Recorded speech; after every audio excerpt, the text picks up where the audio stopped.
I know there's a 20-second delay. Okay, I'm live. No.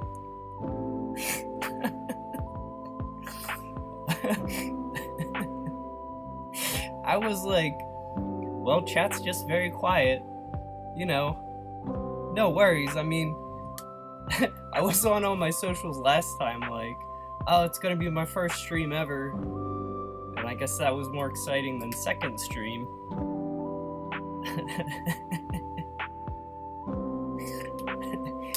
We'll get the stream jank out of the way.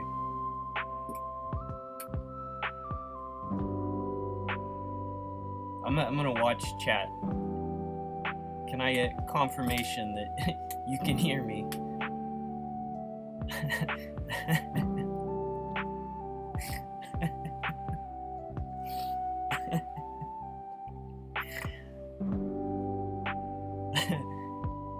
Thank you, Sleepy Citizen, for saying something.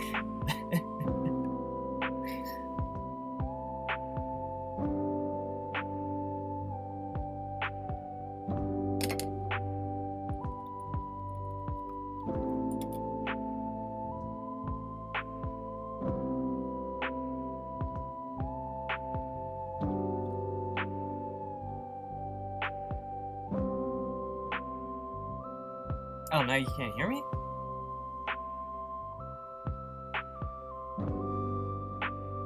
I have no audio.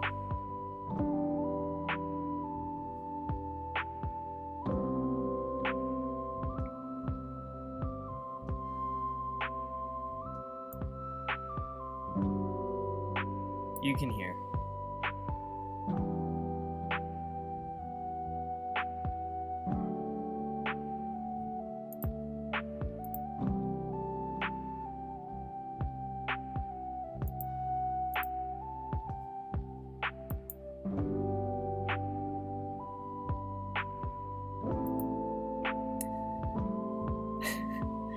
This 20-second delay is killing me. I'm sorry. I'll...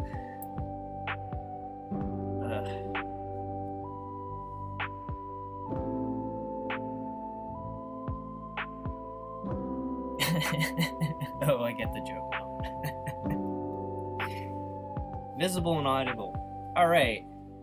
Well, thank you all for showing up, man. That, I was gonna, like, draw talking to myself, I guess. But, it's nice to have people in chat again. I had, let's see, I had a list of stuff to talk about. Nightbot. I set that up. That's a thing streamers do. So, let me turn this music down.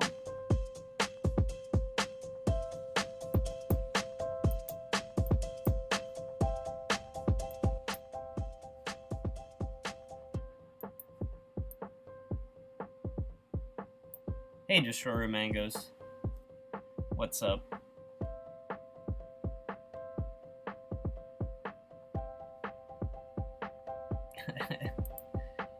So, yeah. It's a week later, and I haven't done much to the mural. Let me just give a quick rundown of my plans for today. I'll show you the mural again.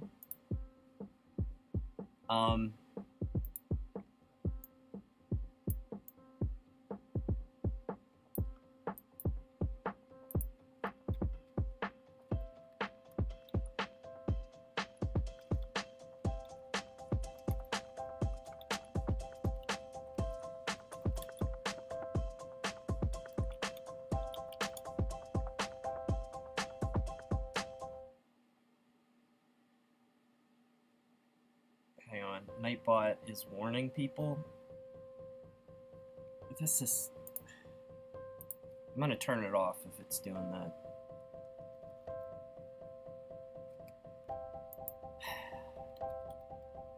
Apologize.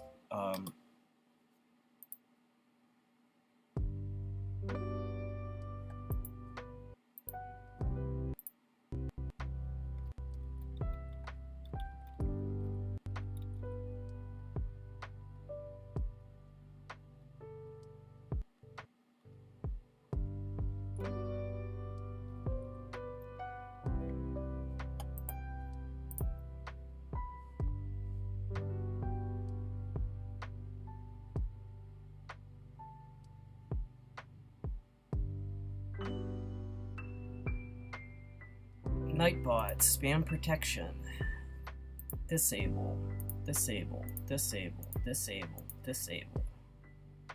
Make Nightbot apologize to everyone. I'm not big enough to have spammers. Stuff like this is like the default settings. I did want to have Nightbot set up just for like a command so that if anyone's new here, they could just type in Mural or something.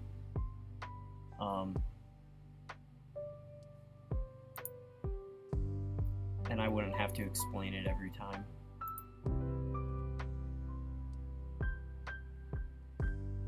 Okay, so I think that's sorted. Yeah, the sea bunny bit the bot. Okay. Nightbot read 1984 and got ideas. Yeah.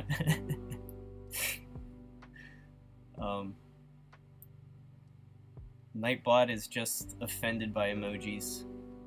That's a double plus bad thing. You love the pelican's neck? Yeah, he turned out nice. I like the combination of the very graphical silhouette and the line work. Which brings me back to what I was going to start talking about is the mural. I was saying last week I had this idea. I was going to make like a sheet where I would draw all my animals and then I would cut them out and assemble them onto the finished mural. And I slept on that idea, and that is way too complicated, and I don't think it would make something that looks as good as this, because I do like the almost random combination. Just has a nice energy that if I organized it into something more orderly, it wouldn't look as good. This feels more like a graffiti mural, which was what I was going for. You'll get it eventually. Bots are hard to set up. Yeah. It's funny how hard it is to set up, because, you know, there's a... Like, I like watching streamers. Like, they're great for background noise, and, literally everything in life is just more work than it appears to be at the surface.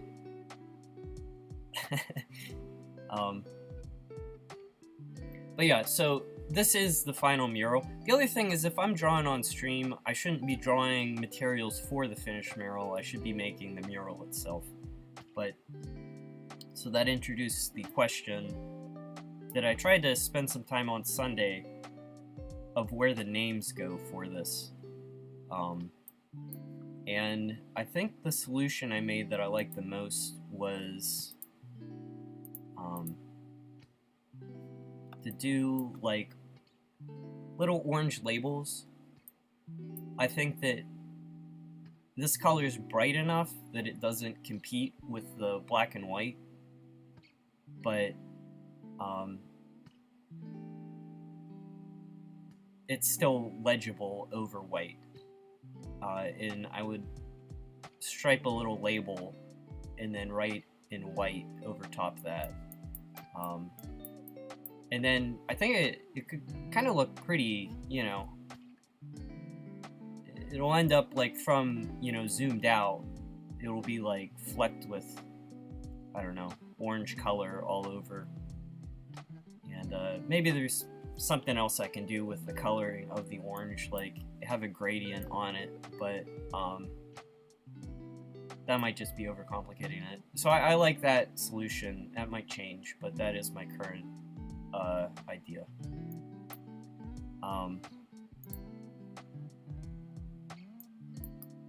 What else was I gonna say?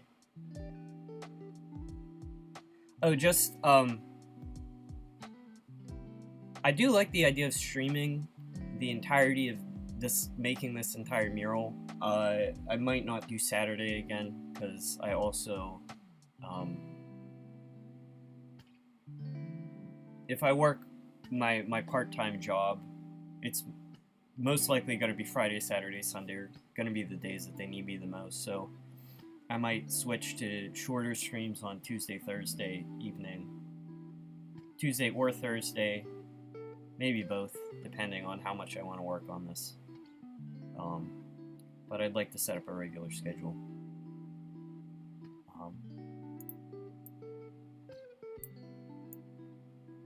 So that is basically the rundown. I haven't had much art to share on Twitter this past week because I've been writing, and that's been it's just like yesterday. So chapter 5 I'm writing it, and in the script with the whale and the animals I really like. I think that's buttoned up, and I can start storyboarding soon. The tangent section, you know, it's like the parallel story that you click through. I had a really ambitious idea for what I wanted to do with that, and over the past week I lost confidence in it. Tried to break it down into something more simple, and then felt I ruined it by taking out the cool parts by making it more simple. But then I came back around to the more complicated idea, and I like restructured it. So it's coming along. I just need to like get that written. But it's writing isn't as immediately satisfying as drawing is. So that's what I did for the past 7 days. But what's the big monster with the pelican on his nose? Yeah, this is for one of my giant donations that I got. I don't think he's like a specific real animal. I think we're gonna start veering into the absurd with the big guys. But what I want to do is I want to do his eyeball, very realistic here. I don't know what sort of eyeball, and I want to do his teeth very realistic. And then maybe I'll do like some like cool scales going up his nose or something. But then his body I want to keep very angular. And you know, maybe he'll have like claws that the other fish are like swimming in between down here. But yeah, let's start drawing. I want to start drawing. When I had started before, when I thought I was streaming, I was doing this giant catfish because stream last time ended with someone wanted me to draw this giant river catfish.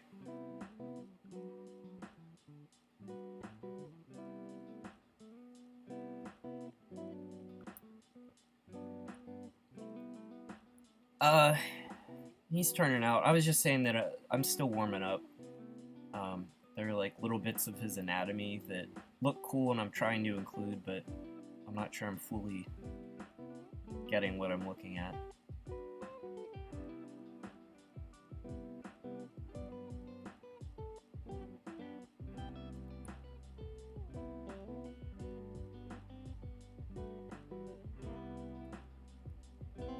I like the whale x-ray print in the link in the description. Yeah, thank you.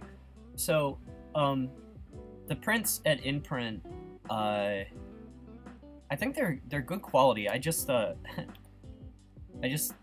got my first one. I was like just trusting people's word on the internet, but I think they're well made. They take a little bit of time to actually produce. I don't know how big their facility is in Florida, but I'd rather have something take a little more time to make than something low quality that comes out fast. If anyone wants to print like an image from the visual novel that's not for sale, you can message me. It's not hard for me to add it to the store. I just picked out a few that I thought were good and threw them up there.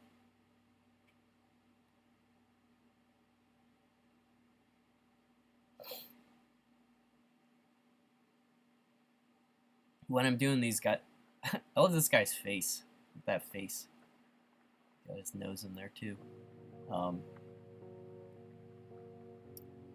when I'm following photo reference, stuff like this, I drew this, like, fold of fat, but that's really from he's being held underneath. It's like pressure pushing his skin up.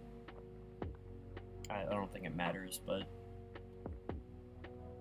it just helps to, like, for me to, like, try to hold in my mind, like, the anatomy that I'm drawing, even if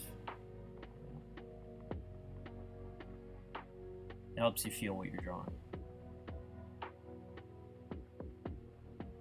And, like, I don't know how far down this fin goes. Just, like, throw it to there.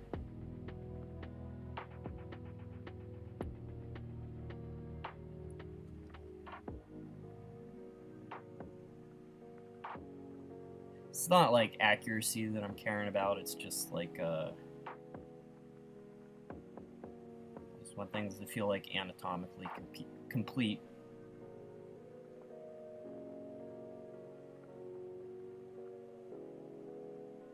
I think I'm starting to get a cold, too. My voice might be, like, extra nasal compared to what it usually is. Drop shipping can be risky. I do t-shirts in the first place. I use the print came off in the first one. That is such a bummer, dude. That t-shirts are, like, hard. It's hard to find, like, a reliable manufacturer, too. My one experience trying to do shirts was almost a non-starter. It wasn't for South Scrimshaw, it was a different project, but I don't know. It's almost like you need so much capital overhead to make anything go smoothly. And then there's, like, the axiom that, like, if you want anything done right, you have to do it yourself, is, like, it's not 100% true, but it can, like, feel that way. When you can't afford the people who are, like, guaranteed to be professionals who knock it out of the park, you know?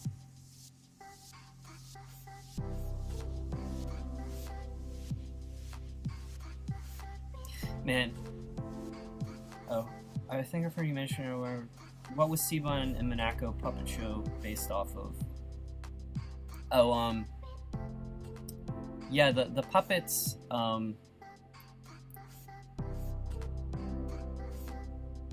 what are those puppets? It's like Punch and Judy or something. I can look that up for you.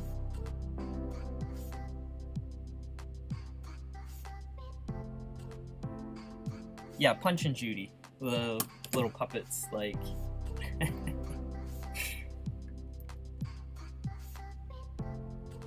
It's funny, like, I had a comment, it might have been on Itchio, like, someone, I didn't actually draw the Siban and Monaco puppets. And that's one of the things where there are, like, some illustrations that I just, like, left out, that if I would go back through and add, that would be one of them. But, someone got the reference without me even, drawn the illustration, which I felt was flattering.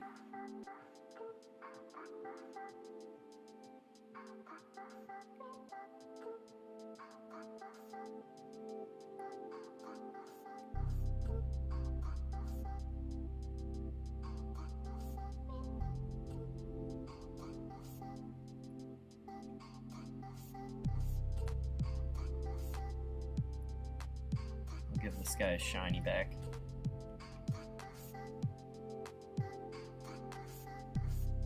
Oh, I was gonna say also on the topic of drop shipping and contractors making you stuff. What kind of fish is this? A giant river catfish of some variety. I think it's like a Chinese species of river catfish. I'm like blanking on the name. This was one that was someone asked me to draw it last week, and it was like right at the end when I was getting burned out. But he's such a, look at that face. I like have to draw him. Actually, the eyeball I could maybe He's got like a little bit of like a lid here. He's like, come on, guys, don't eat me. He's like looking down. He's a little bit discouraged.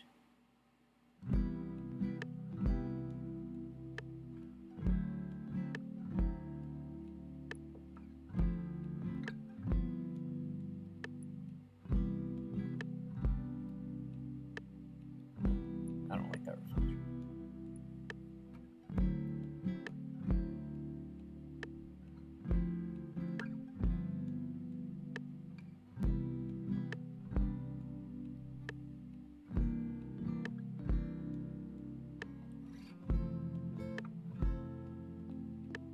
Yeah, if there's a technical issue, I'll start troubleshooting if multiple people experience it. I think the biggest technical issue right now is there's this stream delay that's like 20 seconds, and I don't know how to change it.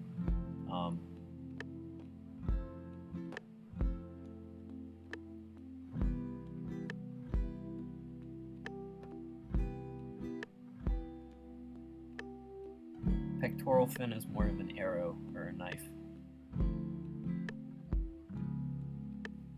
You can probably look this up. We'll get it right just because it's the first fish of the day.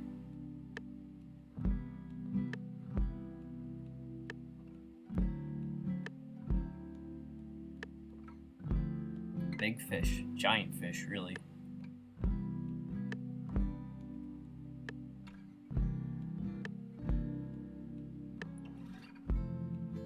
Oh, but anyway, on the topic of ordering stuff and drop shipping and whatnot, I've done a lot of work on films for prop departments, and it's like I would rarely be the ones placing the order, but I would be making the art assets that would be shipped to different like manufacturers or printers or whatever. Like if we need postmarks for envelopes, like I would do the graphic that would be die cut onto the rubber that would then be like put in the ink and stamped on the actual props. But you never know, like when you're ordering just from random people and time is like really sensitive, some people are just strange. It'd be like you're paying good money, you're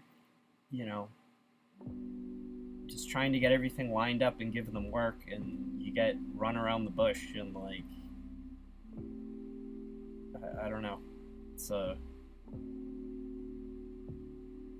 for t-shirts, I want to find one person who does t-shirts well and just work with them forever for the rest of my life. And I might have a line on someone in Pittsburgh.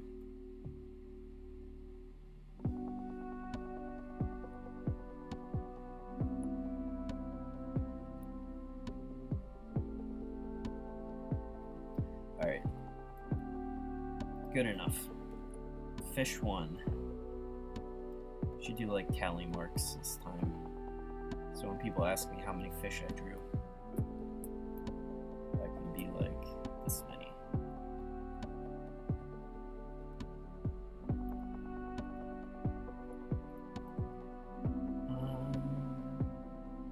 Something like that.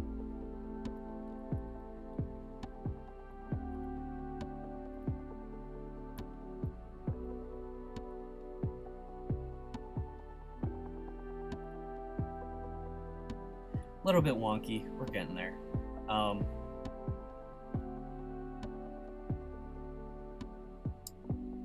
I had leftover fish requests.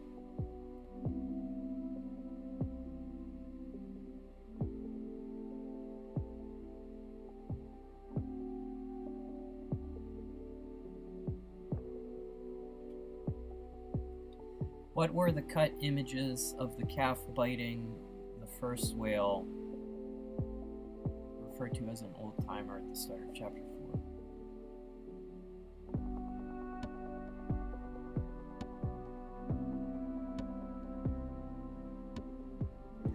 Oh, I think like the weird dude who looks like he has fungus growing on him.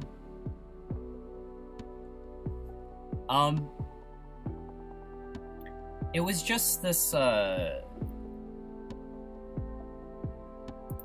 me, I can actually pull up those images.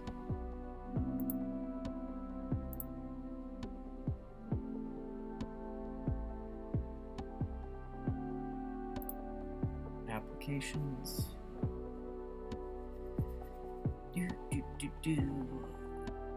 Def get a t-shirt guy. T-shirts would be amazing.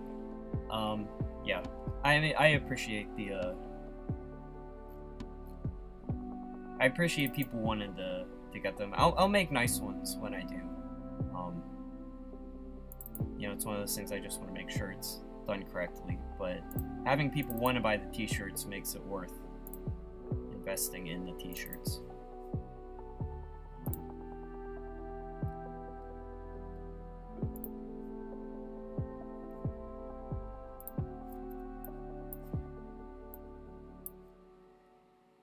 And I think what you were asking for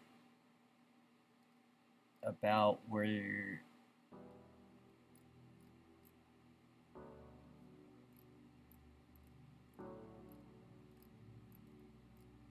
I apologize, this is like agonizing. This guy? No, that's not it.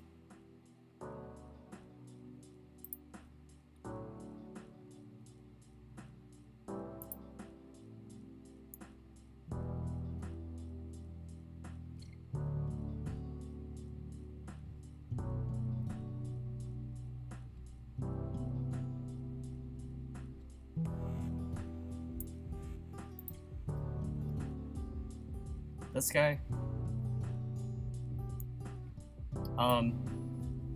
This was a longer scene where the calf approaches, you know, and he meets this whale, and then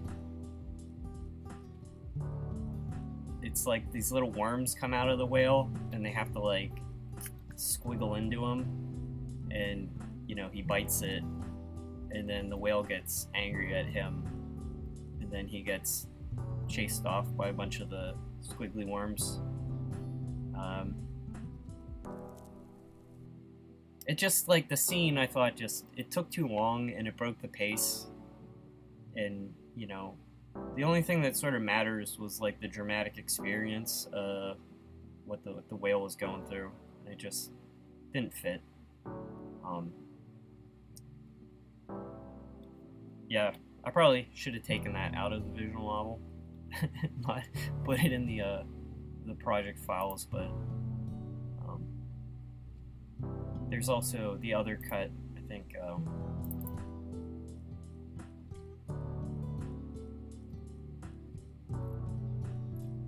They're files of sardines from a cut image. I think this is not it readable.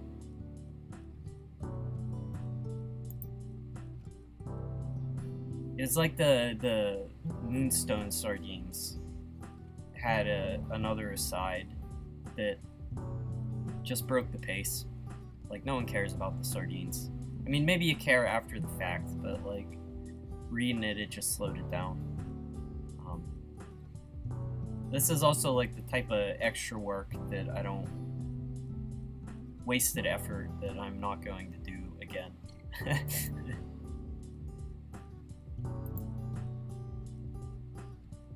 Did I color? Yeah, I do all the art myself for Scrimshaw. I do everything myself, basically. Outside of the open source programs I use, I can like copy and paste a lot of code. So, but yeah, I do all the color. Octopus shirt, sea bunny shirt. Yeah, the first shirt I make will probably be sea bunnies.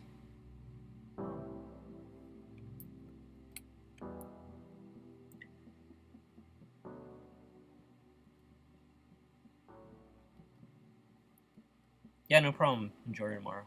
I appreciate people having an interest. Let me get off desktop.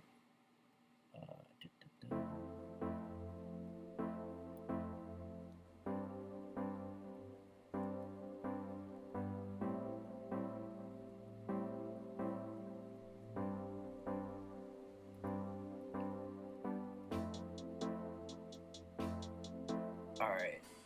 Next fish. What are we doing? Sea slugs. We should do sea slugs.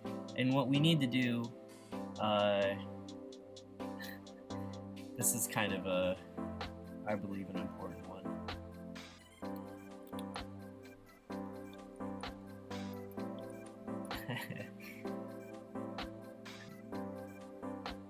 Can you guess what type of sea slug I'm going to put on?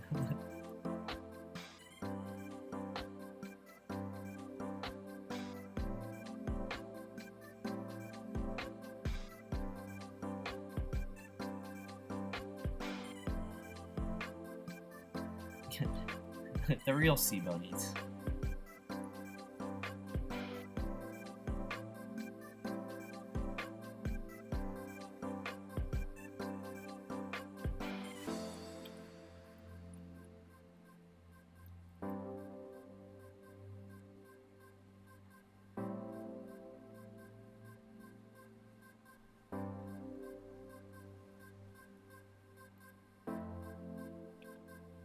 We'll put him down here.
The sea bunny is a paid actor. Blue sea dragon sea slugs. Let me add that to the list. I love sea slugs.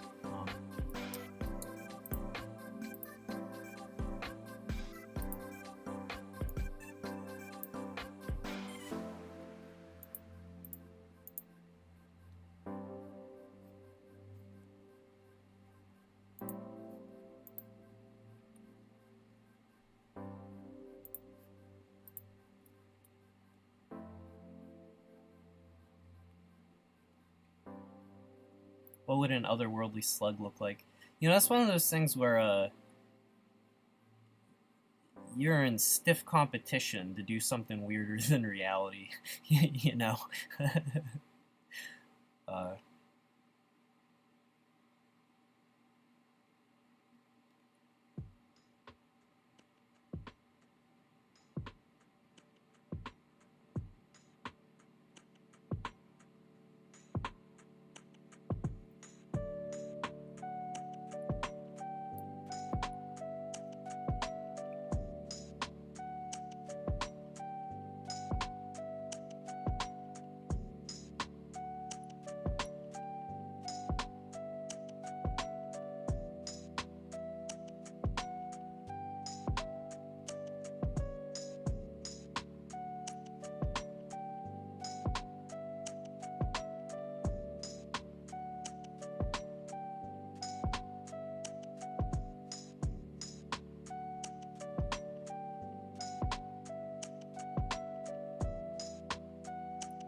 It's too far left.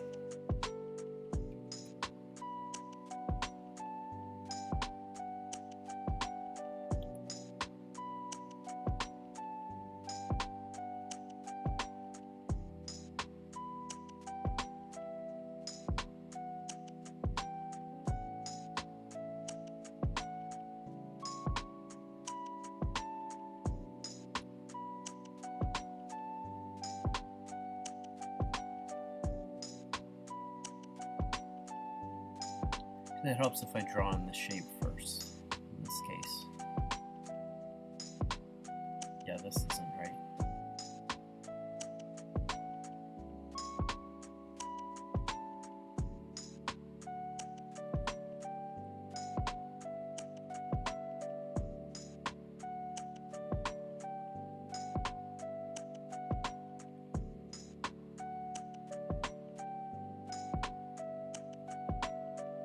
No, actually, that's... Wait, this is way off. Hang on. Such a simple animal, the proportions are gonna be like... So he's got that, like, sort of suction pad base, and then he gets fuzzy here. And then his top ear...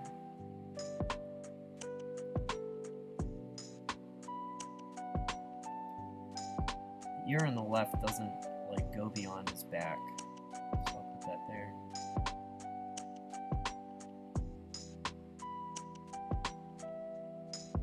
And that other ear's sticking up. That's a little bit closer. I'm not trying to be exact, but he was way off before.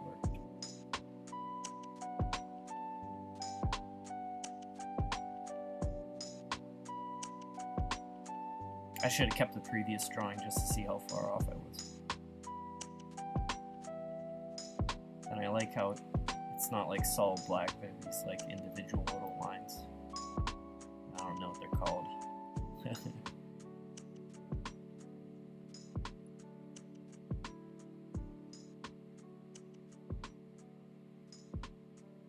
I do want to keep all these sketchy. I don't want to like get into another sea otter type situation where I burn myself out on one drawing.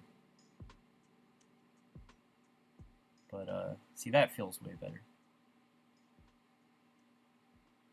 and looks more like a sea bunny. Might make his body smaller too, just for the exaggerated effect.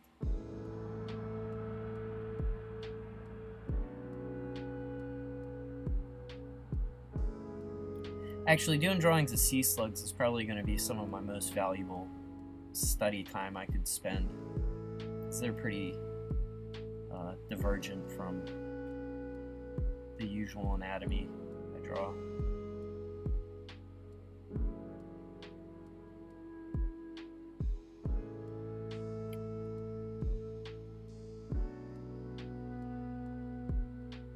I also need to draw some sea urchins. That's on the agenda as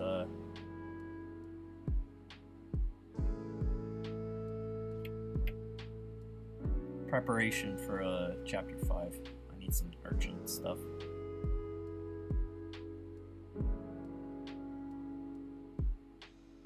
He's just got... that's not right. Hang on. How do I want to do this?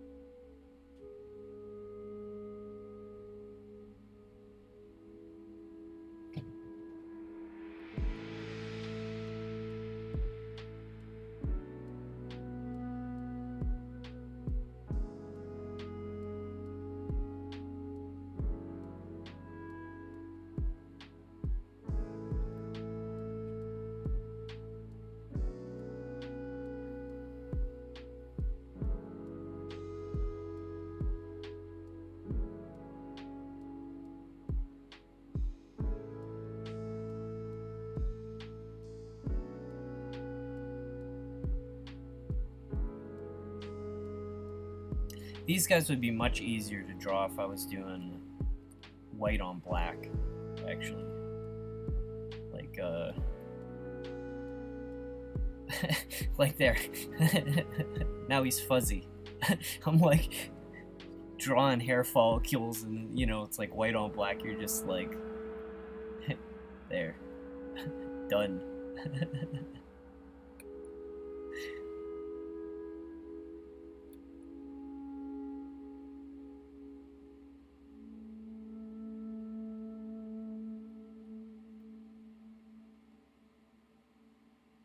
Yeah, dude, that's so much better.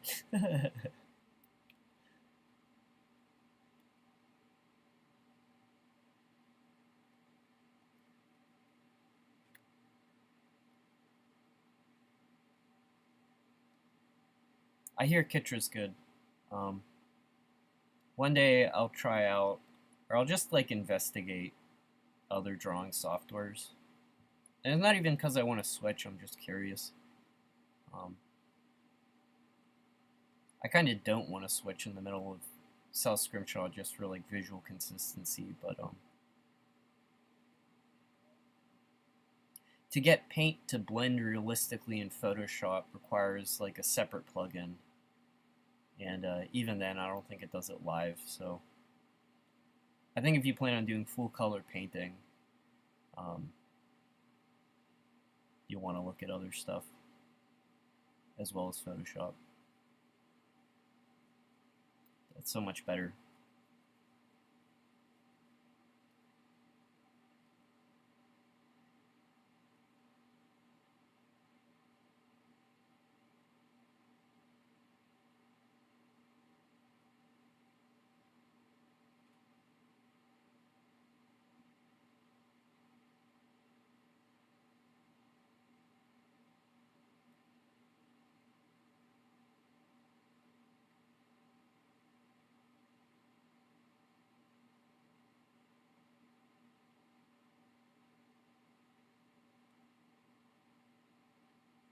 Oh, you know what we can do?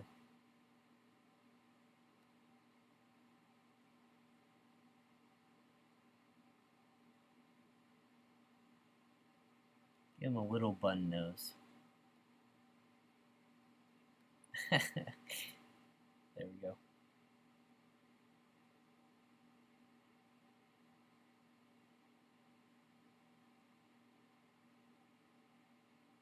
Alright, that's good for now. We'll come back to C-buns later.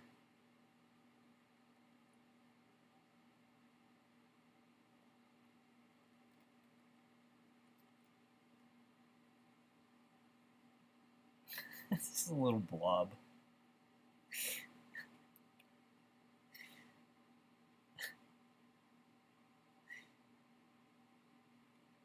I mean, it really is not amazing, but like I like it.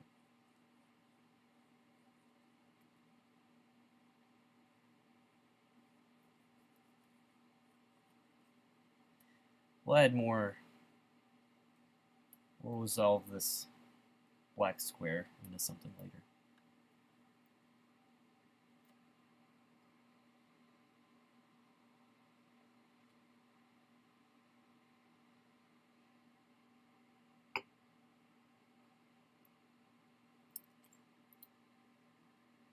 Yeah, Helmy, if you're just learning to draw,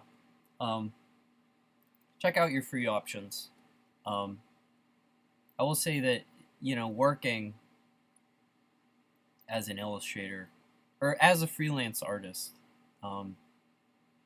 you do get locked into using the Adobe Suite, and so it's good to know those programs. And the Creative Suite is really great. Like, I love having it. But it is kind of a necessity if unless you were like, well, even only doing illustration, like you'll still need to send like PSD files to people. I don't know.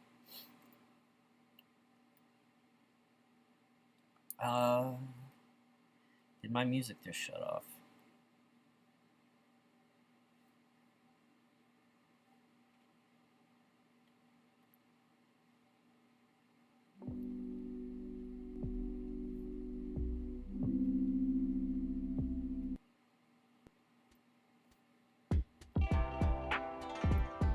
I found another royalty-free playlist that I think is less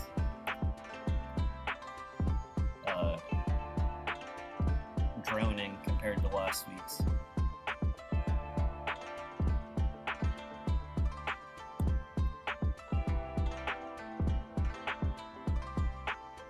See, I'm wasting all this time picking the next fish.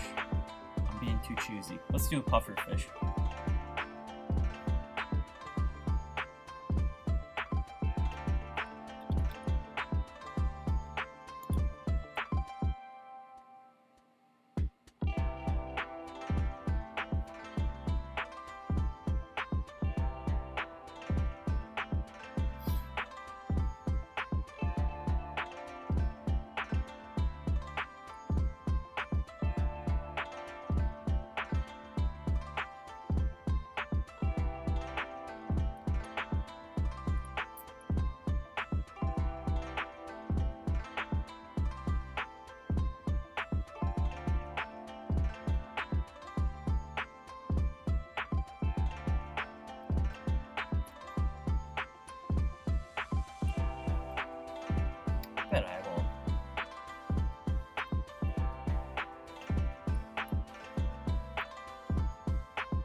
The eyes are so close to the mouth.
All I want to do is shrink the body slightly. There we go.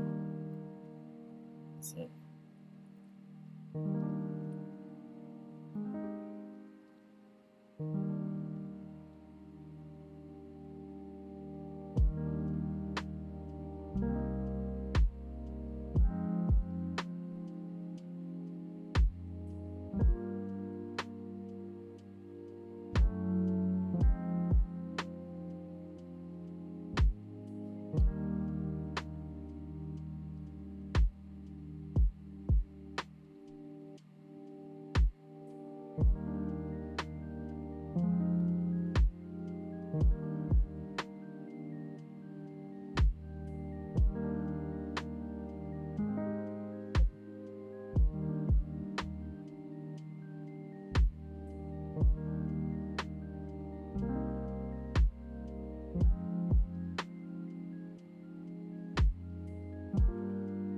This guy would also be good.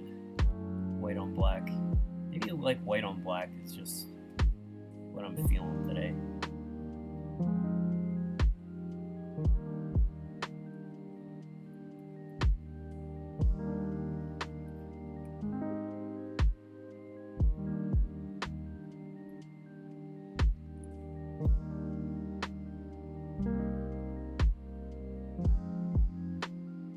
You work mostly in vector. Both Inkscape and Affinity can import and export ESP files, EPS files. Yeah, I mean, if it communicates fine with Adobe programs, it should be able to work. I'm terrible in vector. It's like my nemesis as someone who does like only raster work. Like, it's like pulling teeth. I just don't get it. I don't get the Bezier tools. I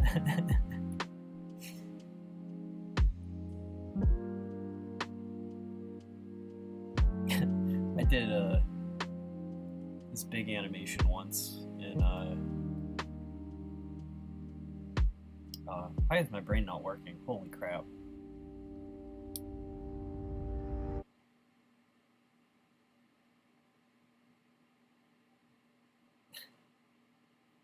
You know, the software where you animate things. Adobe After Effects. Good grief. But it was just like, I was working with like gigabytes and gigabytes of like raster images, and it's like,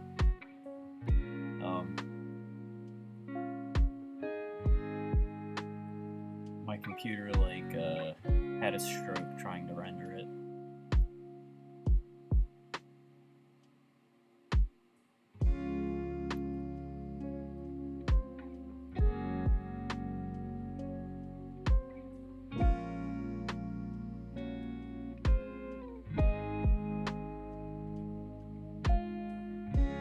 I can't believe I forgot the name After Effects.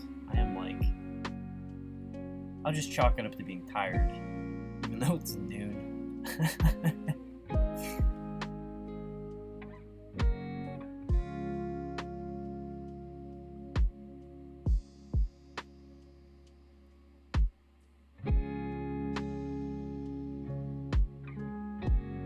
Porcupine fish. You can do that.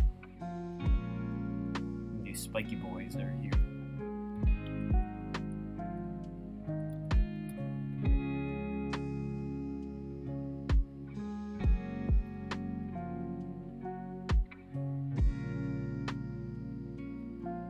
Discussing vector versus rasterized, and we both felt rasterized is a better translation of traditional methods, and vector is easier if you work started more digitally. I think vector is also just, from a technology standpoint, is just like the more sensible way to do certain things. Like, if you need to print certain types of art, you know, at any resolution, they make sense. If you need to, like, do certain types of animation, you know, your computer is just, like, calculating the math versus, like, you know, having to remember all, like, the pixel information and stuff. I'm not, like, anti-vector by any sense. It's just, like, I'm just terrible at it.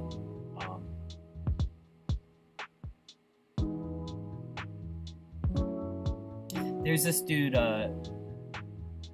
actually, the only reason I'm able to do anything in After Effects is this guy on YouTube, Ben Marriott, I think is his name. I don't know if any of you are familiar with his channel, but, he does, like, just, even if you're not gonna do animation, like, his tutorials are so wild to watch, like, but, when you, like, these tools that, like, have so much functionality that, you know, it takes on its, like, own sort of artistry, you know, to be able to make vector look like a wiggling pen line, or,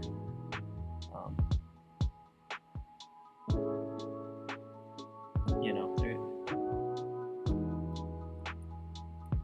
these tools are so robust now that, like, you're not limited in any sense. Like, if you decide, like, oh, I want to animate vector, you know, where decades past it being, like, limited compared to, like, drawing traditionally. It's, like, just a stylistic choice now.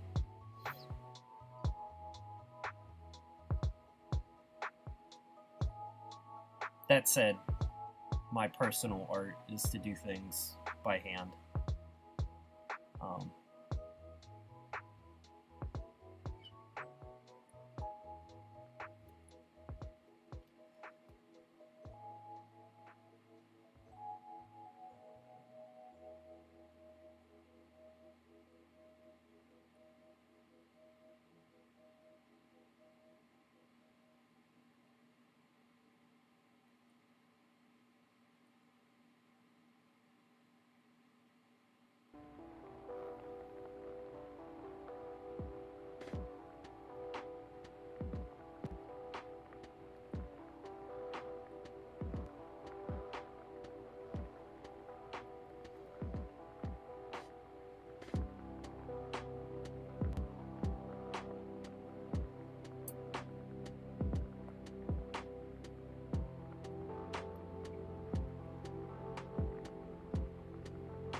Trace this guy first, and then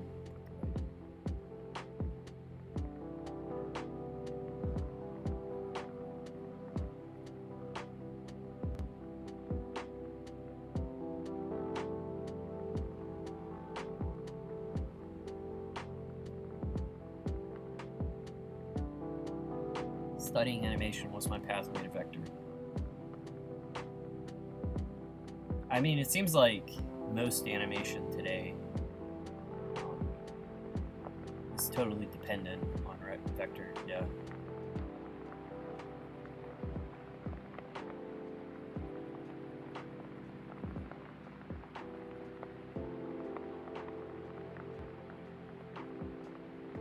I follow a few accounts on Twitter. And the names aren't coming. I'll look them up later, but I'll retweet them. But there's some people who are just like absolutely nuts with their like what they're doing with. I mean, it's clearly vector, but it's like these like anime stylized characters that then like dissolve away into like, you know, cells, their individual cells, and like they're just melt apart. It's very, very cool.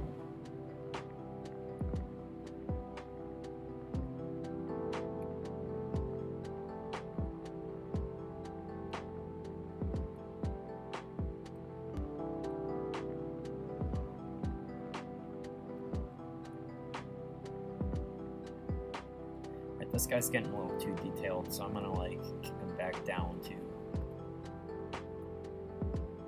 rough and quick to finish.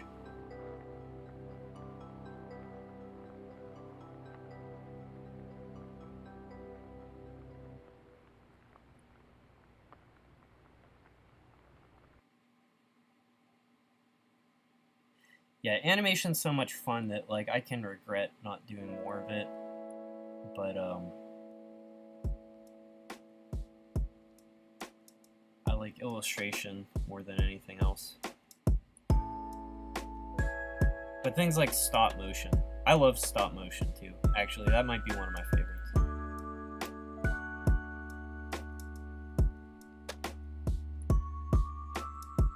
Sometimes wish I did more stop motion.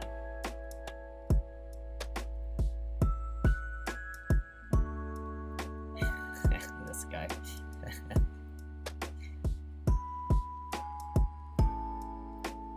Let's give him crazy spikes.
I can hear my roommate sneezing in the other room.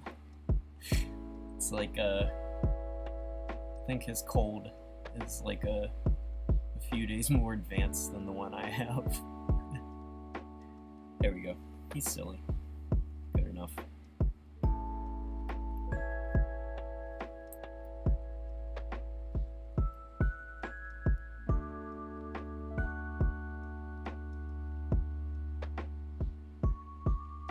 I'm doing my donation today.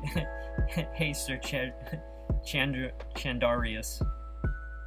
I'm doing my donation today while I'm at work, so I'll be dropping in and out throughout the stream. Hope you get a lot done today, and the C-Bun doesn't eat your pen. Dude, if C-Bunny eats my pen, he's getting me a better one. I appreciate the donation. Thank you very much. I called it regarding stop motion when I saw your puppet build pictures. The whale. Well,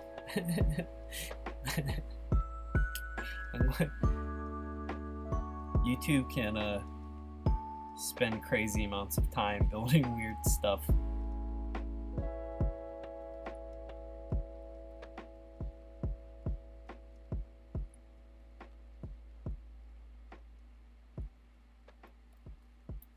Let's do this guy's eyeball. I want to do like a giant really cool fisheye. Or maybe it should be like a...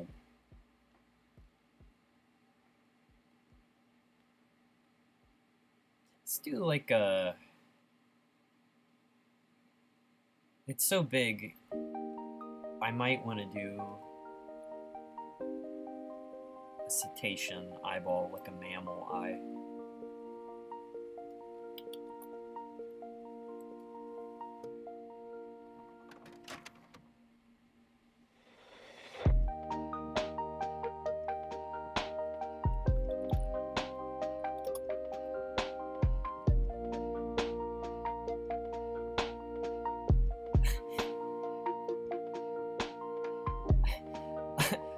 I googled orca eye and it wasn't giving me any results, so I googled orca eyeball and it's just someone wearing gloves holding like a severed eyeball. Like, I need to see that.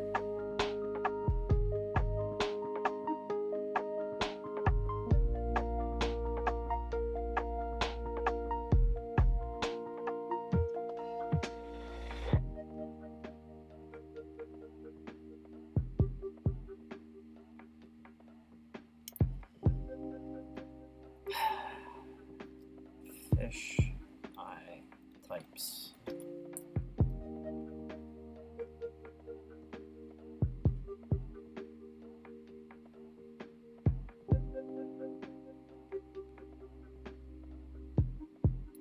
Be like a reptile eye type.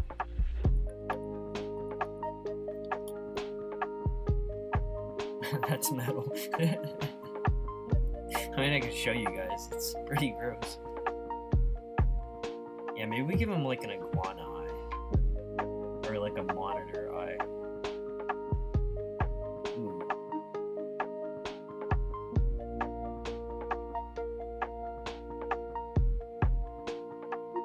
Gator eye. It's gorgeous.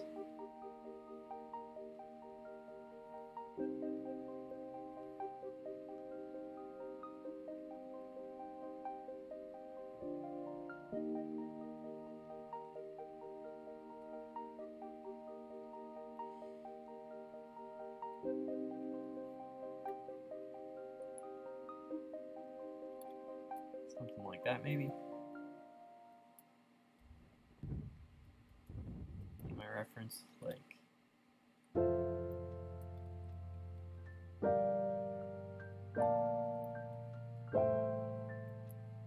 I'm gonna curve the lid way more so he doesn't look as, like, super angry.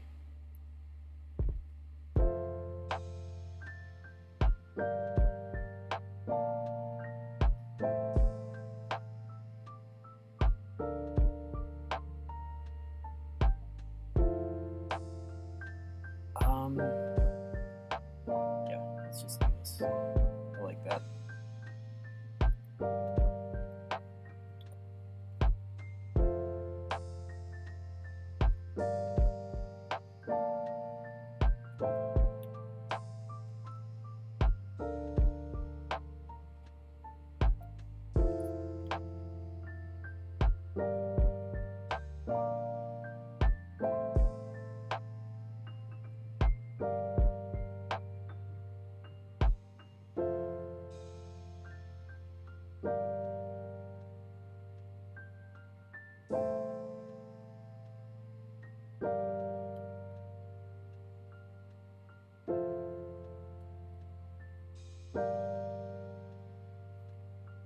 Love that. This is the type of thing where it's going to be fun to do in black and white, but when I wasn't only limited to black and white. And I look at stuff like this and you can like see these like... Well, hang on. The saturation of this image is way cranked up, which is something that annoys me. But if you would be looking at this photo, like,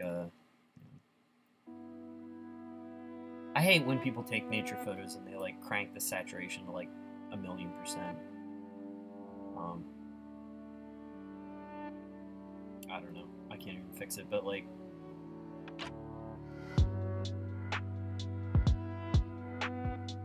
You have like this like inner membrane and like like the sort of like pink of like just like veins running through, like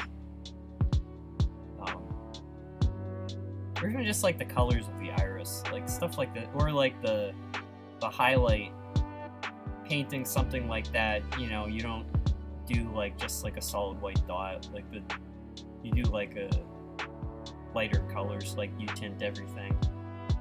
So it's stuff like that, you know. I'd be like, I want to paint color. Hey Nameless, it's going good. Hopefully I got all my stream jank out of the way. Besides the very long delay in chat.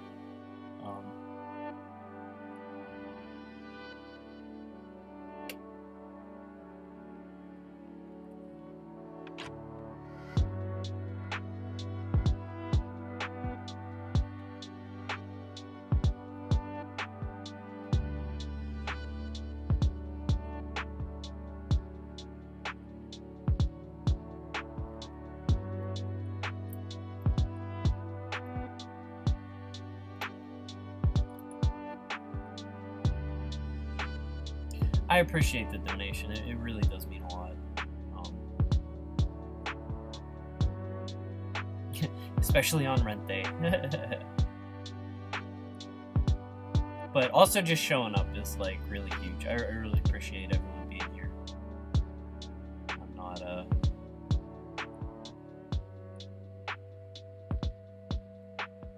donations not required, but appreciated.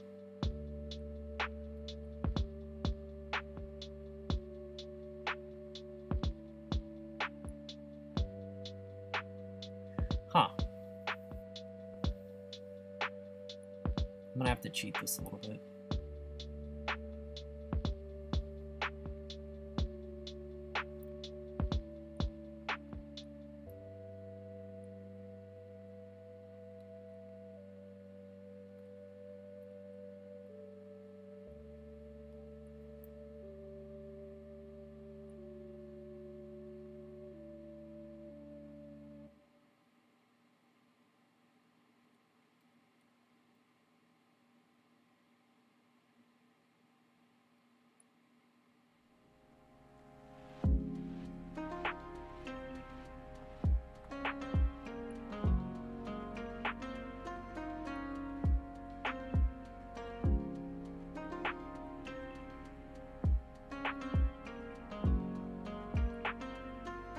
It'd be fun to catch a lot of these skin folds and then sort of have the detail taper off and be a solid color. I think that would be pretty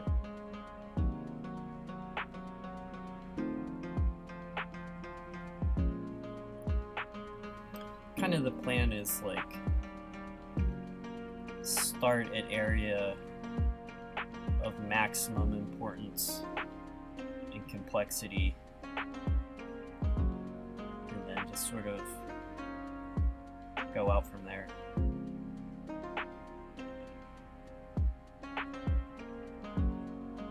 I just kind of feel like when I'm like painting in only 2 tones,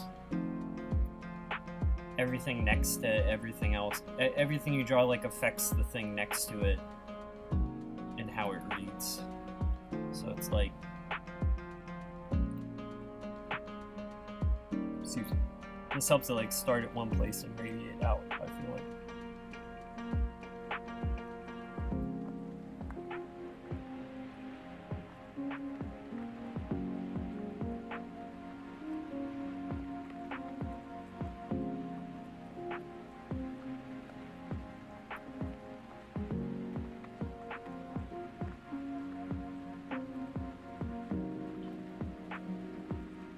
Supposed to be looking at?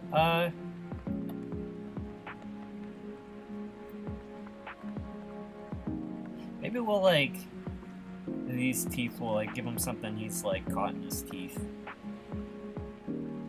Like maybe there's like a little crab that's like holding his jaws open. I don't know.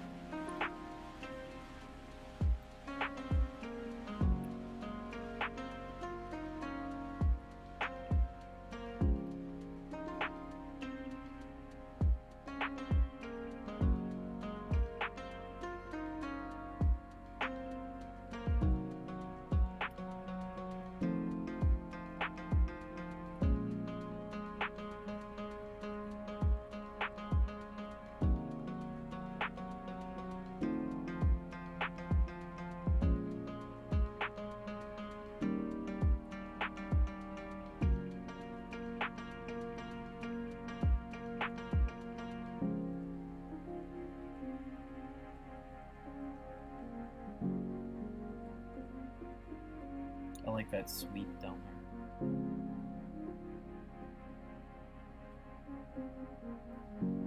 My guy's eye is a little bit too rounded for that, but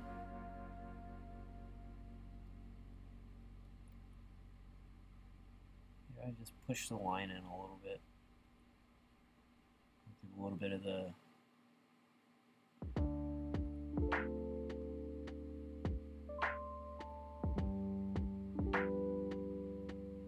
then like the lip kind of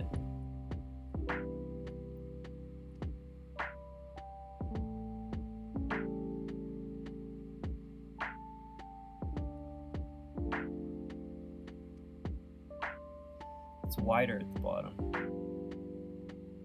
And then there's like a dark ring and then the spikies. And I'll try to capture a lot of that.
See something.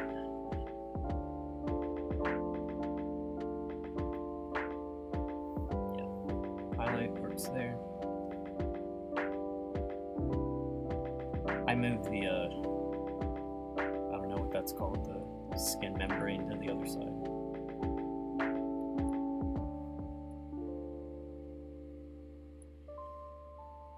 How do I want to do this? I don't do a lot of hatching with my pen and ink these days. And that used to be like primarily how I would do form.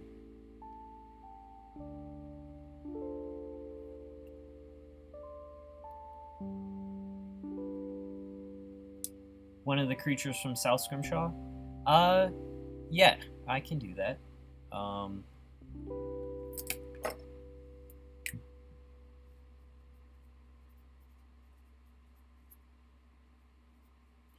Can you leave a note about that on your Ko-fi page? Like the like if you donate through Ko-fi, I think there's a way to like message me or comment under your donation. I think that'll be the easiest way for me to keep track. People have made specific requests, and I'll try to honor them, but it's already. I know I'm gonna miss some or have to redo some. But yeah, definitely leave a comment on Ko-fi, and I'll try to get that. Don't tell anyone you're paid big, or I'll get bullied out of the cool Discord servers. Alright, I won't let you get doxxed, bro. I appreciate it. Thank you very much.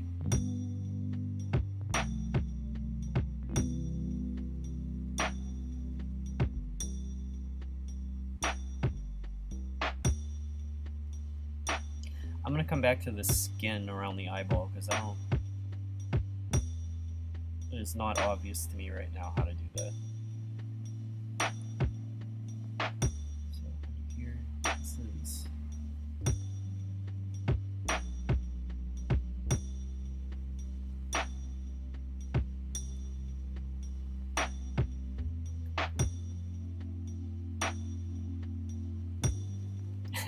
Well, you have to get a narwhal.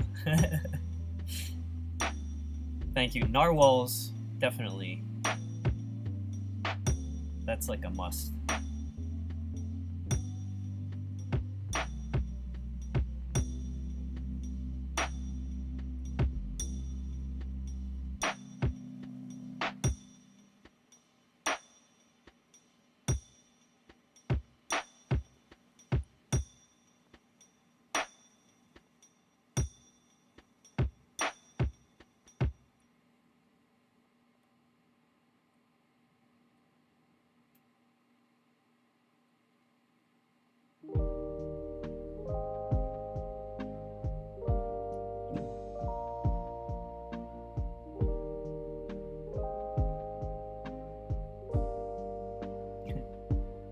Hey Jojoba. Thank you. I appreciate it a lot.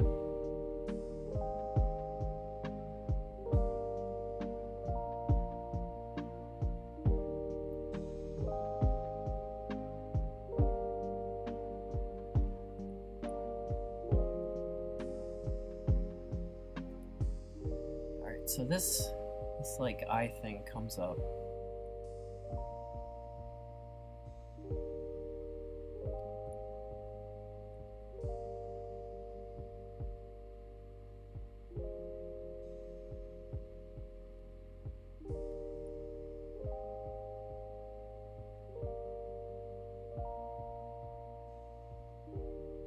Ooh, I like the... Maybe I want some of that geometry in there.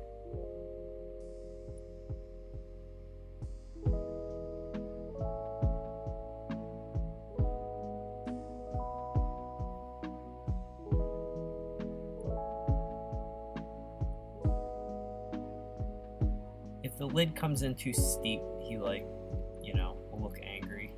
So I'm trying to keep it very rounded.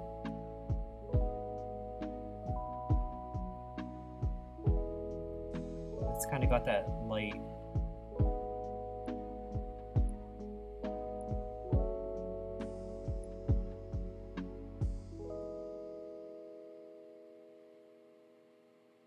And then he's got like a second, it's like eyeshadow almost. Hey, what's up, Shitty Comics? Good to see you.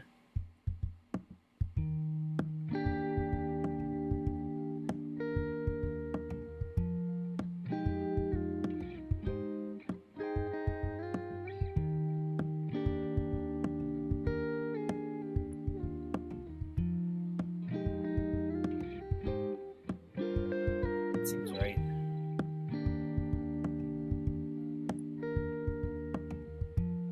I'll give the lid enough curve.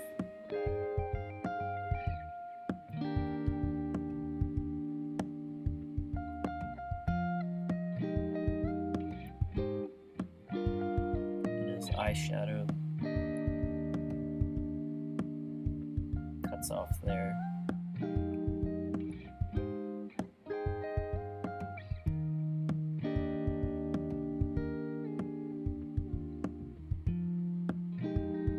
I love in like a, you know, like anatomy text, like every little fold has like some Latin name to it, very specific. It's fun learning that stuff.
Do I only sketch in black and white?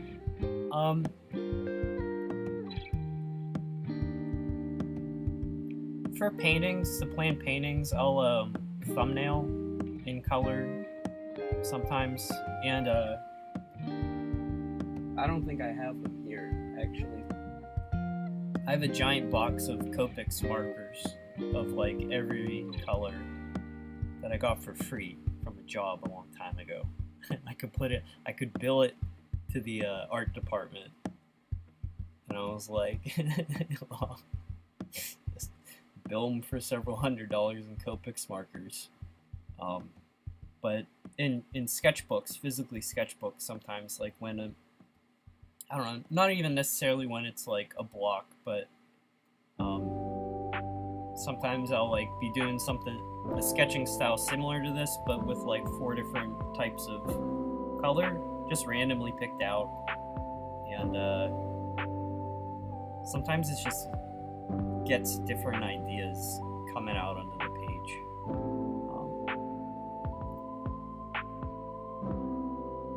Better music, that's what's up. I went through like every playlist on YouTube of royalty-free streamer background crap.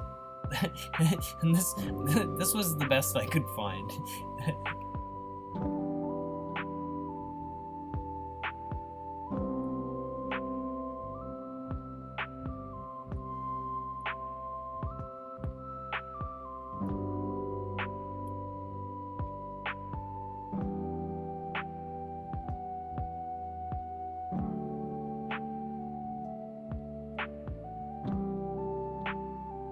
It's like programming school, but I gotta look that up anytime I need it. I ain't remembering that. Whales. Hey, what's up, Sophia? So this is I don't think this is a whale. This is some kind of marine reptile monster. For anyone who just joined, I can give everyone the rundown of where the mural's at.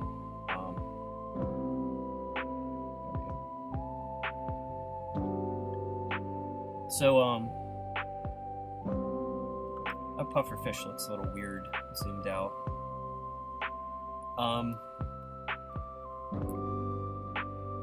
So this is I am keeping this as the completed mural. And right now the thought of how I'm doing the donation names is I'm gonna do these orange labels and write the name in white on them. It's I feel like orange is dark enough to be legible over the white, but it's not dark enough that it competes with the black and white. Like, it still feels light.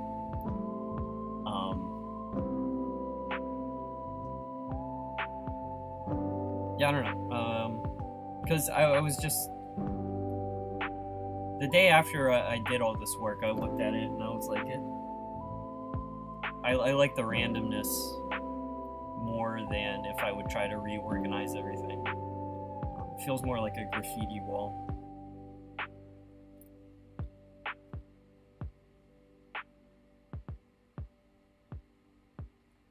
Is it a turtle eye? No, I think this is some kind of monitor. Like a blue monitor, maybe?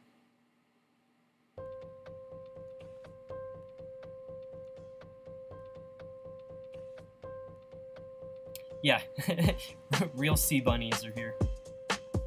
Hey, Nerdy Hawk. Good to see you again. Hey, Tiger Stripe.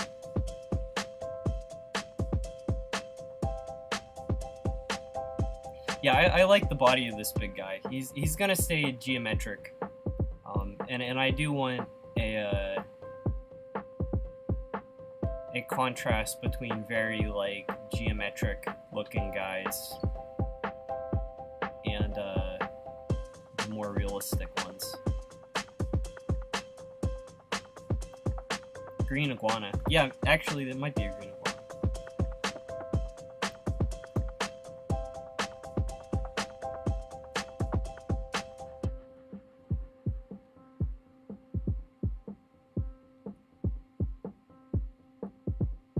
let's see, so over, maybe I'm doing this wrong, because there's like this almost eyeshadow looking, it's like the lid goes out and then it cups back with these like wider scales that are like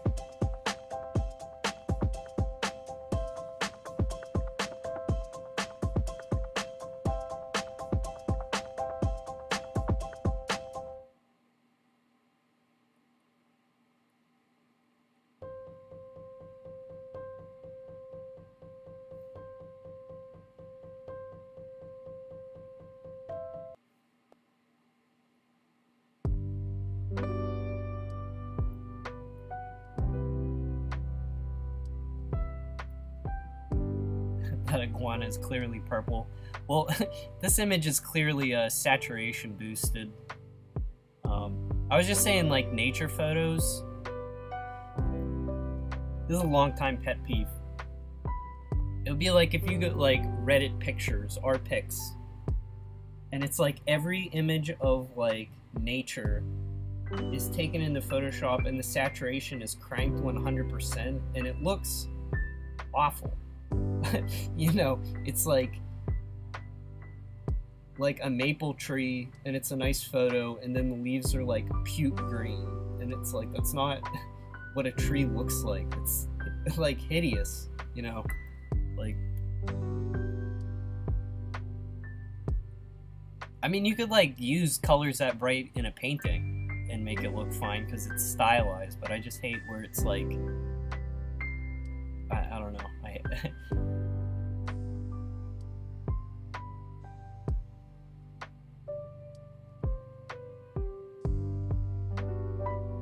like, if you have a photo of like a scarlet macaw or something, you don't need to blast it in Photoshop.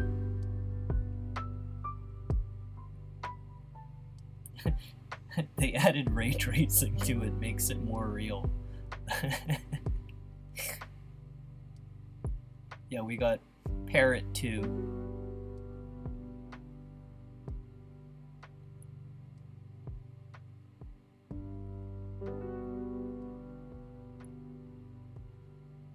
Actually, I do like when they're like weird genetic lab grown animals that have like that cat that had its genes spliced with a jellyfish so that it glows in the dark under like a UV light. That's okay, because that's real.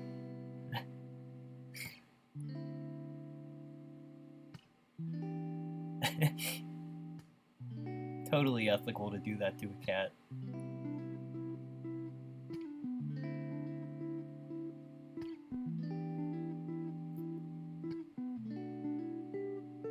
Oh yeah, I added a Nightbot. That was when when I was like Googling, it's like advice for streamers, first time streamers. It's like, I don't feel like much of it applied to me because I'm not trying to make this my job, but having Nightbot did seem like a good idea. I do not like those scales, actually.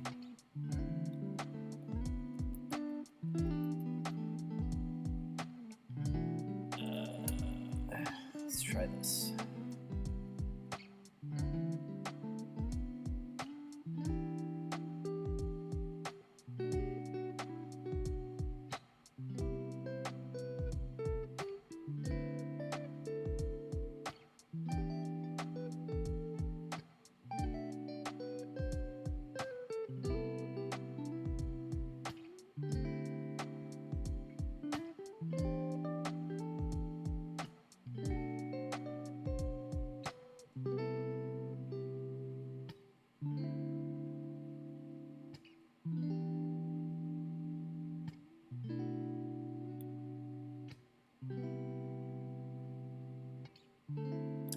You know what this might actually work better. So I kind of fill in this detail, goes like under the fold.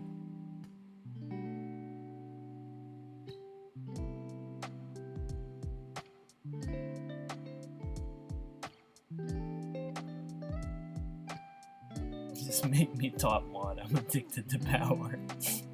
Well, you sound cut out for the job. Just,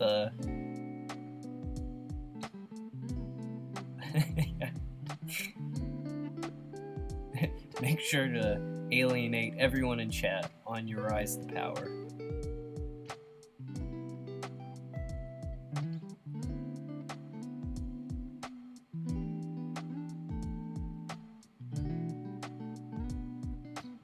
It's actually backwards.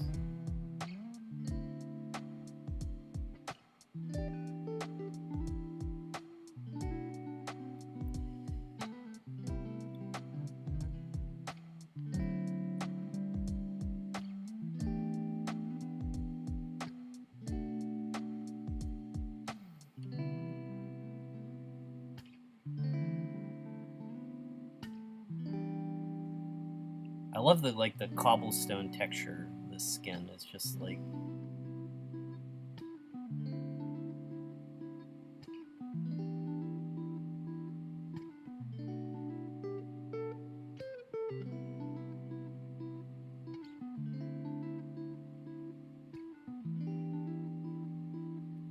I'd probably be approaching this guy's face a lot different if it wasn't, you know, in extreme close-up.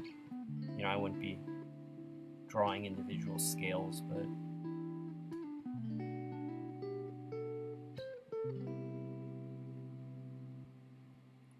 okay, this is working. So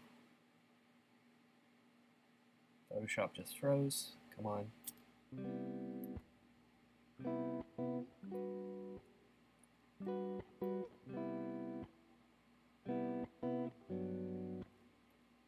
Nightbot tribute.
Need that line.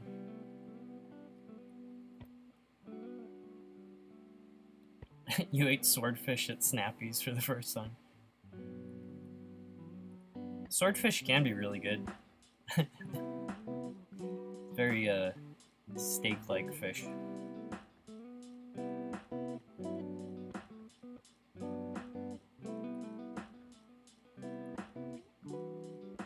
Does Cthulhu count?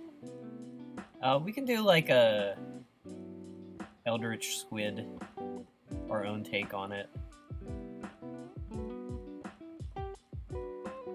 I think we were talking about Lovecraft last time just because like squid came up as part of like a squid topic, but there are like only 2 Lovecraft stories that I really like. I mean, it's like his ideas are more compelling. I feel like, often than the stories themselves. But the two I like the most don't have any of the classic, you know, it's not Dagon, the fish stuff. Actually, no, I take that back. The Shadow over Innsmouth has the fish people, and that one is actually undeniably good. I like Whisper in the Darkness, and I like The Thing at the Doorstep, I think it was called. And then there were like a bunch that I was like not feeling at all. I was like, I don't like anything about this.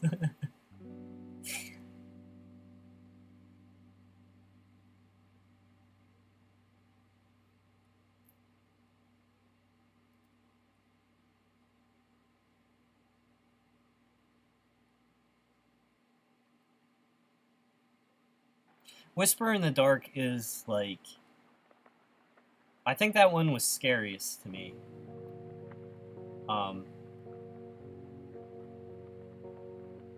Like, I'm not easily scared by reading stuff, but that one, like, I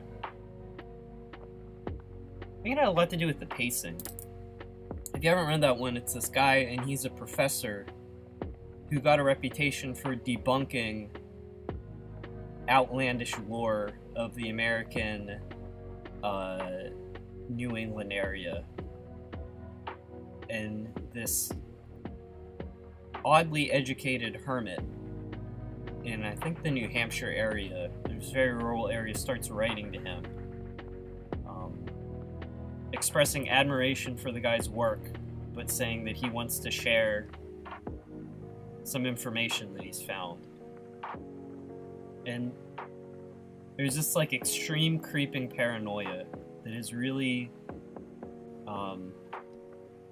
just well done. It's free to read. I would recommend it. I really liked it, and it's like, I don't know, that one seems like it's fit to receive an adaptation in like some other media. Like, I just thought it was fantastic.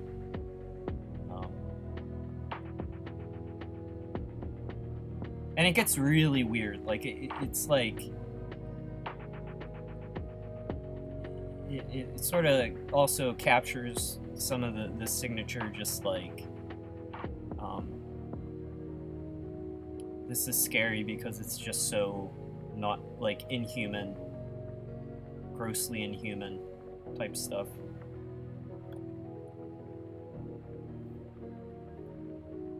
Lovecraft was xenophobic to the extreme. Yeah, like, also sours some of the work.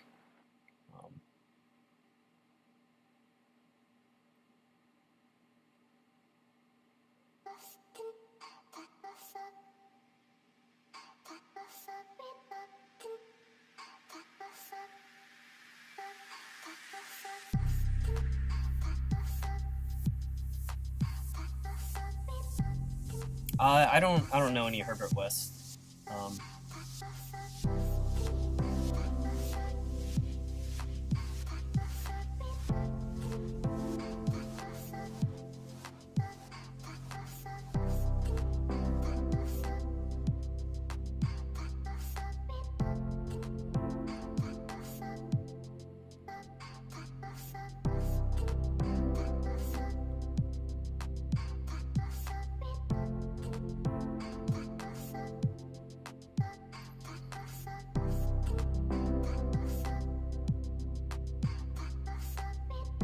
I think that's all I need my photo reference for, actually.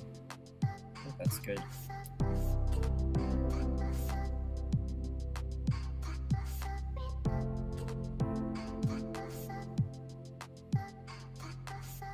He kept writing about aliens.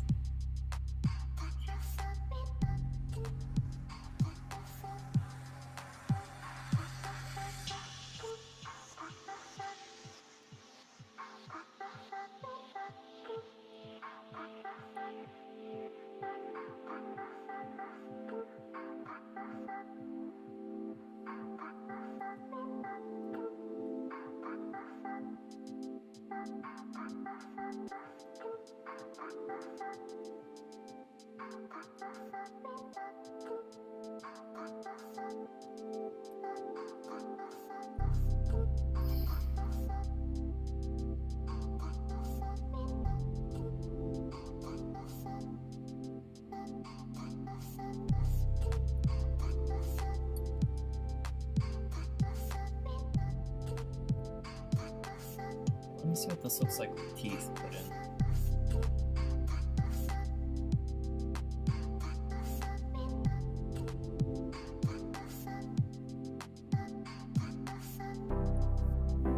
The voice in South Scrimshaw is, I have a separate program that's trained on public domain audio, and the text gets input through that, and then edited, and a bunch of other stuff happens.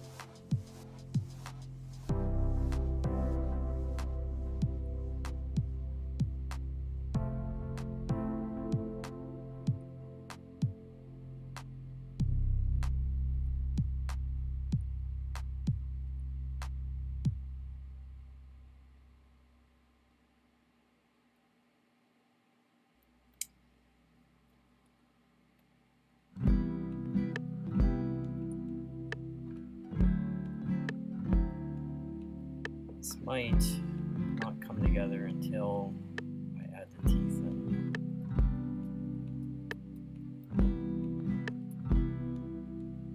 Actually, I'm wondering if that's not too much around the eye.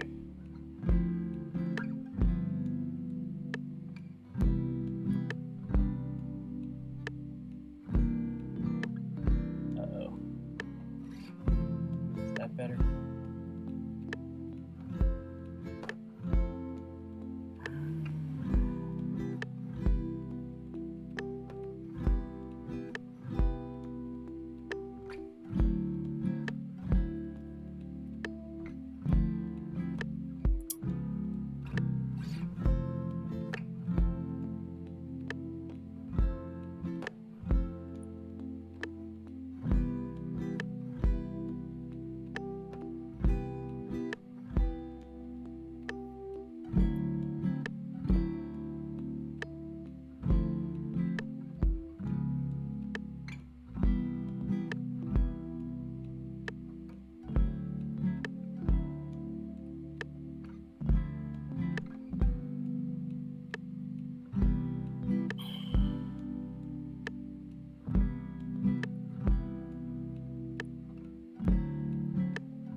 It's undergoing an extreme simplification procedure.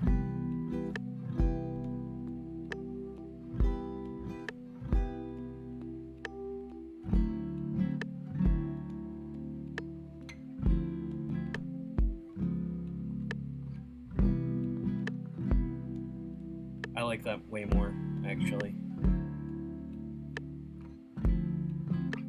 I'm not gonna delete the other information yet. I'll just leave it covered up, and I'll check again in a few minutes before I commit.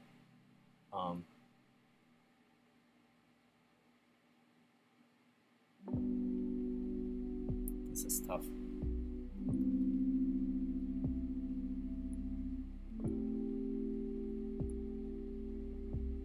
Yeah, so I did want a bunch of teeth for him. I need teeth reference.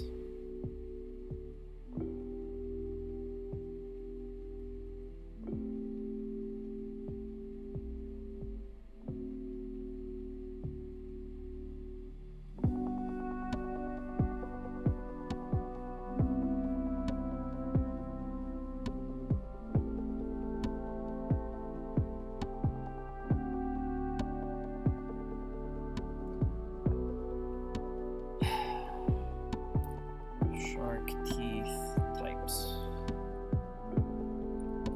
Although shark teeth might be too triangular than what I'm looking for.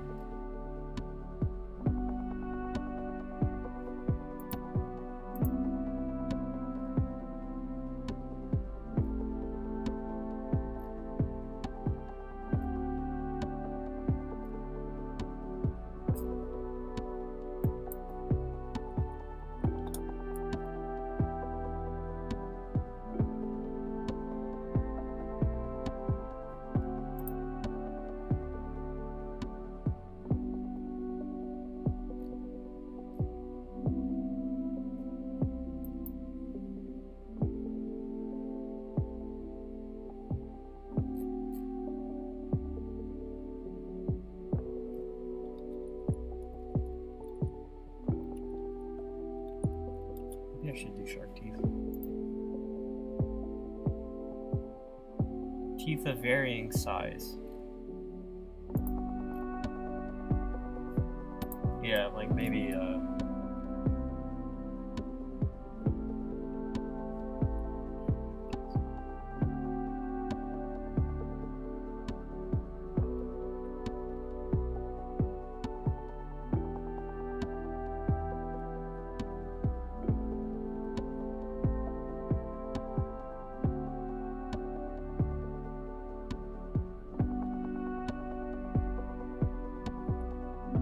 this is something I should not be overthinking as much as I am right now.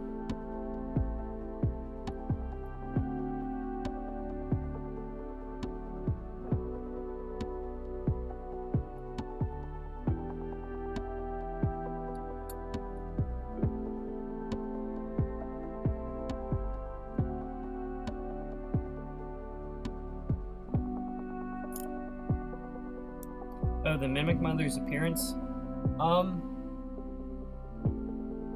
Mostly that was like dictated by what I was doing with the watercolor. Like I was still trying to get my footing on like how to paint things that wasn't just leaves and close up, and I was just trying different colors and just painting random stuff. And the shingled flanks, like I just really like this way I could like drag my brush with this one color over and over and build it out that way, and that kind of just became the foundation of the body. And then yeah, it just kind of resolved itself from that point. Like I figured it outwards from there.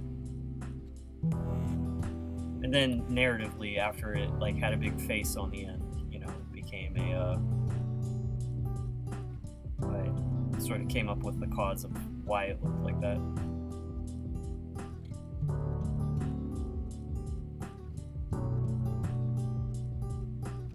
Whales and sea turtles. There's all kinds of stuff. It's more than fish. I call it the fish mural. I need to change the name.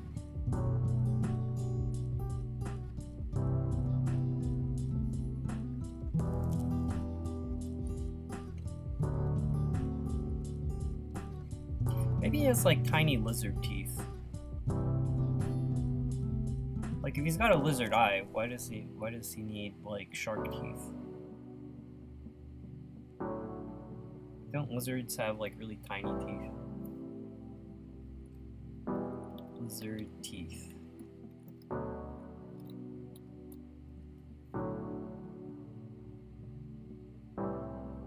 Yeah.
This is some kind of marine reptile, I think.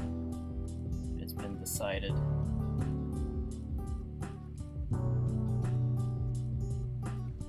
Nice, and then this I can like really keep more stylized. He doesn't have to have his sharp an opening in his mouth, but I can still keep that like point of the triangle.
Keep up the good work. Thank you. Looks like the little nubs on his zipper. Yeah, maybe that's like the texture he's got going on in his teeth.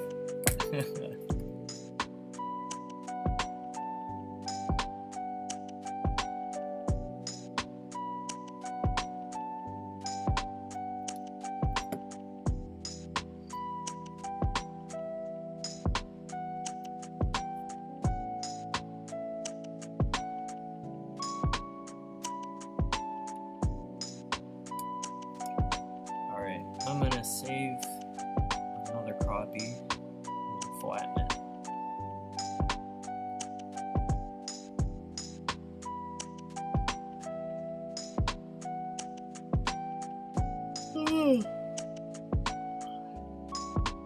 My computer takes forever to save something. I don't know what that means.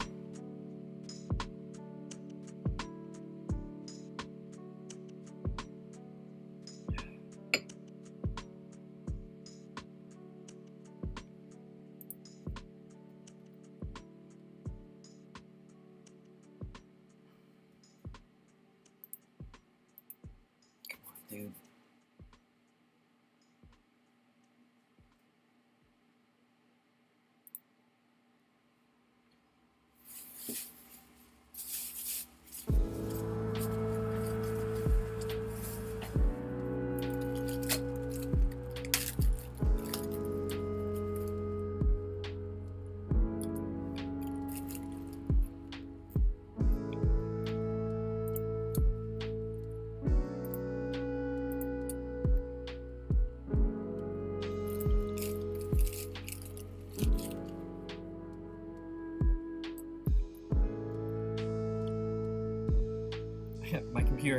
My computer does hate it when I do more than one thing at a time, and I'm already doing like 4 things at a time right now with streaming, so it's exceptionally unhappy.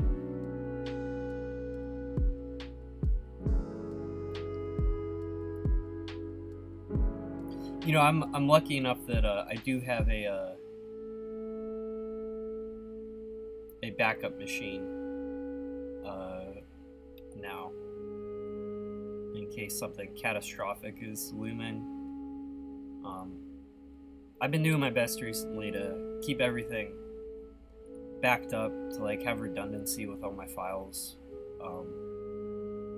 So, you know, if it does bite the dust, at most I would lose a day's worth of work. I should actually have my stuff backing up on the cloud as I'm working too at this point. Alright, so I was thinking it'd be funny, because this guy's like looking down here, if there was like a crab or something holding his mouth open.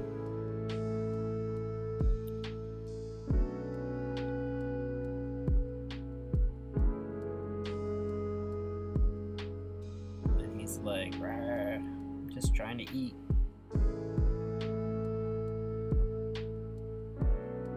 But the crab's got to be like real Hercules. You need to like sell the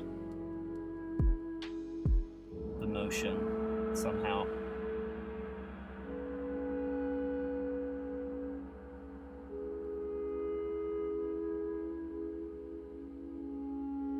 Three videos worth of work, dude. That's such a nightmare.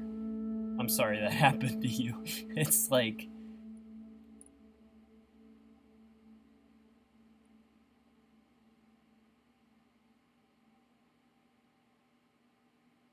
man, what can you even do?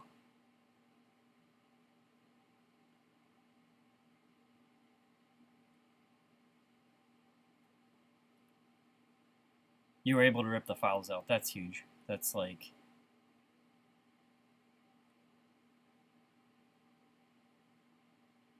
I think the worst that happened to me in recent memory, I mentioned before I was doing like a After Effects animation that was really intensive on like raster images and like big Photoshop files and like my terrible Photoshop file sorting where it's like too many layers.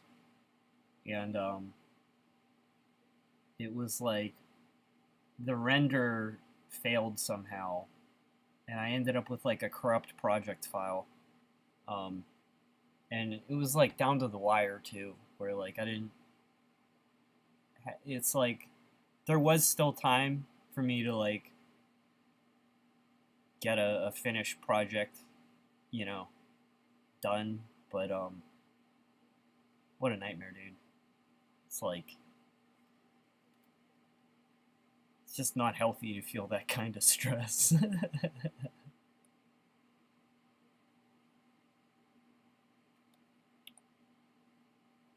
Oh my gosh, and it was like I knew that the render was like messed up. I knew that something had failed, but like that's also the kind of thing where like you just don't want to touch it in case it will come back, you know? Or it's like if I let it make like cereal crunching noises for another 3 hours, maybe there's an escape.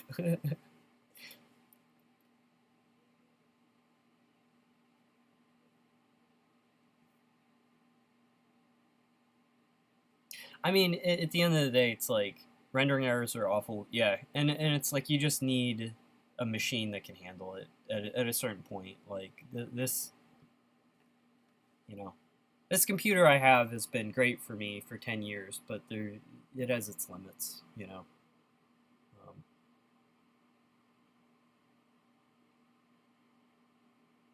outside of a few really annoying things with like being on iOS. Um,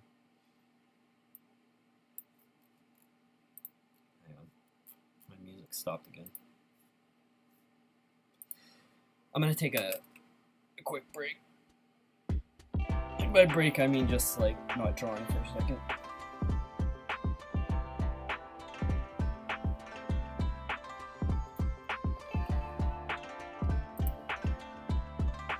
Some of the worst file losses I've experienced in my life were my own fault. Where like I'm sloppy with labeling my file names, and then I delete something I think is an old file, and then it's just like obliterated. User error.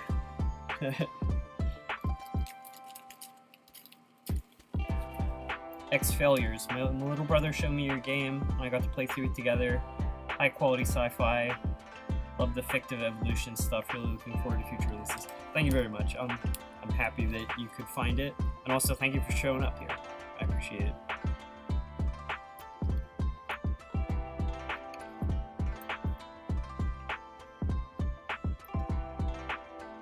Better not be taking the break, boy. Can't tell me what to do.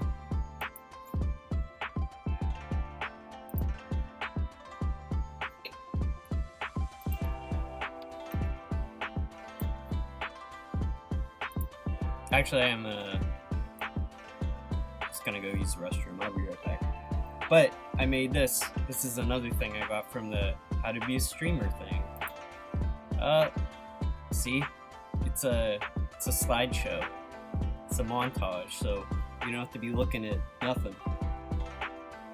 I'll be back in like 1 minute.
Thank you. I do like the the slideshow.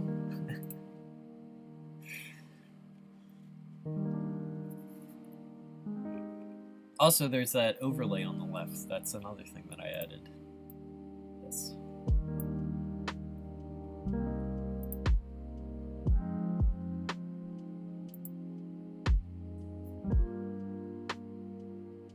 I don't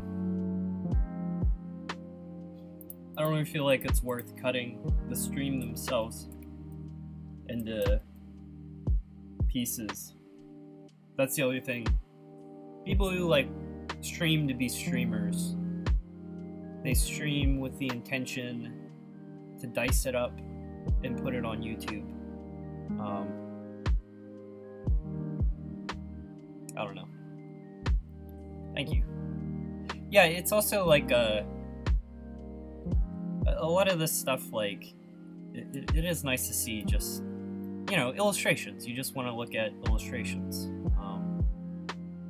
like that little dude.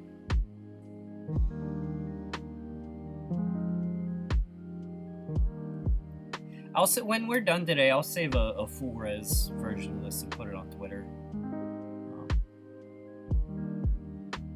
I was saying I haven't been posting a lot of art on Twitter recently, just because I spent the past week writing and having a heck of a time.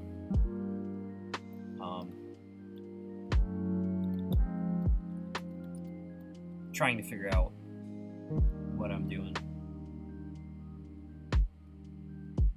It's like in chapter 5, you know, I've got the working draft and the mainline story with the animals and the documentary is pretty sewed up.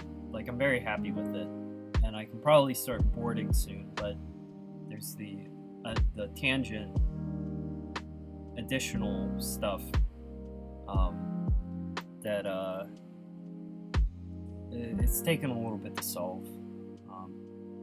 But it was like only yesterday, like after a week of banging my head on it, I think it's like finally coming to shape. Yeah, there's gonna be a crab, and I want the crab to be like holding his mouth open, but I need like appropriate. I need a good image.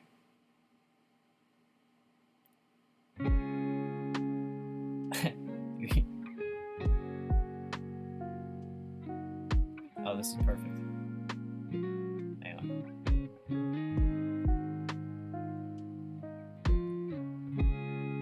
Like that.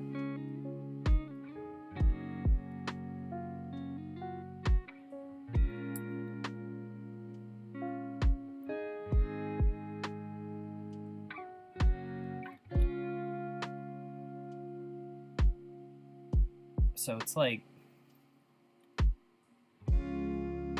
claws kind of like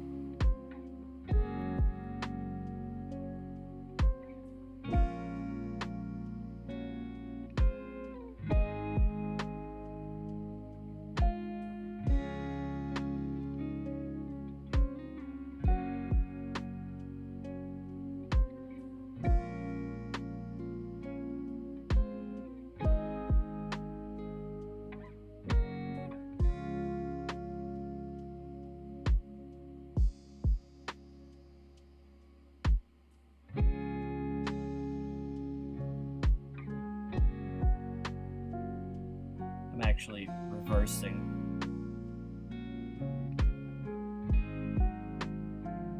Doesn't matter.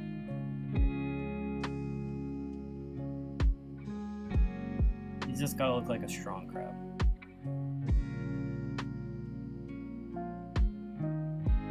I drew a mimic mother for a school art project where we were supposed to draw a character. The teacher was very confused, but let me draw it anyway. That's very cool. Art teachers don't know what they're talking about.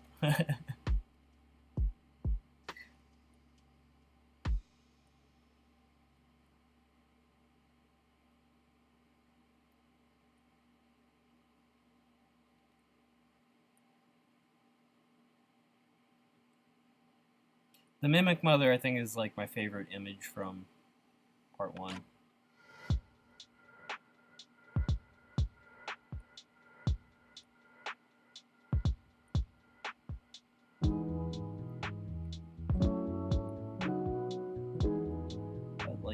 stress lines.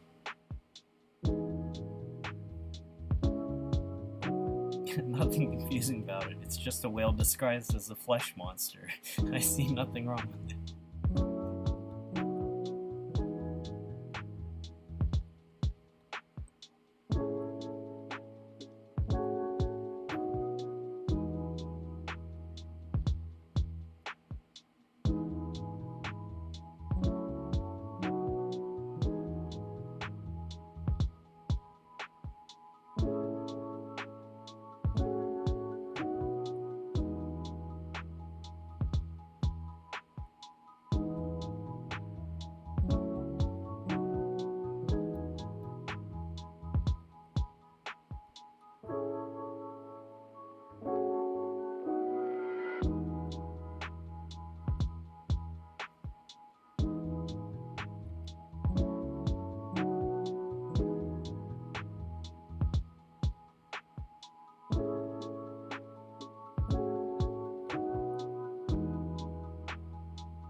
His body might need to move up to sell the lifting sensation, like set that to multiply.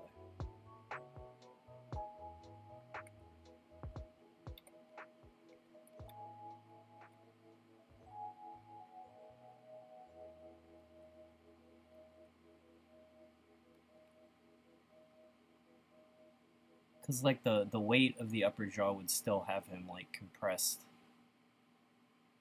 if he's straining against it.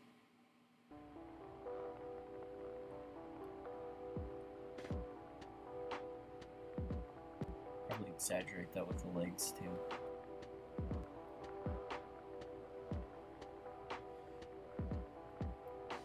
It's kind of not wide enough.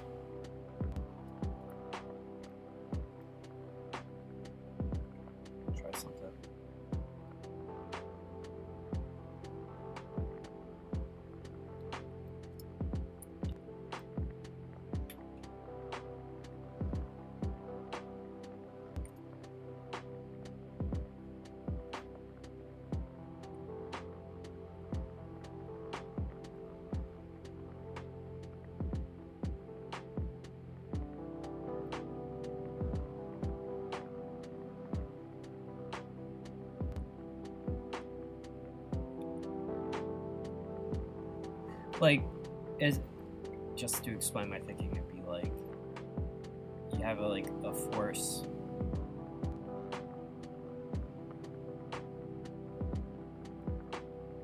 standing like this is different than like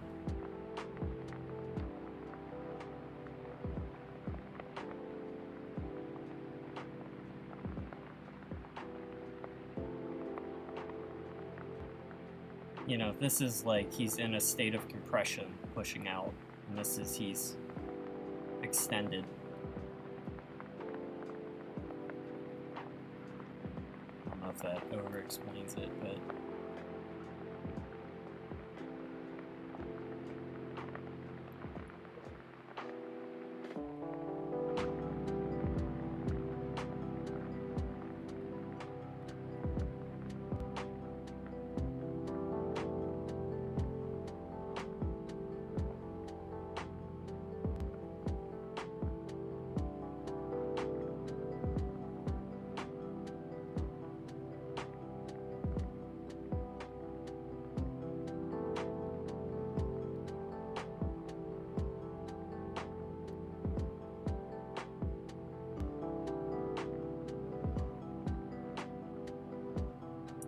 this is one of those things where I'll just draw it wrong until it suddenly looks right. It's that far off. That other way. Not that anymore.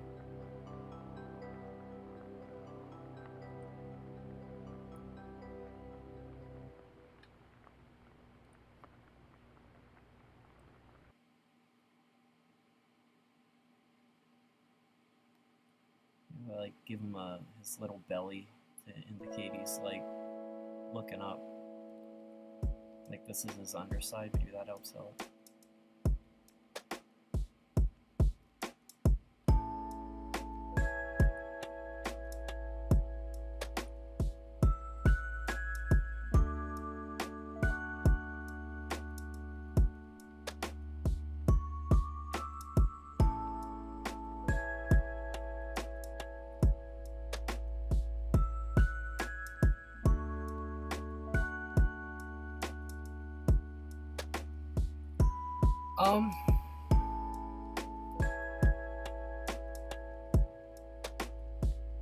Kind of like it.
She was very striking besides the fact she was a coward that got 2 whales killed.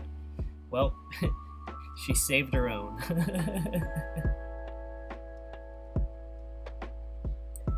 Why do I not monetize Scrimshaw?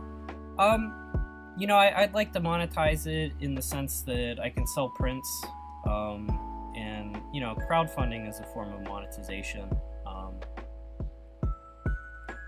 I'd like to sell merch. You know, I need to get that set up.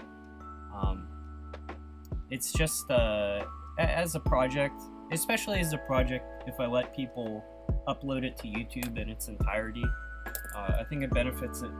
It benefits me more if the product of the visual novel was free, but I have other avenues for people who want to spend money on it.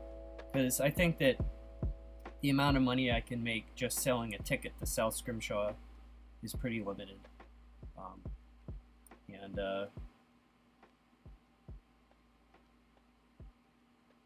yeah, I don't know. I think that more, like, a million times more people have engaged with South Scrimshaw because it's a product that you can just read. Because I let anyone check it out. So that's kind of my thinking. And plus also, you know, it's like,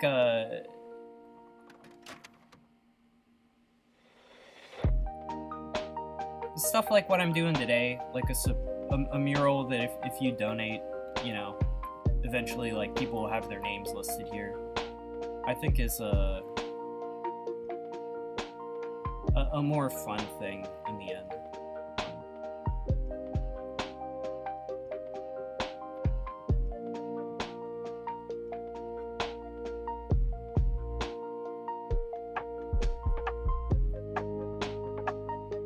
The other thing is, it's like, when I think, you know, going back, like, many years, I've been playing, like, free Ren'Py games and free RPG Maker games and reading free webcomics, and I know for a fact there's a lot of that stuff that I really like, to the point where it's, like, shaped my career choices. I've really liked it, and some of that stuff, you know, I wouldn't have found myself, you know, if there was, like, a admission price. Like, that's kind of just the reality of when you're a consumer browsing the internet. Like, one of my favorite video games, The Witch's House, which they released as a commercial product. Like they did a remaster, but you know, that was free and that was excellent. That was like kind of this perfect little short free game. So I don't know. Free things are good too.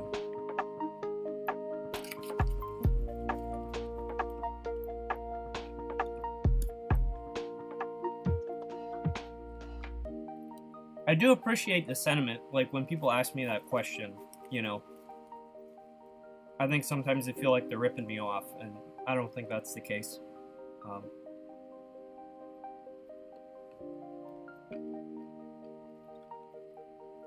Let's make this guy into a snail. Or actually, I don't think he needs more detail, he's fine.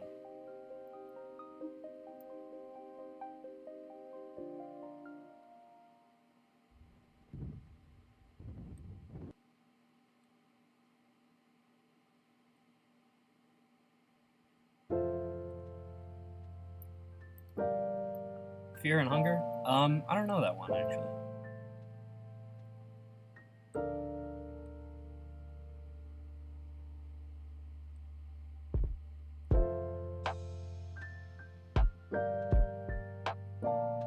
There are definitely a lot of devs that begin free-to-play and sort of transition to a pay model, which is cool too.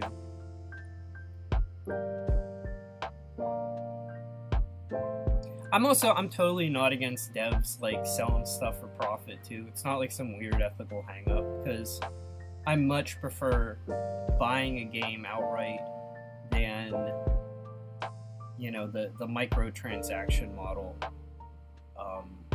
or subscription model. I think it's just like, it depends on, you know, it's different for each dev.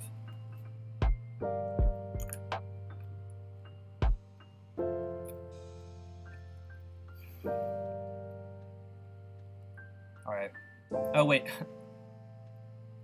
I was gonna keep a count of fish that I drew and I totally missed it.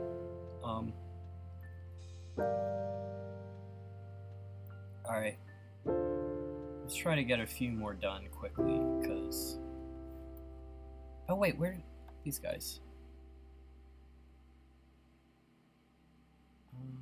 I don't know where they're going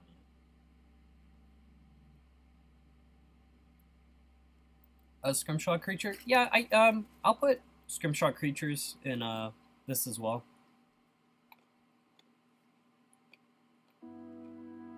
Alright.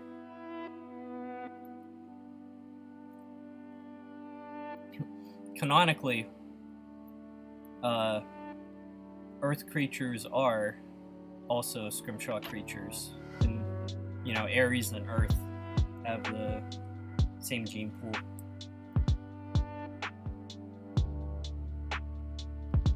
Largely the same gene pool.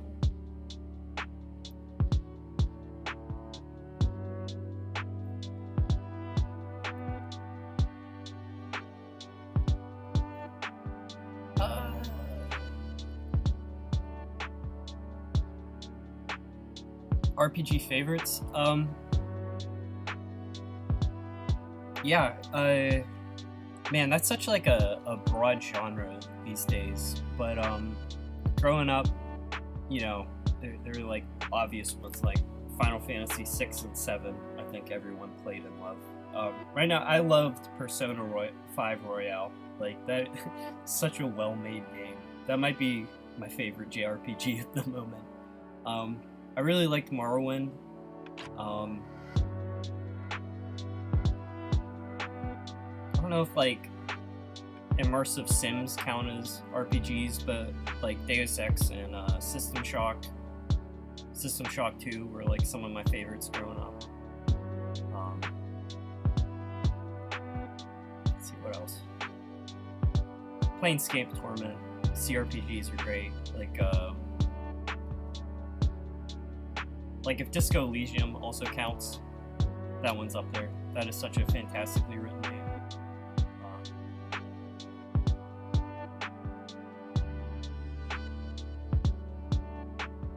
That's all that's coming to mind right now. Oh, like action RPGs, like the Souls games I adore. But again, you know, it's like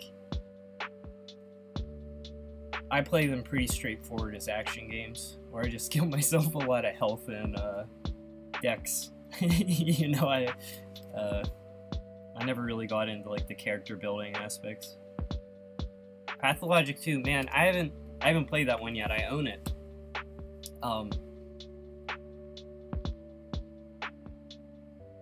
Yeah, I am excited to play that one. I have the first one too. I wanted to play the first one first, and I put it on my Steam Deck, and it's like, there's no way I'm gonna play this without a keyboard, you know. So it kind of sent me back. Yeah, Disco Elysium is amazing. Yeah, but I also like any game where you solve murders is a favorite.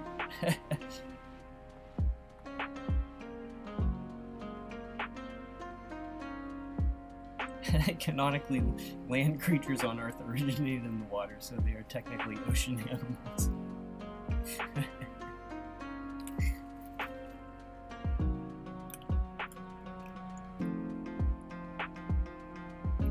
Organic molecules came from inorganic molecules, so technically, we're inorganic molecules.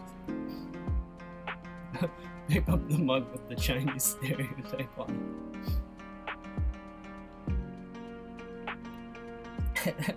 I have not yet beat the final boss of Mystia's Izakaya. That is a fantastic game. Hey Frosty. I'm now a Toho secondary fan, because I played 2 Toho fan games. Strongly recommend Luna Nights if you like Metroidvania.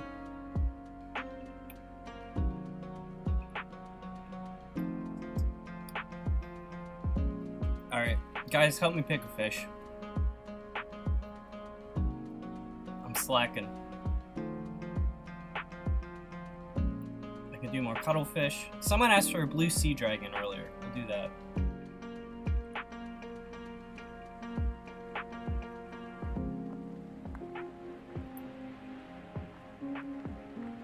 Pathologic 2 is a semi-remake.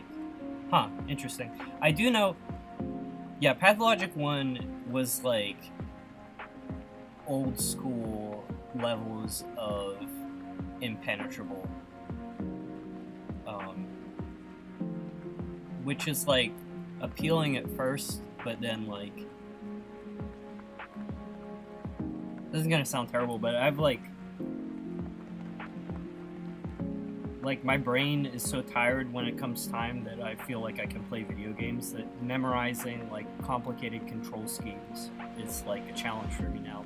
Like, I have to like set aside time to like really get into a complicated game.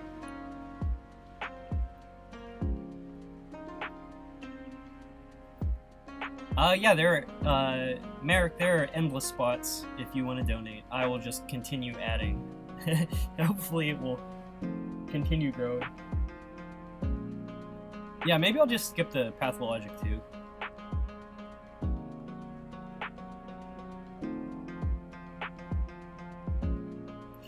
That's the other thing, is like I don't want to like look up how to play Pathologic.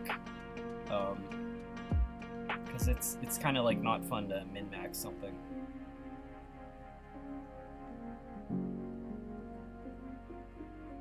Barrel Eye. I feel like we do need a Barrel Eye. Okay. Blue Sea Dragon, then a Frog, then a Barrel Eye.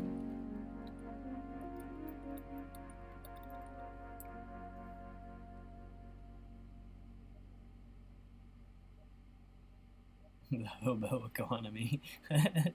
That sounds like a good game.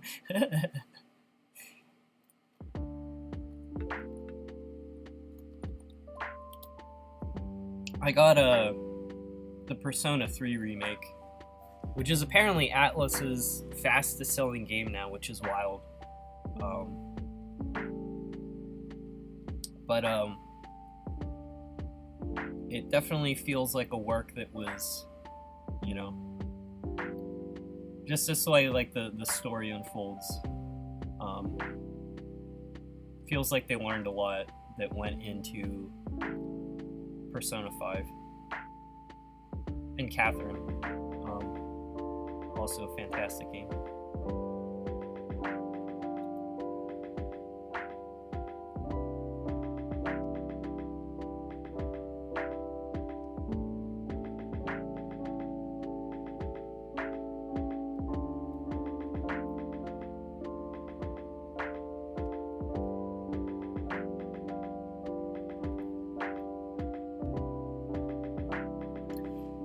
Enjoy tomorrow. No, when I replace the AI, it's gone for good. There's stuff I don't like about it in terms of just how it reads.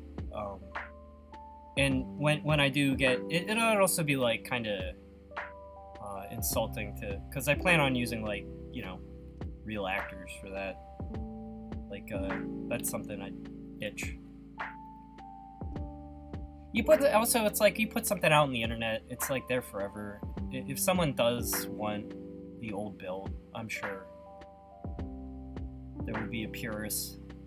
Hopefully my Scrimshaw will get popular enough to have purists on these topics. But I mean, I can like not afford to even like feed myself. Like the concept of like hiring voice actors is so far down the line.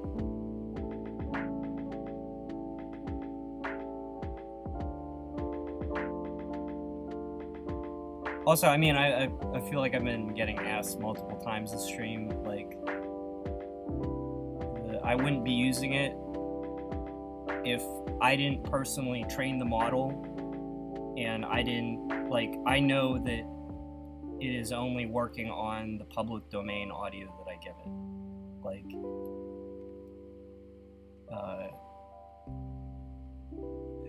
people want to give me heat about it, you're welcome to still have your opinion, but I think that is an important distinction.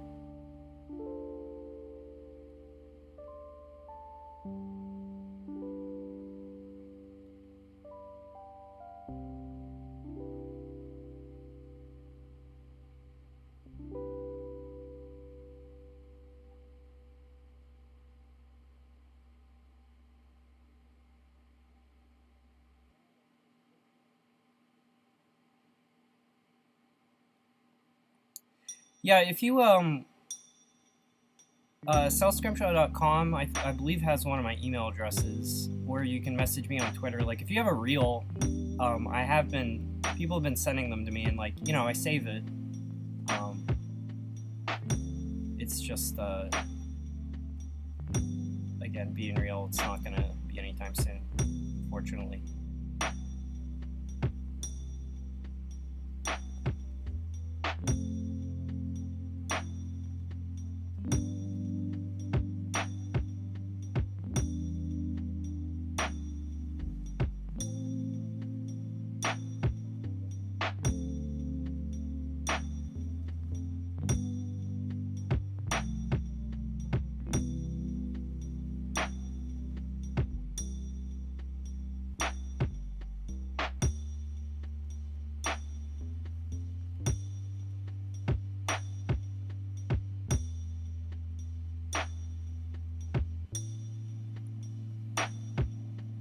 This guy I'm drawing is really cool.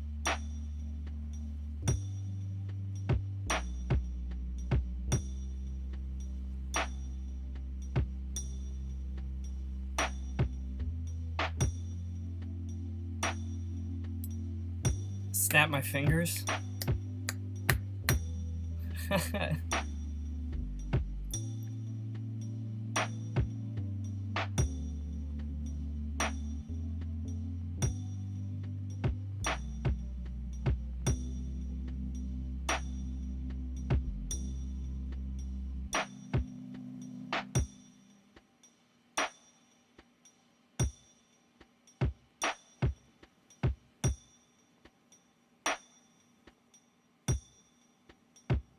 I think, it's like, I think the voice sounds good enough to use at this point.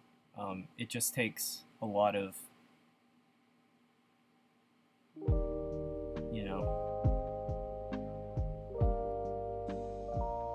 getting the computer to speak correctly is not easy.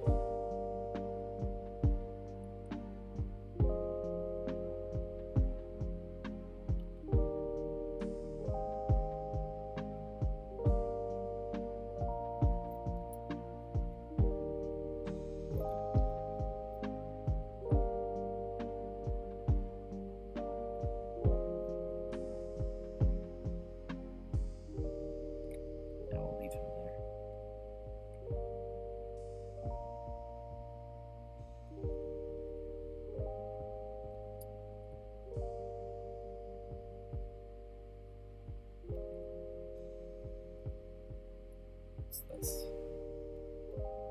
Okay, blue sea dragon. Then I was gonna do a frog.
Oh, the background music in South Scrimshaw is stock that I've licensed from Pond 5, and that's also listed in the end credits.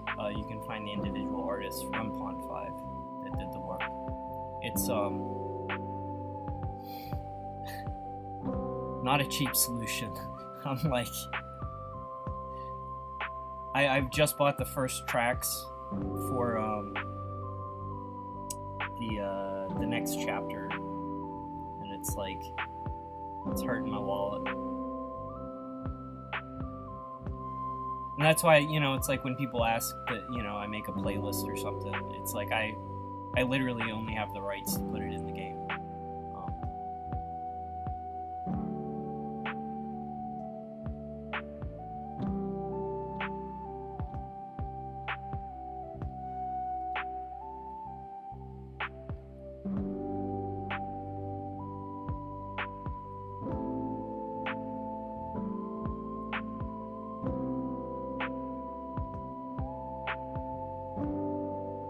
Whiskered Otlet. Not yet.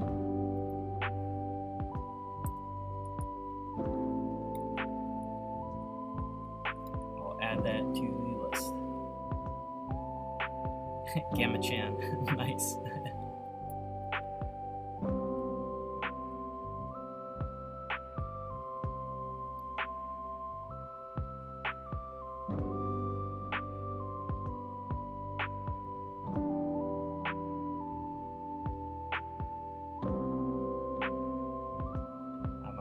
Gone a bit overboard with these feet.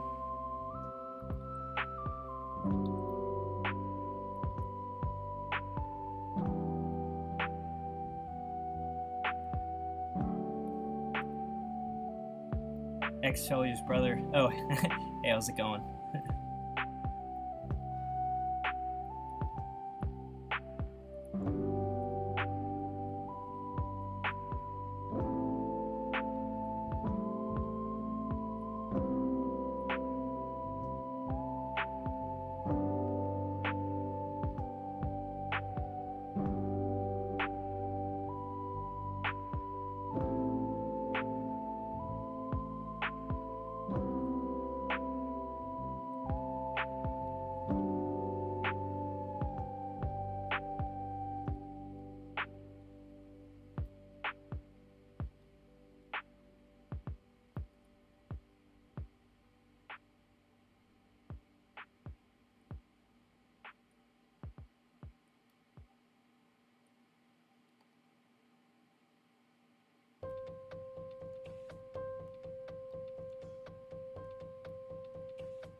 Why is this toe messing me up?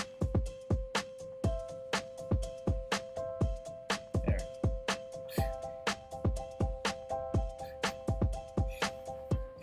Very irritated for like 1 second.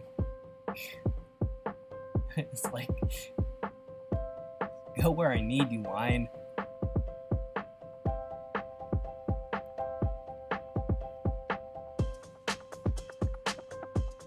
Still feels too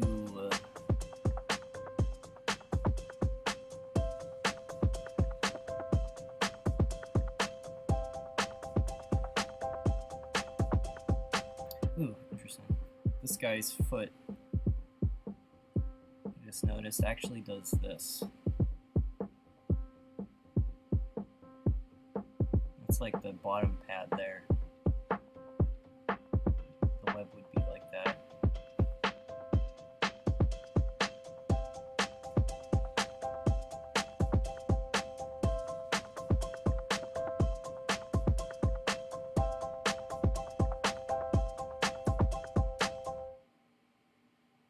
You can like see like his artery running through his body.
That's enough frog.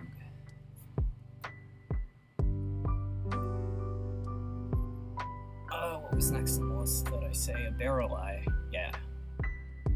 These guys are amazing. The lamplighter was my crappy imitation of a barrel eye. Real thing. Far superior.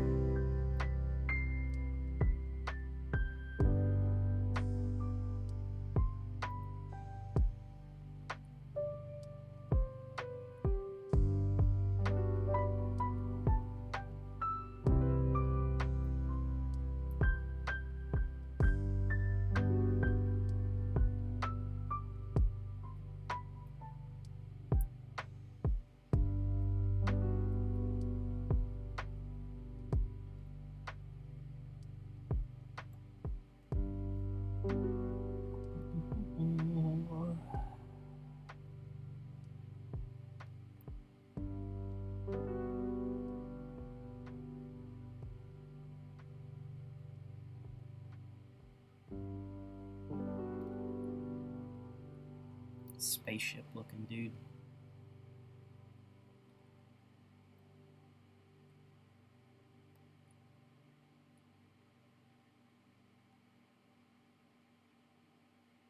Oh, speaking of spaceships that look like animals, I think I saved this in one of my folders.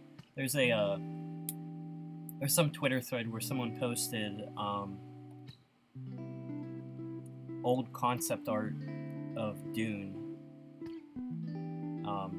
like before any of the films were made.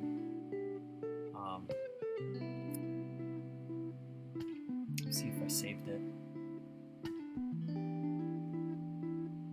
My computer's doing two things.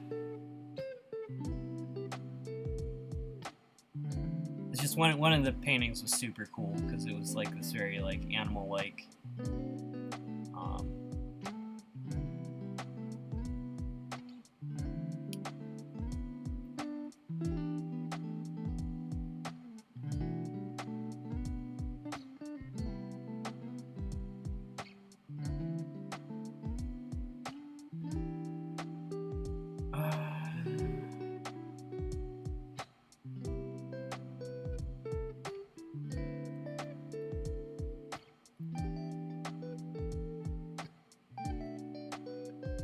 Oh, the stream's dying.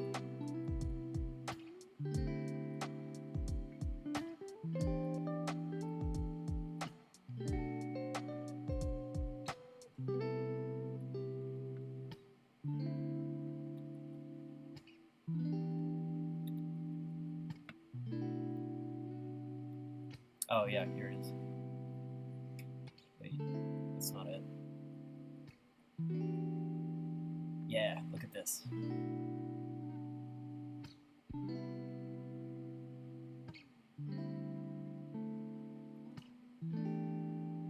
Stream might also be messing up because I'm doing stuff in the background now. Look at that.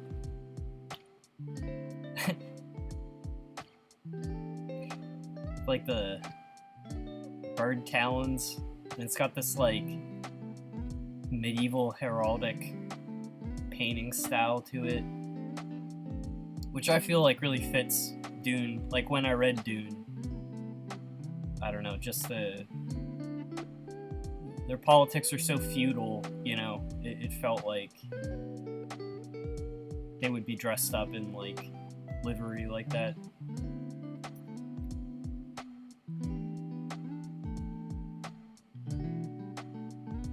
See if I have any more of these.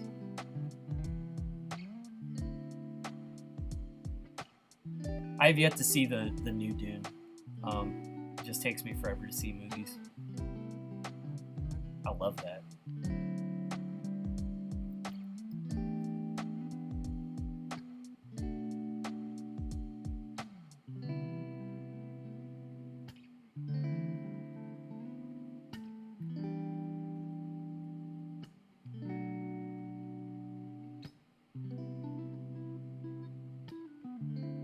It's like,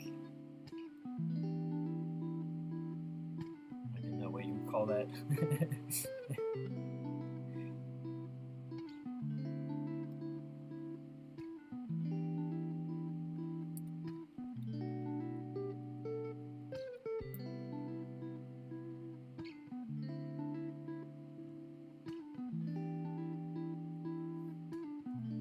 I should have saved this artist's name too. I'm sure I could Google it in a second.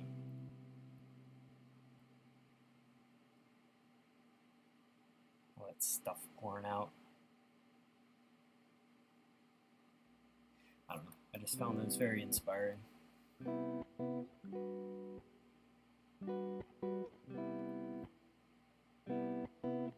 It's busy, but in a way that, like, I don't know, like,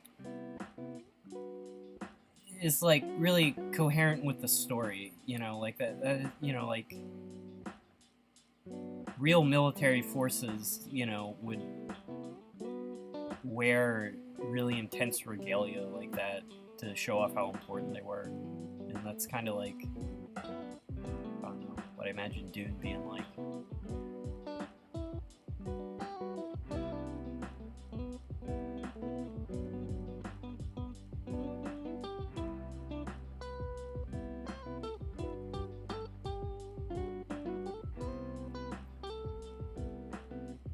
Dazzle camouflage, yeah. Or it's like they're so past the point of camouflage that it doesn't matter anymore. You know, it's like when there's no visual trickery to be done anymore, you just like deck yourself out in something that looks cool. You know.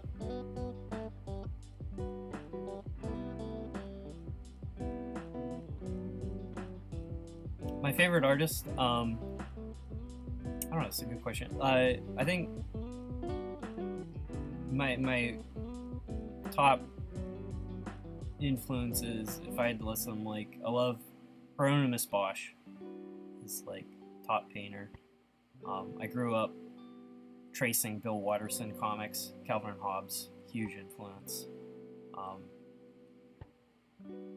I love Mari Sendak, you know, like the way he does like beasts that are like simultaneously like kind of like scary and menacing and friendly, like at the same time, I think is like really beautiful, and just like the how delicate his work is. I think I would list those as like my absolute favorites.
Oh,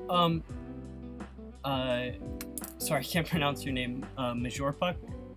If you have made a donation and it's anonymous, you can just email me. Like Ko-fi gives me like this big Excel spreadsheet of every donation I've ever received. So like I have a list of like, you know, like if you email me when and the amount that you donated and the name you'd like me to change it to, I will change that for you. So it's not like, you know, this is a work in progress. At any point, if someone, you know, needs to change something, I should be able to go into the spreadsheet and change it for you.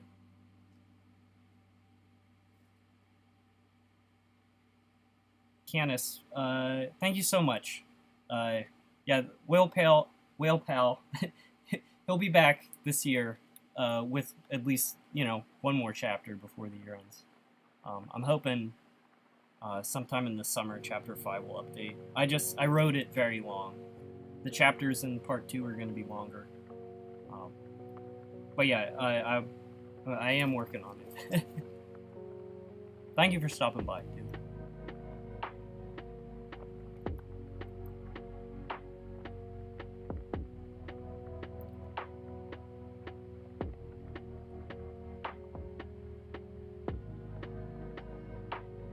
I kind of like the sparrowhead. I think that might be enough.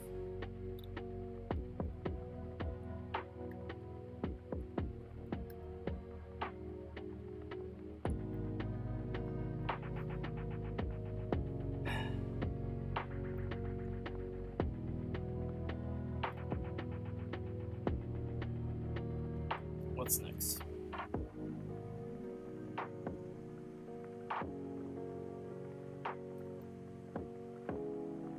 Someone asked for a whiskered auk. What? I don't know what that is, to be truthful. Find out. Google image search. Oh, a bird. Nice. Yeah, we can do a bird. Look at these guys.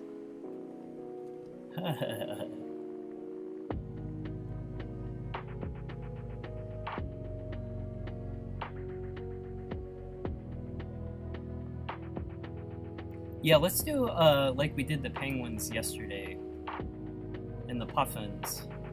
We'll do another a row of birds. That was, I think that's cute. Look at these guys.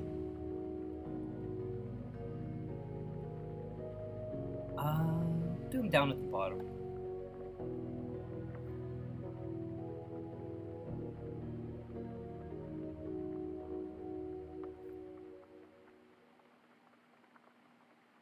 These are fine birds, I believe.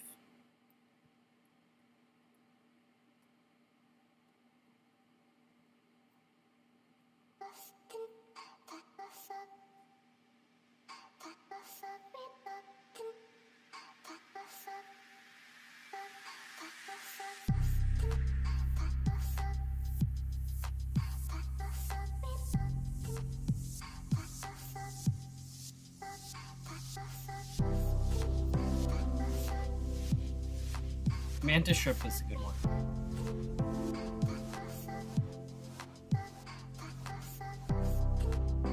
Put that on the list.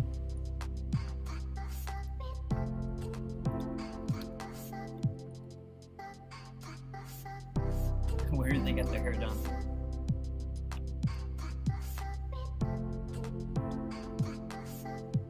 You trying to steal their look?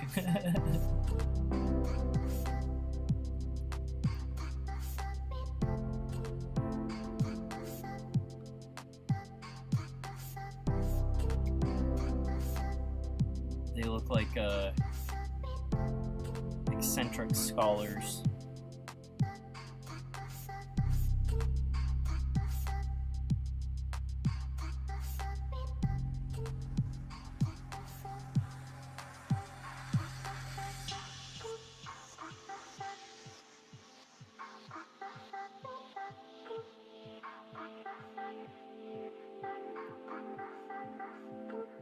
I gotta draw the keel bones sticking out past the head.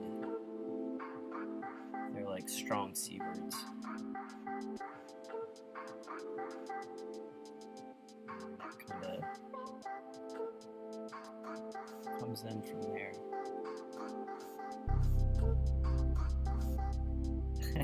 What's up, Ed?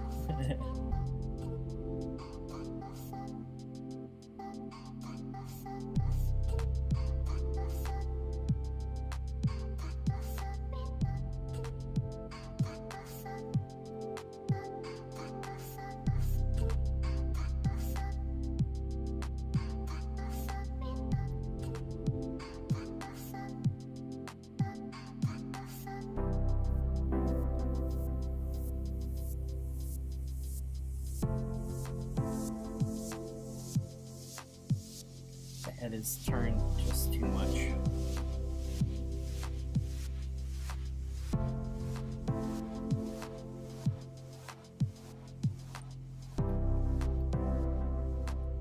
I'm gonna draw his head oversized because I do that for like every animal.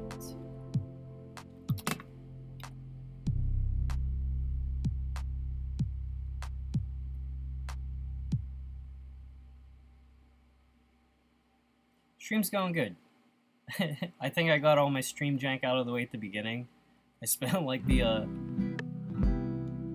hit 11, and I started streaming, It wasn't live, but I was like talking to myself for like maybe like a solid 5 minutes before someone in chat asked when I was gonna start.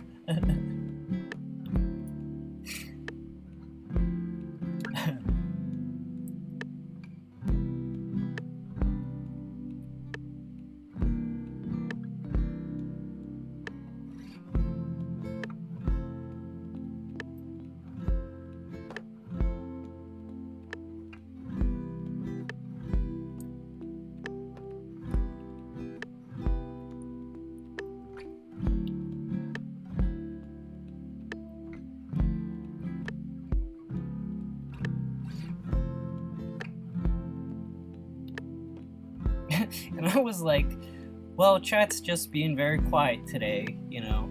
The first stream, I figured, you know, I was like advertising it, like, first stream ever, super important. You know, maybe people just were like, you know, they weren't gonna show up, that's fine. Still gonna draw anyway.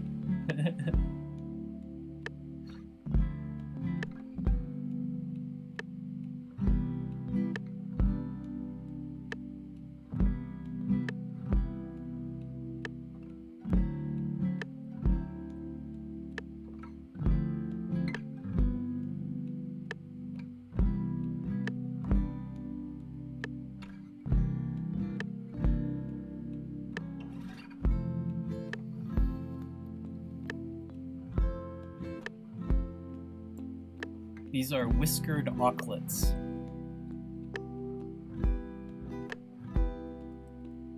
Another great chat recommendation.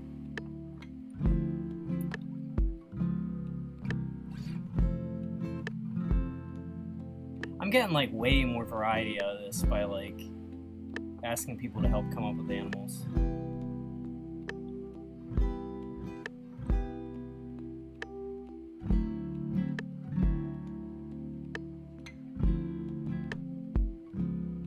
Like, there are just like certain animal types that I enjoy drawing, and I get too stuck just reflexively doing the thing that, you know, go back to like the same imagery.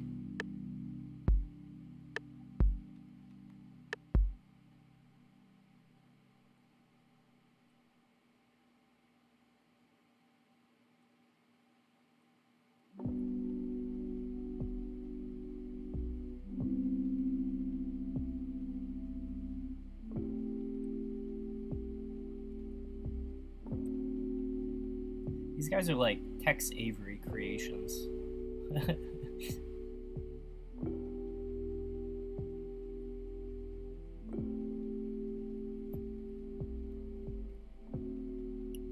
For wispy stuff, like what's on top of the head, I'm switching to a larger brush so that I can do like less pressure and get a wispier line out of it.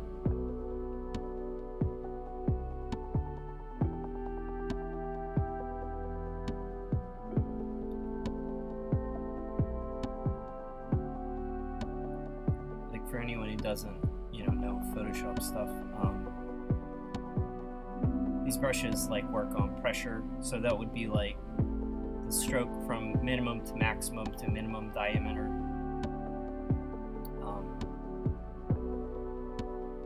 Display for the amount of pressure. Not here. But anyway, so like if I touch the canvas as lightly as possible with a huge brush, I get that. If I shrink down, I do it, I get that.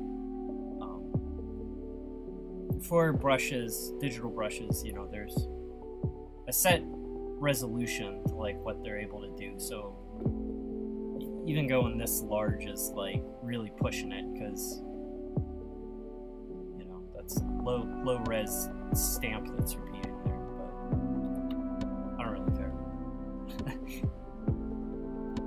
But when I switch sizes, it has a lot to do with like the amount of the stroke width I want versus like the pressure that I'm putting in.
His beak's a little too large here. I think that's an issue.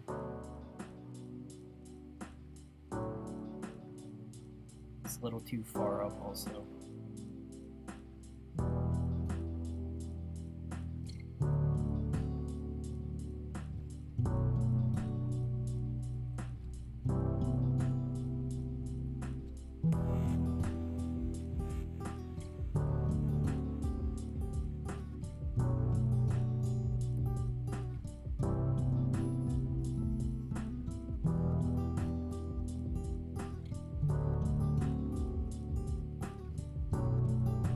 Changes seem to shift his expression into something like more disgruntled.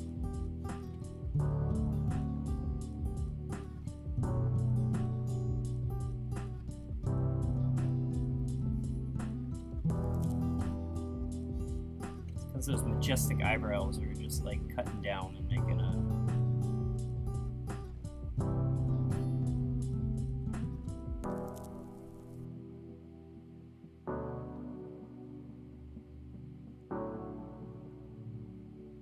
I'd rather him look like a little like confused or surprised than angry.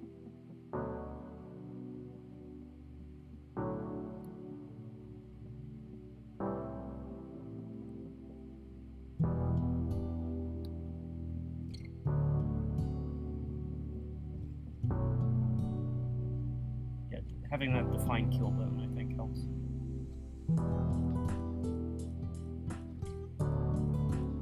Like, what are you looking at?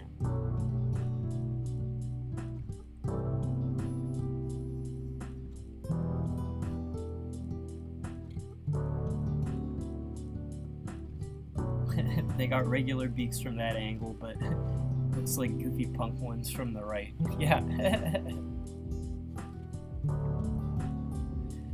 This is another one that's saturation boosted, I believe.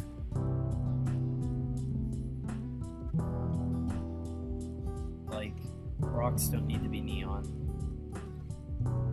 Grays don't need to be purple.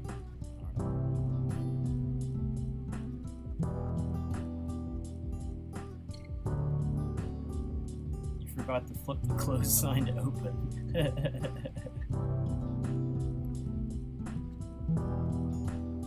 Oh, I like it. They got little webbed feet too. That's like powerful and cute.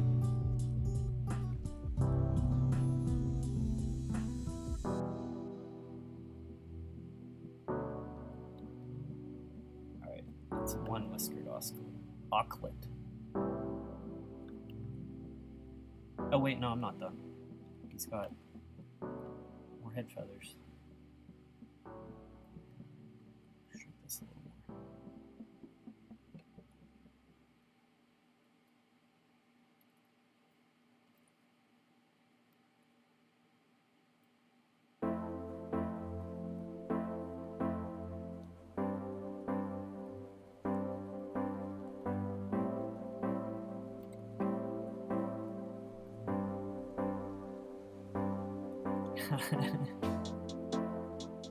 How else am I supposed to admire nature if it doesn't look like a peacock? Yeah, and then you go outside and you see real nature and it's like boring.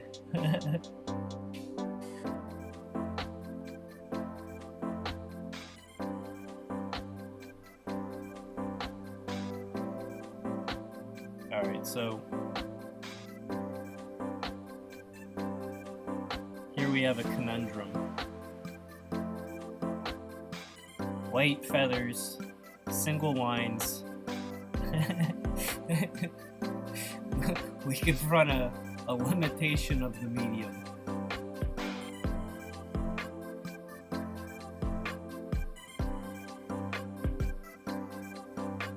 I think what I'm going to do is draw the line black and then trace it with white. So I have like a very thin contour highlighting the stroke. I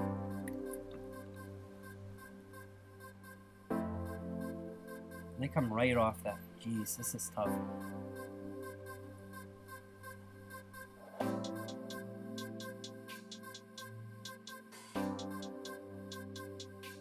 It's like he needs those feathers too, you know? They're like essential character detail. What's that look like? Okay, so that's there. Probably like do that and then I mask off.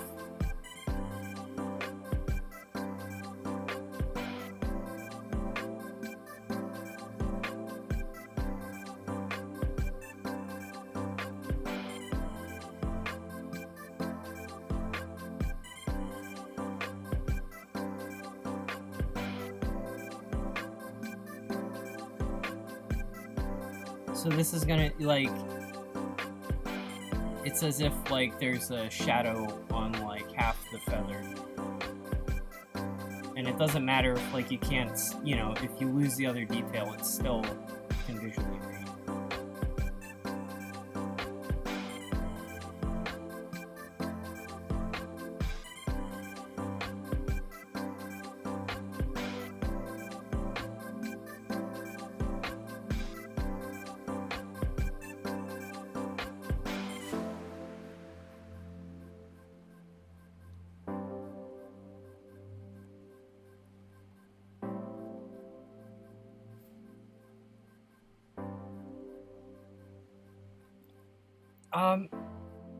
Yeah, that's fine.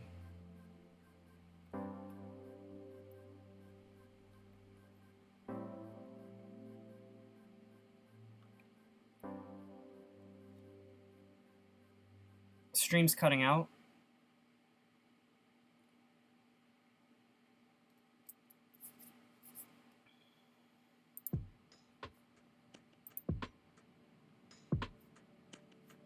Do I have any way to check?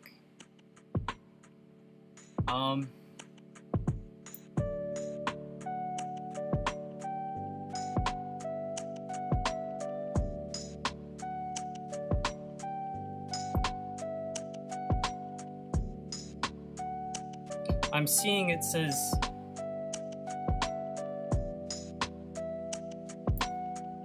oh wow, this is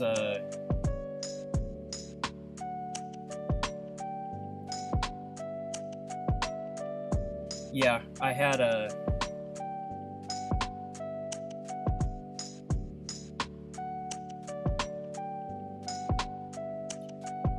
the YouTube control panel is showing me that I'm getting occasional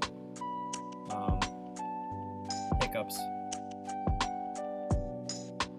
No, it's on my end. I'll show you guys what this looks like here.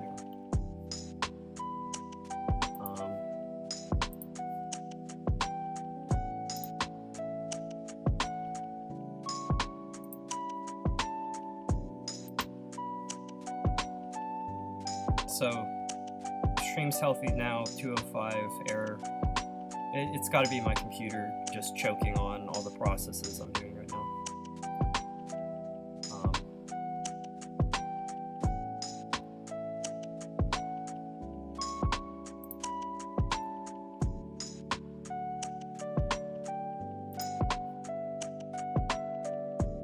Is there anything I can close in the background that would help?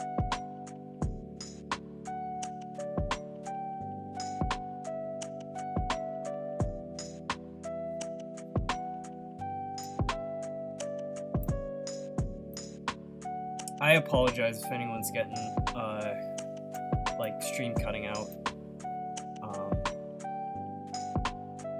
This might be a machine limitation on my end. But it does help when people tell me it's happening.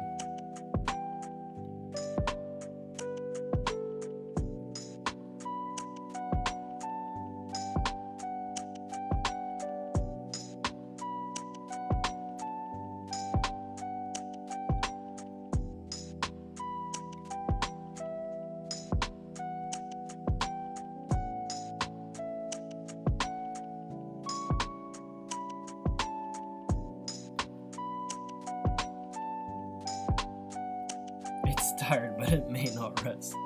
No, it's it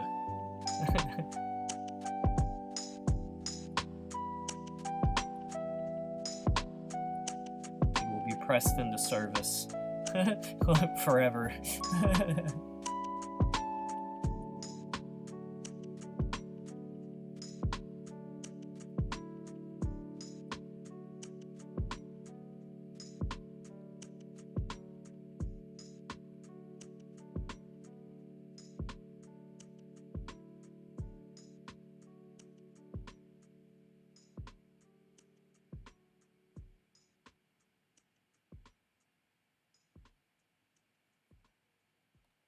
My computer's fan is actually buzzing.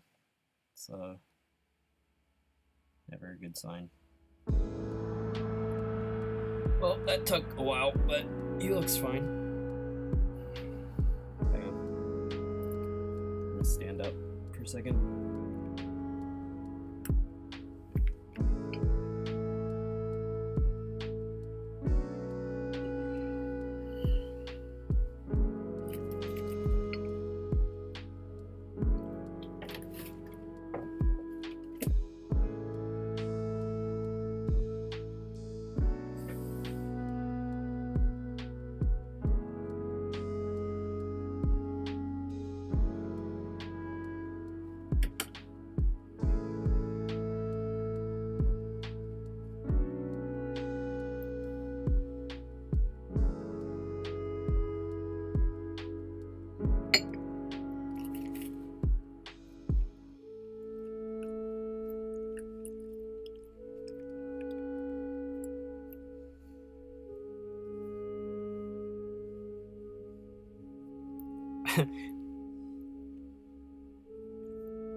My computer is about to go into liftoff.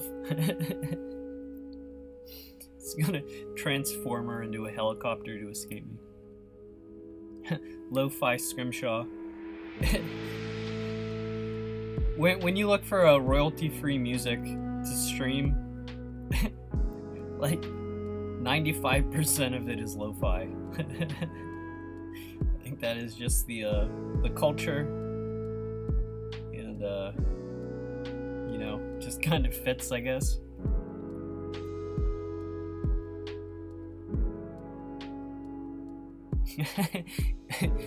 It is interesting. YouTube's copyright system identifies music immediately now, and when I played that Animal tribute, the Anomala tribute to Anomalocaris last time, that had Evanescence music playing.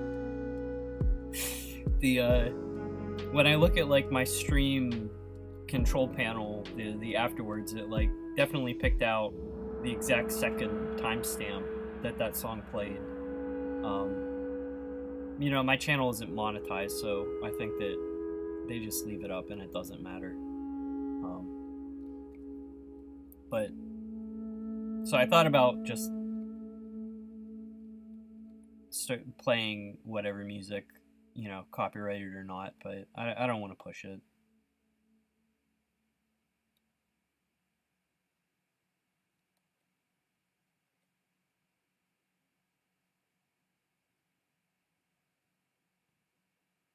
Yeah, lo-fi, it's like it does have like I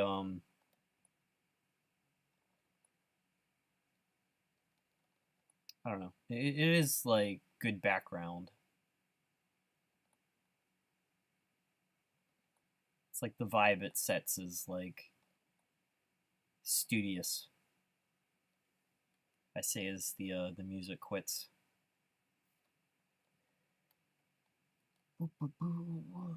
Actually, and I shouldn't complain. This playlist is actually pretty fine. The one I had last time was not as good.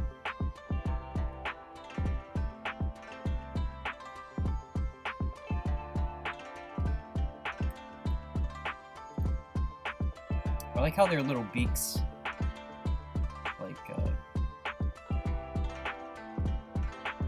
they do that. You know, it's not like a straight line.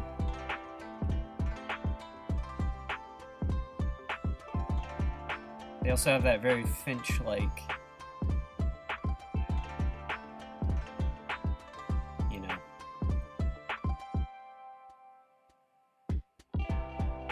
Oh, these guys have great faces. Like, got that back there.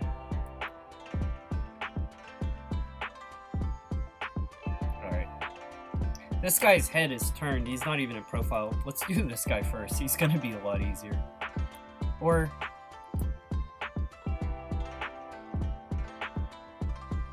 I've already spent a lot of time on these, so maybe I do try to just see what a super fast sketch turns out to be.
I gotta do this guy just for the hair sweep.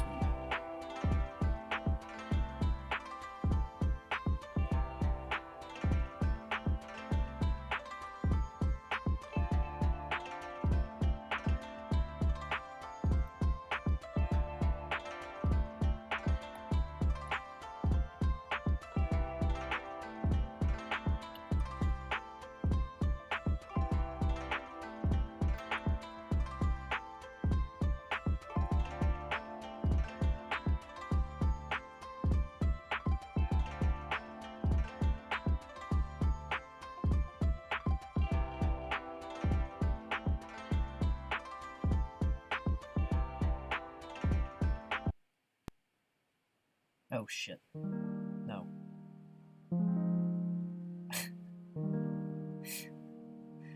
I accidentally clicked the icon to open Steam, which is a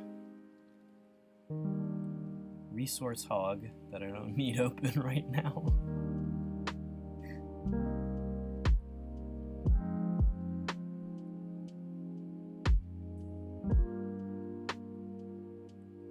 Bird heads are always like way less domed than I draw them at first.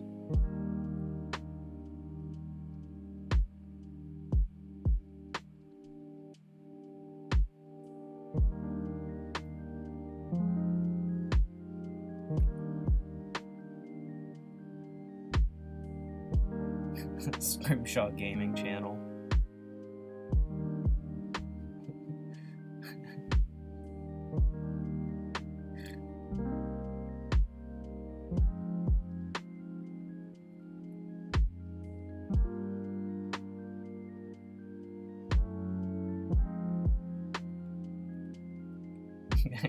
Finish. I can beat the last boss of Mystia's Isekai on stream.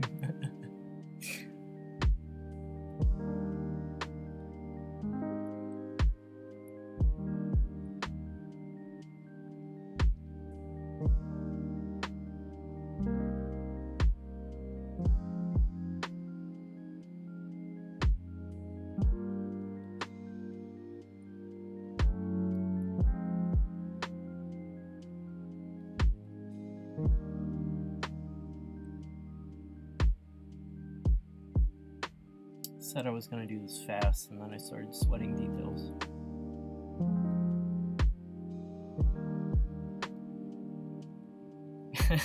Snorb gang. Snorb gang.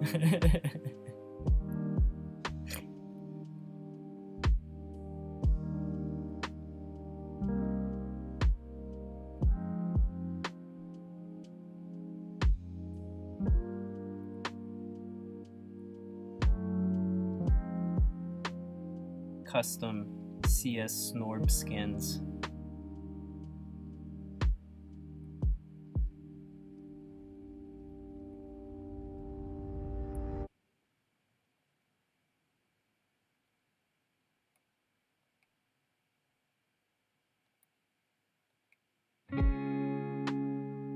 I did. The guy who made the Brillo whale in Minecraft, that was actually extremely dope.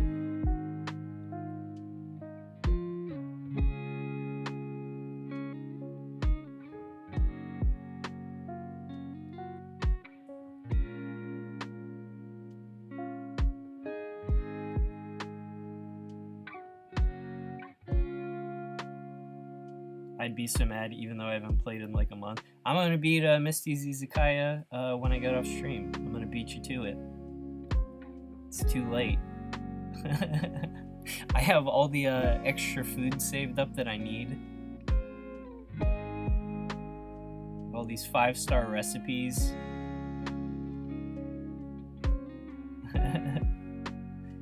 See a Snorb knife gamma's going for 482 bucks.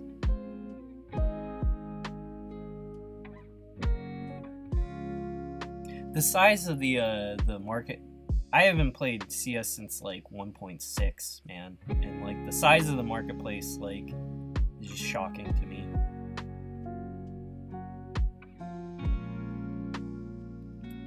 That would be a dick move.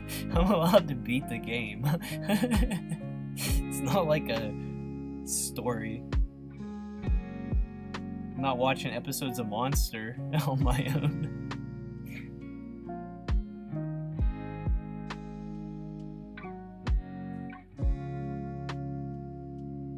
I've just started watching Monster, the anime.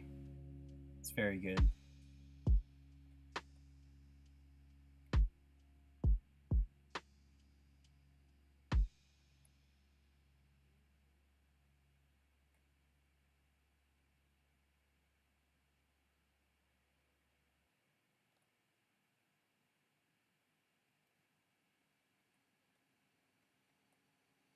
Maybe an even better way to do this if I do.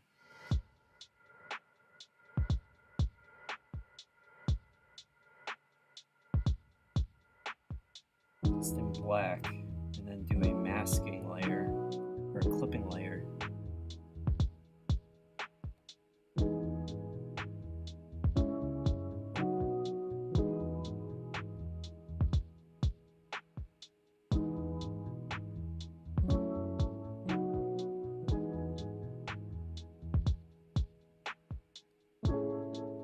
One case and got a $309 skin. It's wild. I was what was I reading? And it was like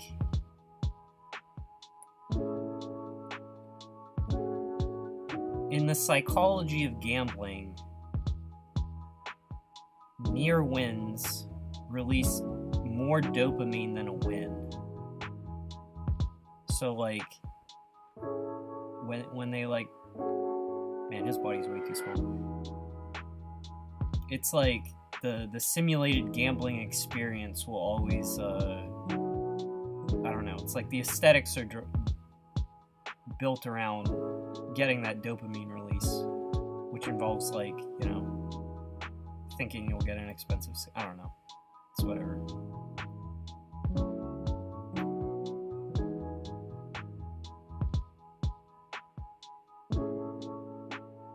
I do like CS the game, I just am not good enough to play it anymore.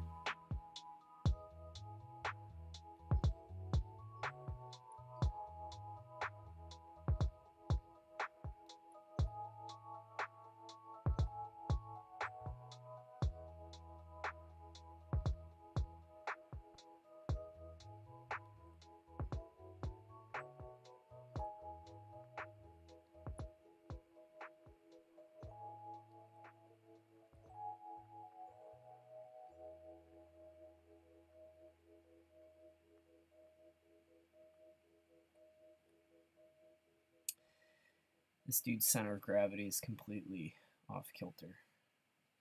Let me try something. That seems to fix it.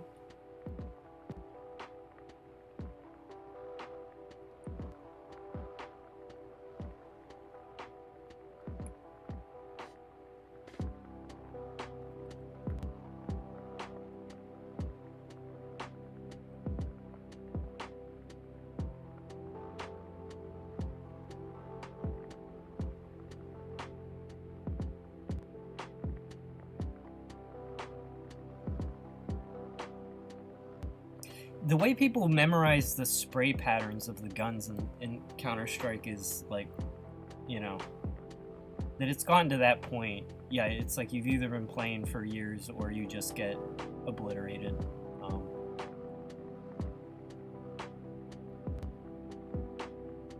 I think Counter-Strike is also one of those games that's like just sort of the fun gets boiled out when people get obsessed with the meta, you know. I don't know. I don't know the correct way to play Counter-Strike anymore.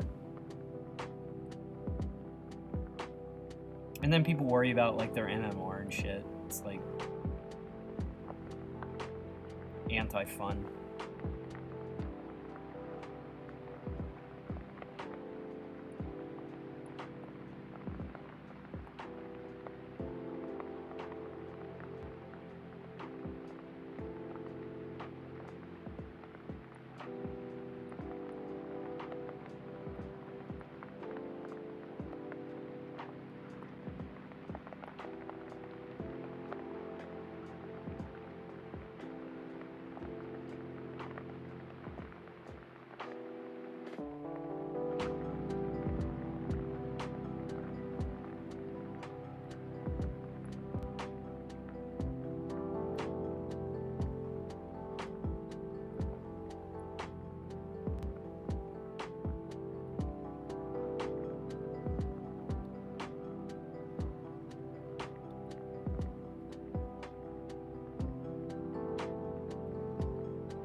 I'm having a lot of fun drawing these birds.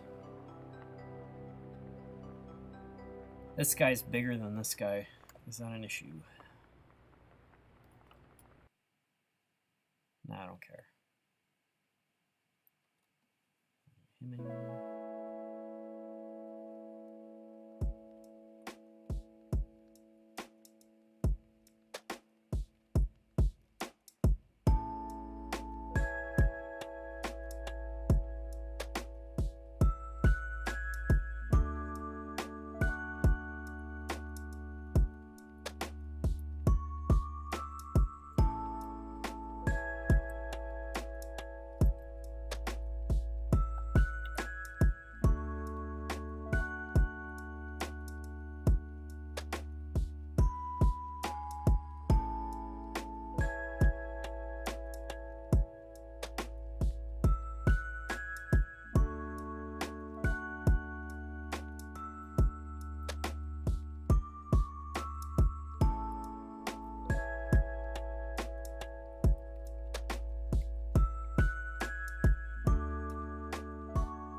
This guy's just heard some news about something, is his expression. It's like, to shreds, you say.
He didn't watch his stocks carefully. His crypto portfolio just plummeted.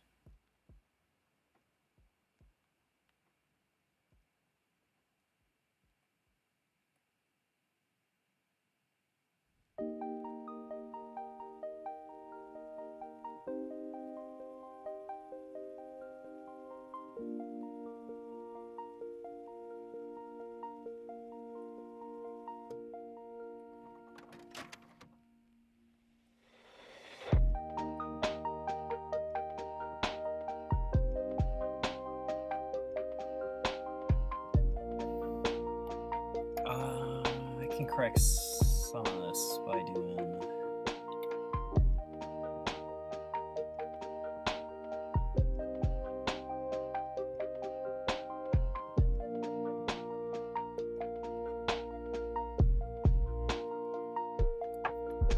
Yeah, he was just a little too...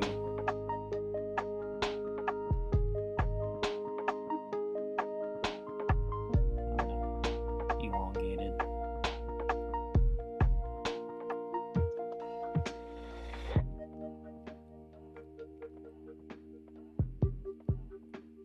Also, his foot is in the wrong place.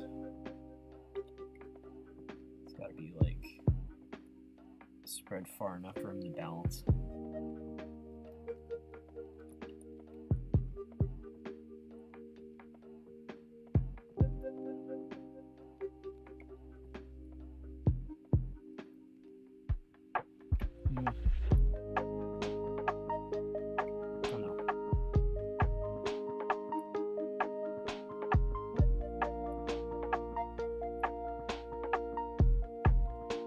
It's like the anatomy is already like pretty goofy.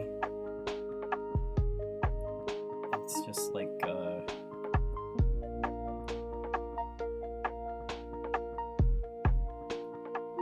where the line is.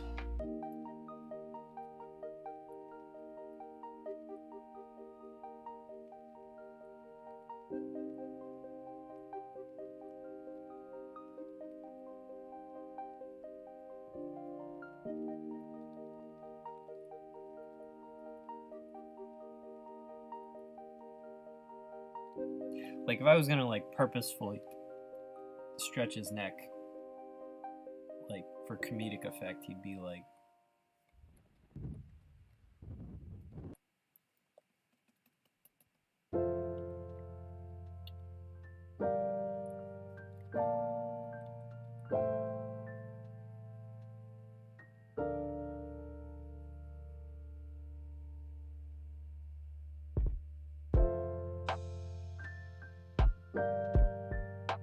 I'd turn him into like a crane.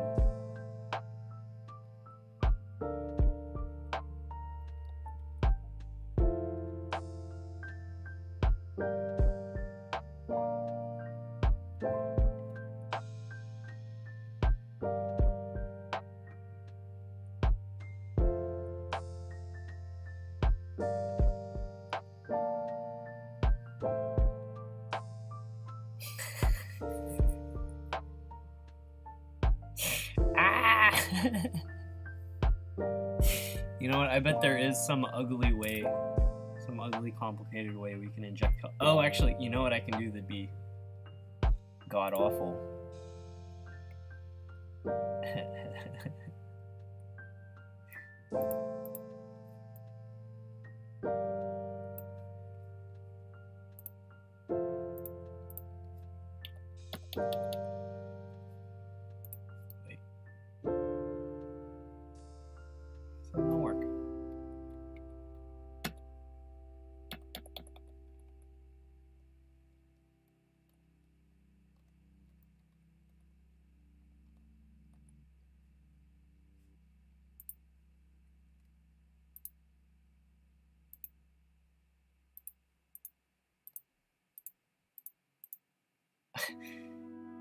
I was gonna add chromatic aberration because I really don't like chromatic aberration often.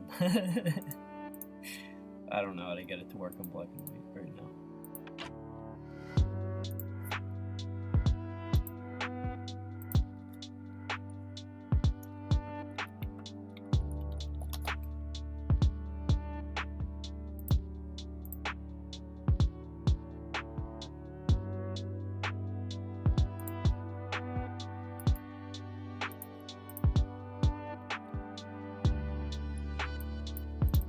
That's chromatic aberration, which I'm sure you all know.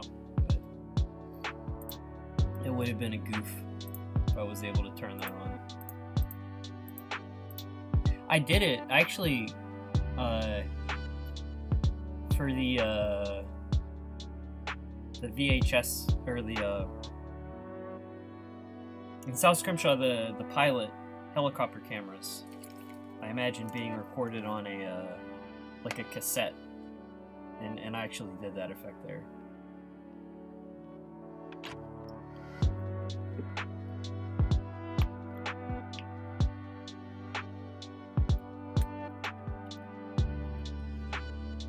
The look has its place, but it just got a little bit overused for a while.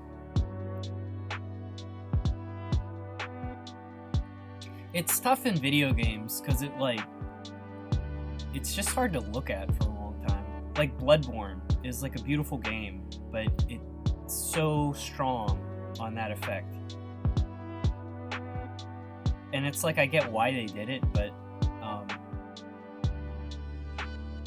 it's like my only complaint with Bloodborne. That and a couple of the bosses are bullshit hard.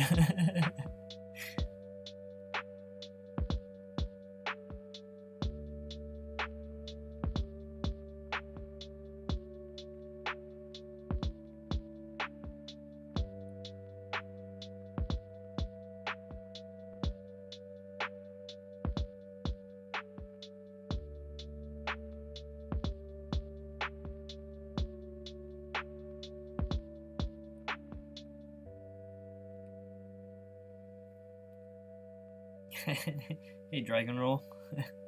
Yeah, I'm streaming again. I might do it weekly because it's fun working on this. Like, drawing is a very solitary activity that I very rarely shared with anyone, so I kind of fun to just do this. I might switch to Tuesday, Thursday. I haven't really decided.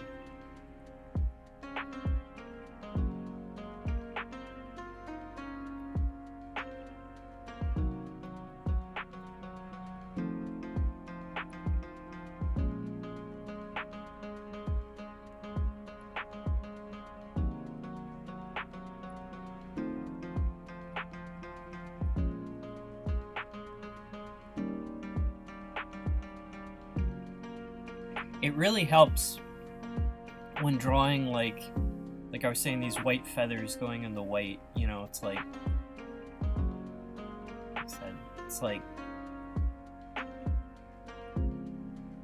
trying to like outline a feather.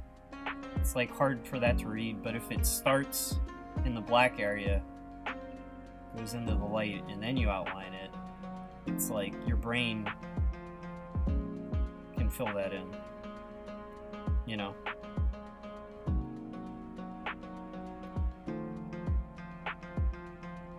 Drawing's a lot easier with friends. I don't know. You know, I don't have a terrible, like, after art school, it's like most of my friends aren't visual artists, I guess. Or they're the ones that are visual artists are like in really different disciplines, or like, you know, I don't know.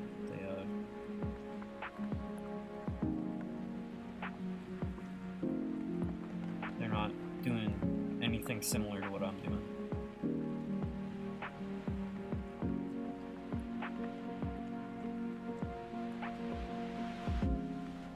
Yeah, definitely, like, man, that takes me back, but like learning like how to draw for like long periods of time, you know, it'd be like everyone has a time they want to meet up at the computer lab, and it's like the collective willpower, you know, is able to like keep your ass in front of the computer working.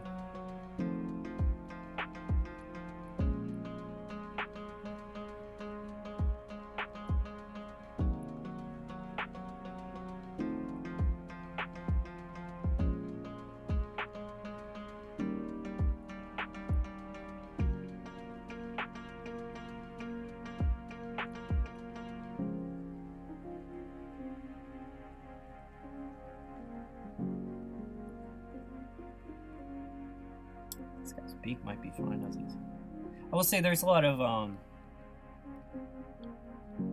art I wouldn't want to do with other people around, like just like watercolors and stuff. I don't know.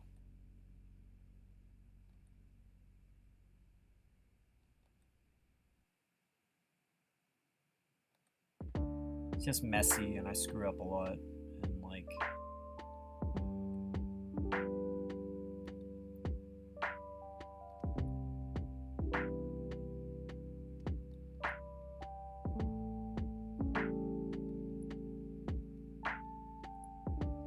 I miss. There were a few times where like I don't know. I worked in like an office space of like a film production or something, and like you're in your own room and you can be in your own little world, but you're in this environment of other like talented people who are like busy and really engaged in their work. And like that is like kind of like a general motivating feel to it, you know. It's just a good environment to be in. Like, I can totally understand like why there are artists who need to rent studio space in a studio with other artists.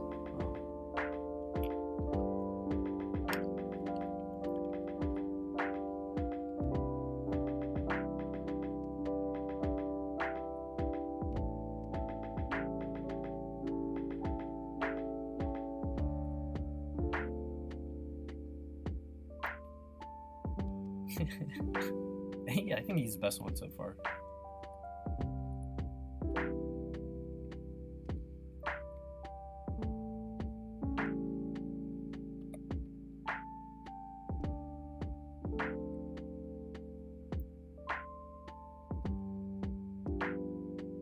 Whiskered auk might be the animal of the day.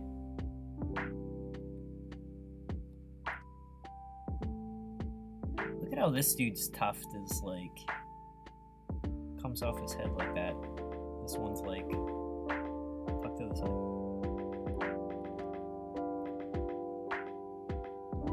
Digital voice calls tend to have the most productivity.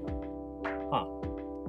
I have a good friend who just started working in a remote office environment, and he was telling me about it. You know, it's like not the best thing at first, but then like you do end up being able to like engage with your remote coworkers that, you know, before were just an email address.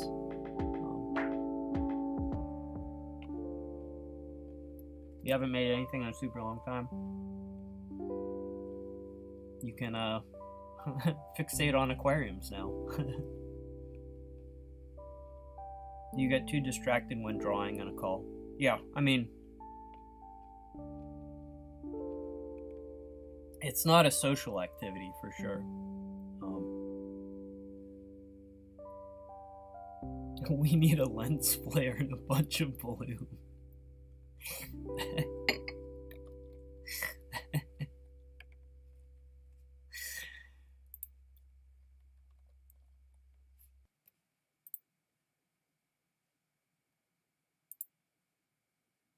Oh.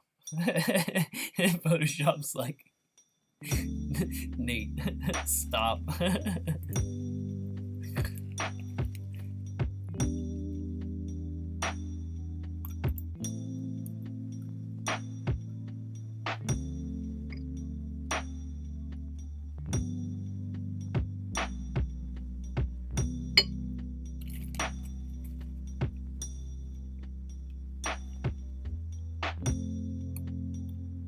Definitely Discord seems like a more of like younger generation thing. Like I don't know. It's like not really my solution for anything, you know.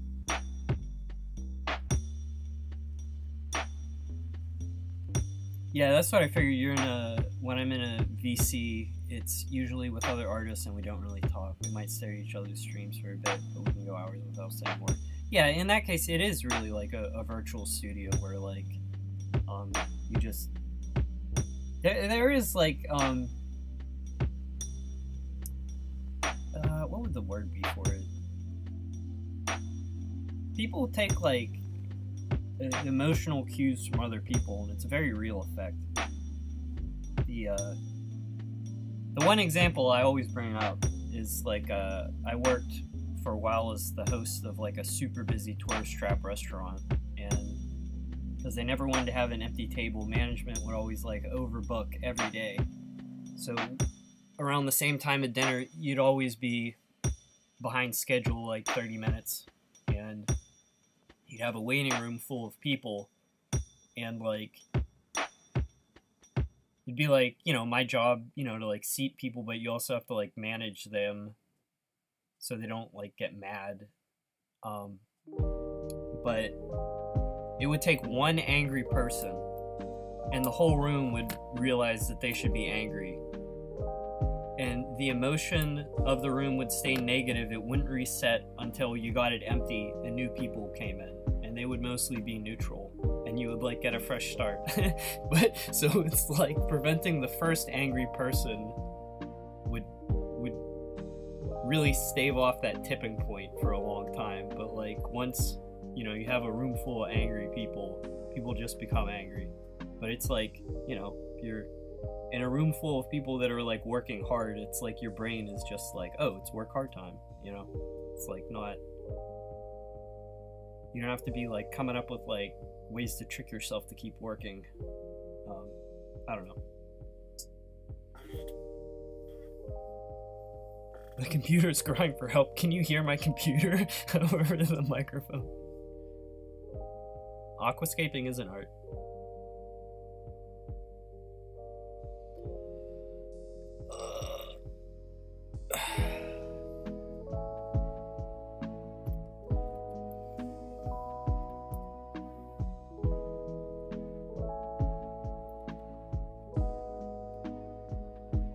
Aquascaping is an expensive art.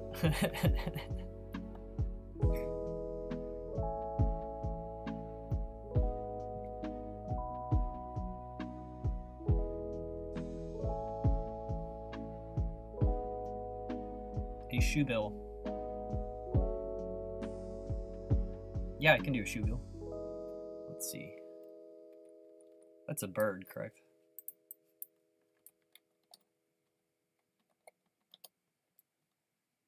Oh, yeah. These guys. I know these guys.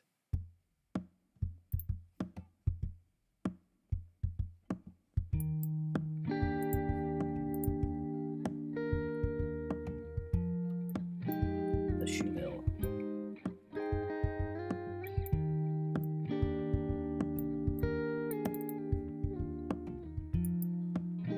I'm gonna save that so I don't forget. Set it to the side.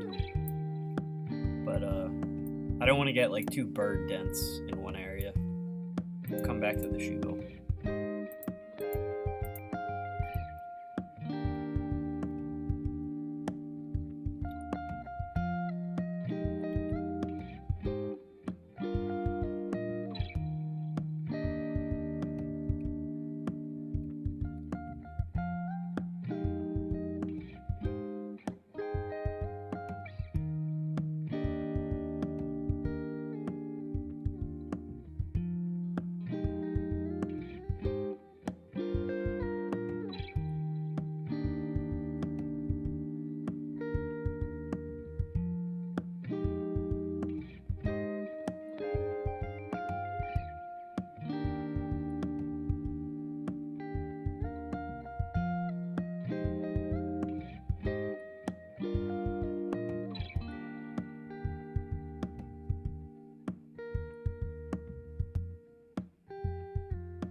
My computer's fan is like vrrr.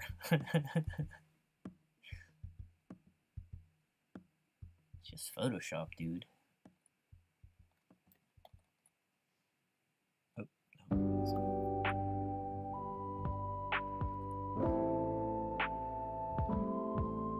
At some point,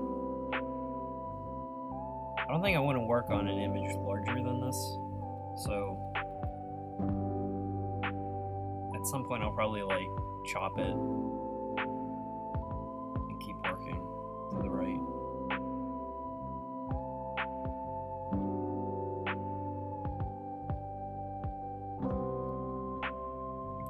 Well, not a ton done today, but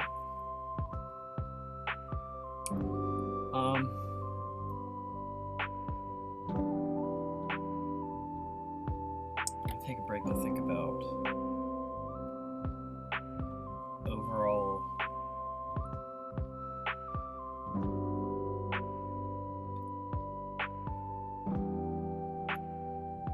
because I would like to have area, you know, white on black, black on white, you know, to sort of, let's just say that's the bird.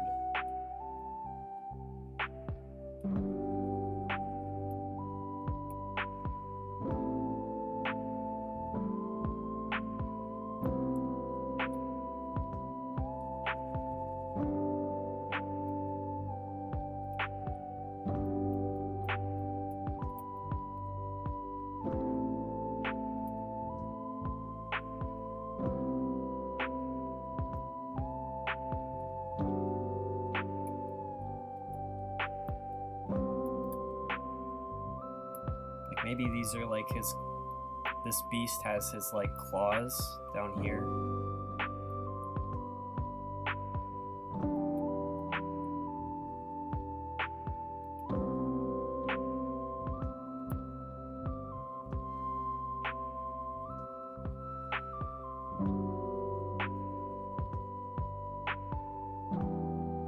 Does that work?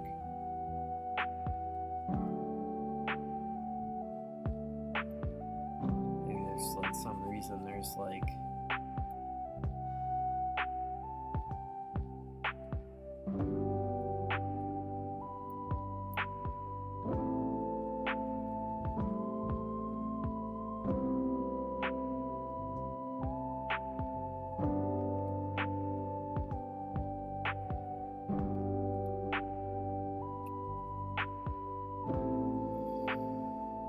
you know, there will be more of these small fish. They're kind of going to be like the one repeating element that will help me like fill in areas, but also like sort of be a glue. I don't know.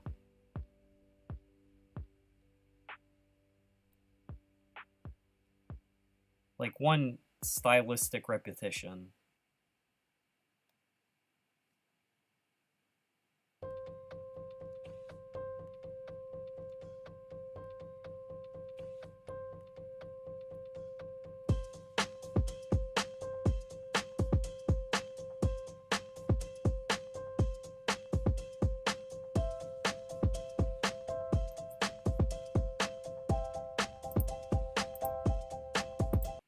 Feeling that one.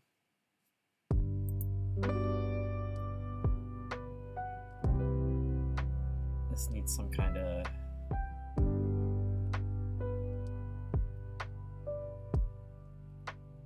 creature right here.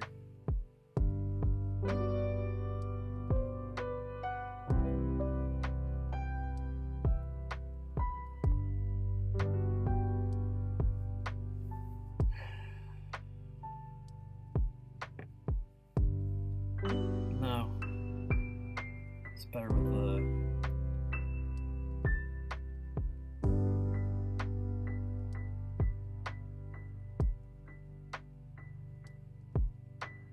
like I'm trying to balance things. I'm not trying to fill everything.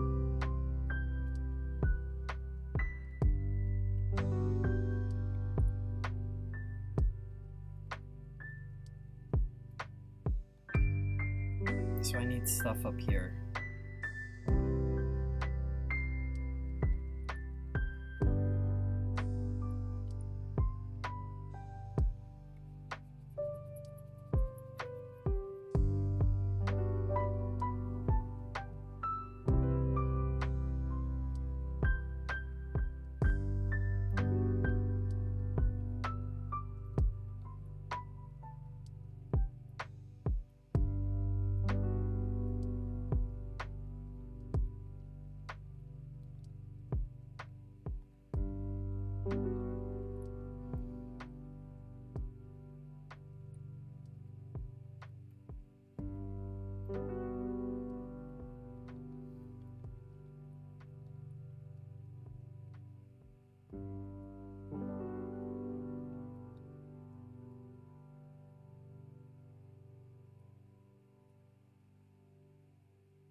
maybe his claws are like right here.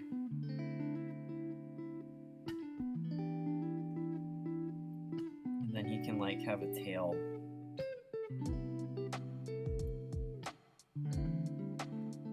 It says for a donor that was really generous, so there are people,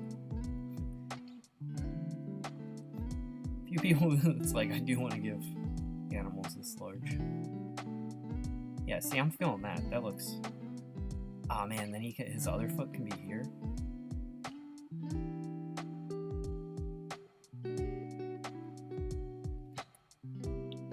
This guy.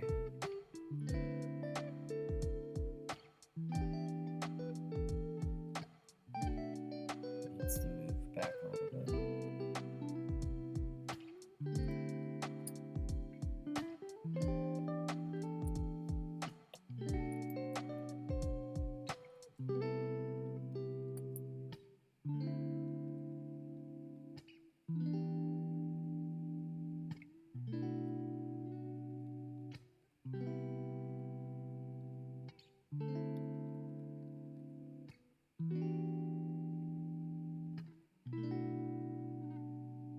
The whiskered olive.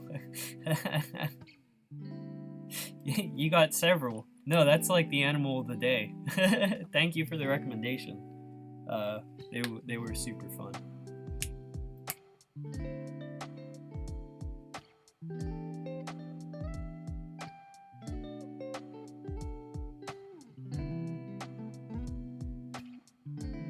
The canvas size is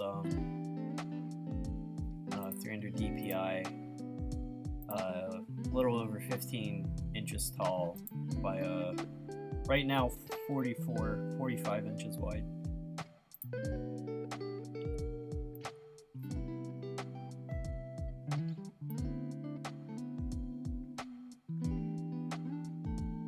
I can invert the colors.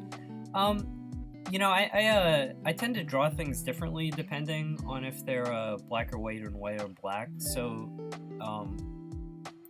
very, very rarely can I just like invert a drawing from one to the other.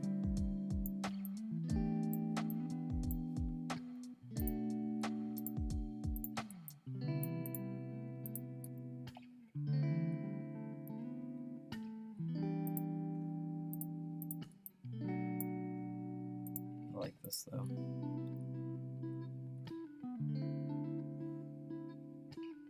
How is your computer not dying at that DPI? You know, my computer, yeah, for as much as I've been complaining, it's not a slouch. Like, I can do, you know, large Photoshop work. But there's a clear line between this and, you know, animation and rendering video files.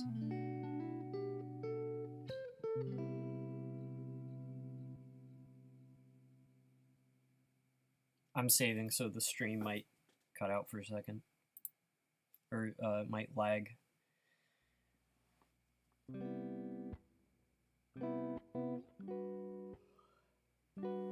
Yeah, I mean, on the other hand, the computer is dying, but it's like,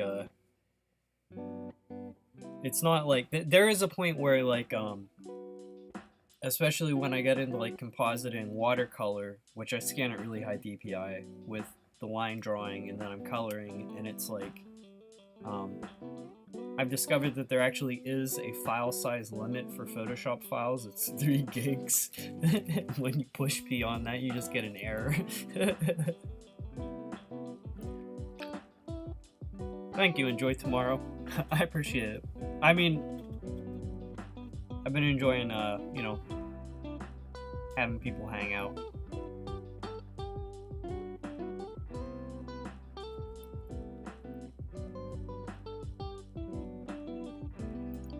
This thing here needs to get turned into something.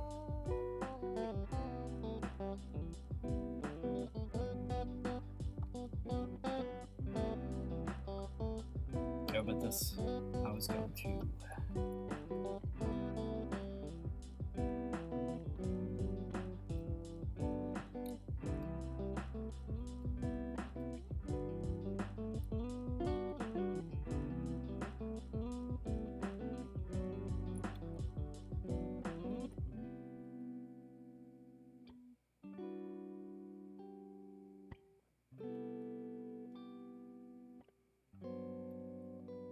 want to give him those like funny like gator feet that they have, where like alligator toes are all like splayed out to the side.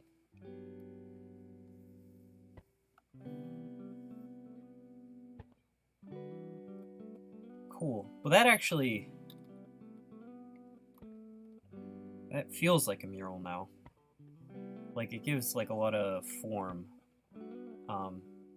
It actually makes me wonder if I shouldn't push out a couple inches to the left and add some geometry. And also just to give this a little bit of breathing space.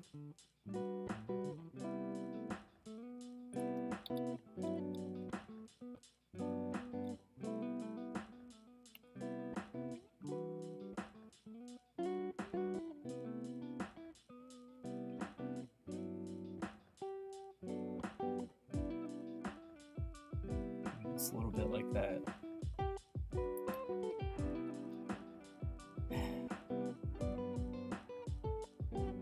Just make the canvas larger. No big deal.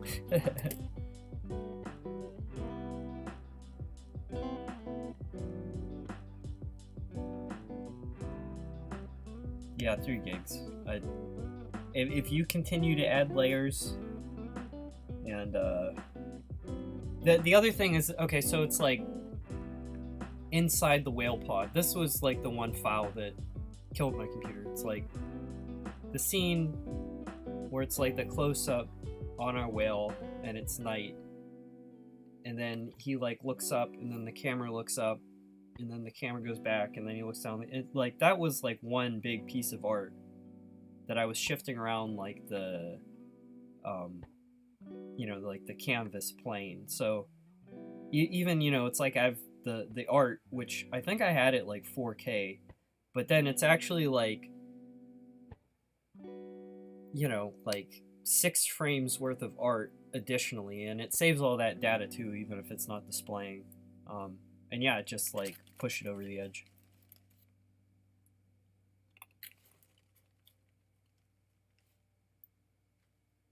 A2 poster at 300 DPI and it only saved as a PSB. Yeah.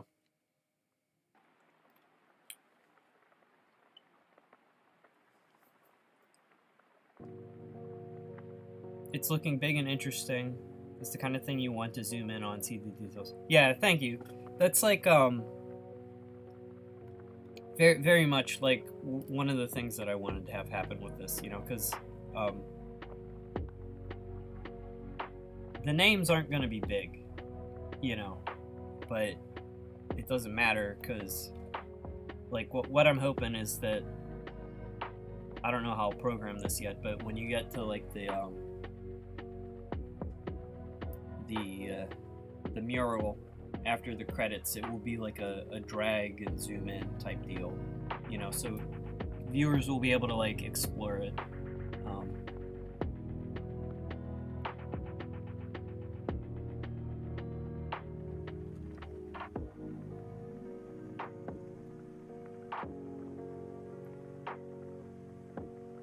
The Greeks made a cult for geometry. I wish I was better at math. What's the name of the YouTube channel? 3 Blue, 1 Brown. Have you guys ever watched them? That's like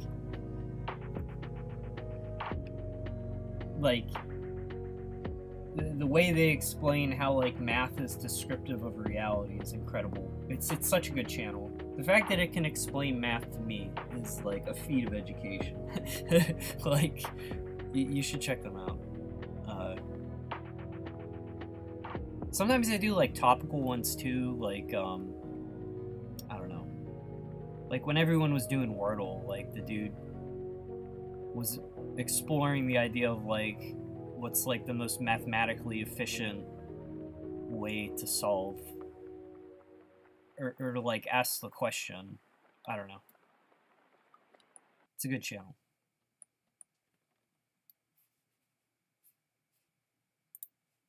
Where is it?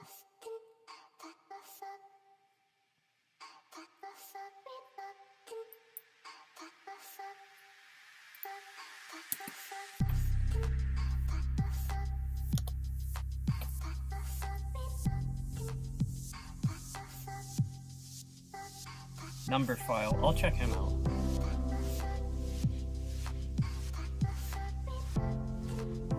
When also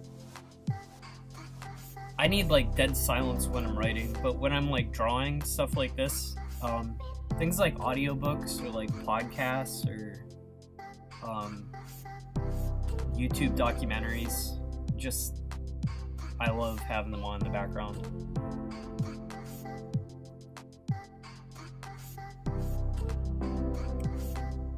It's an educational channel. Actually, if you guys, I'll show you guys my favorite YouTube channel right now. Since I'm gonna take a quick break from drawing. I need to think about this design question a little bit.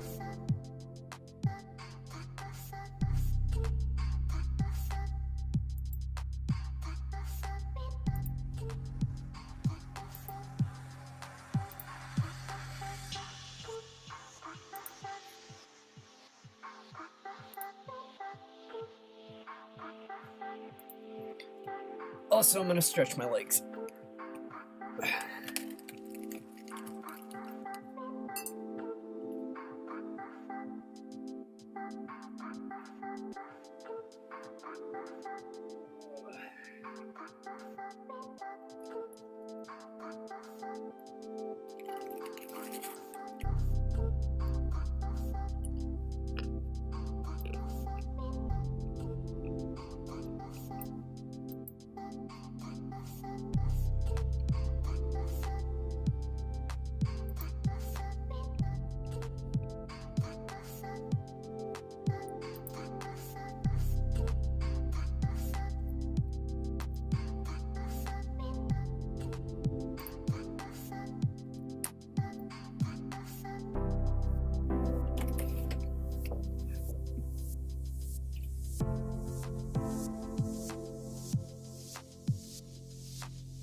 immerses you in a universe with thousands of star systems like never. 19th century.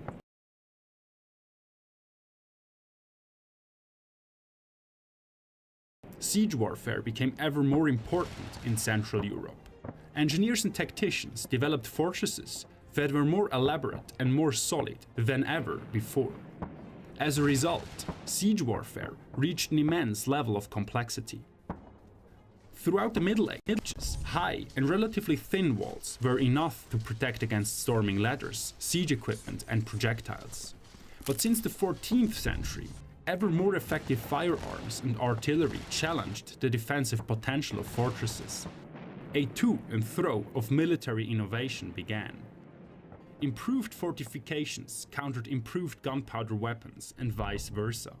This went on until the end of the 16th century, when, according to Stefan Hoppe, quote, a successful solution to all important issues of defense had been found, end quote.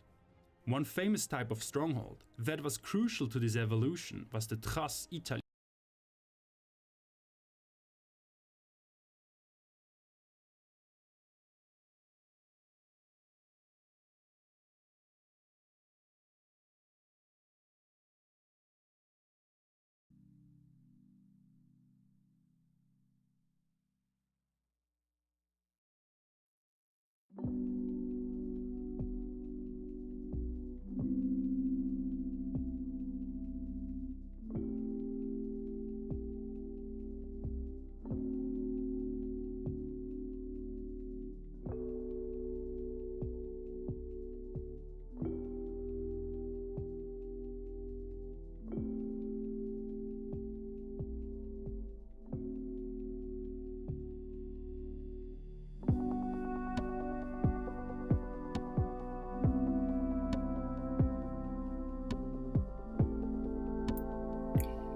I was muted.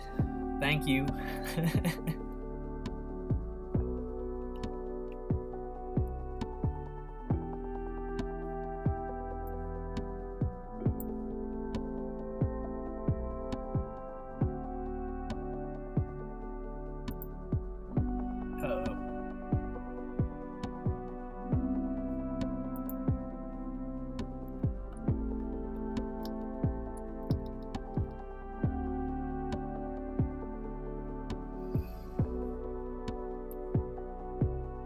Man.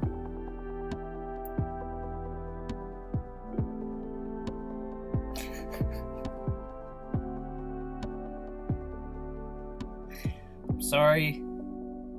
I just wanted to play a YouTube video. I didn't want to kill my stream.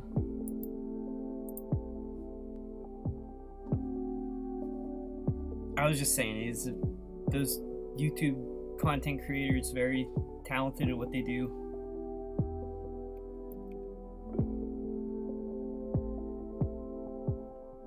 Yeah, that was my fault. I apologize.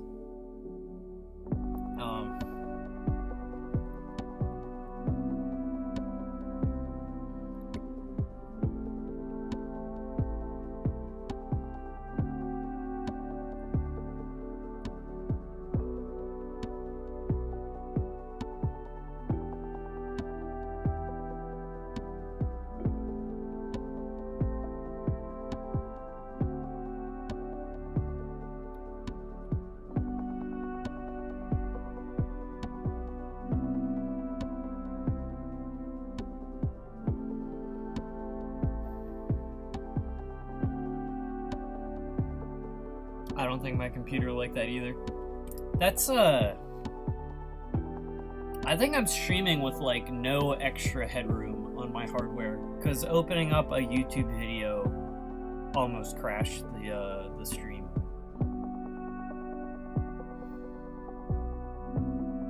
I can't react to nerd videos.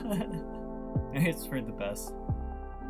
Sandro Man History will copyright strike me.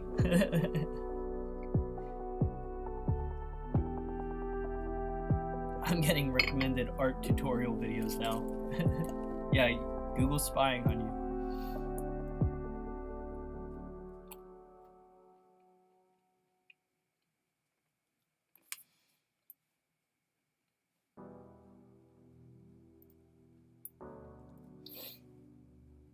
This cold's killing me. It's like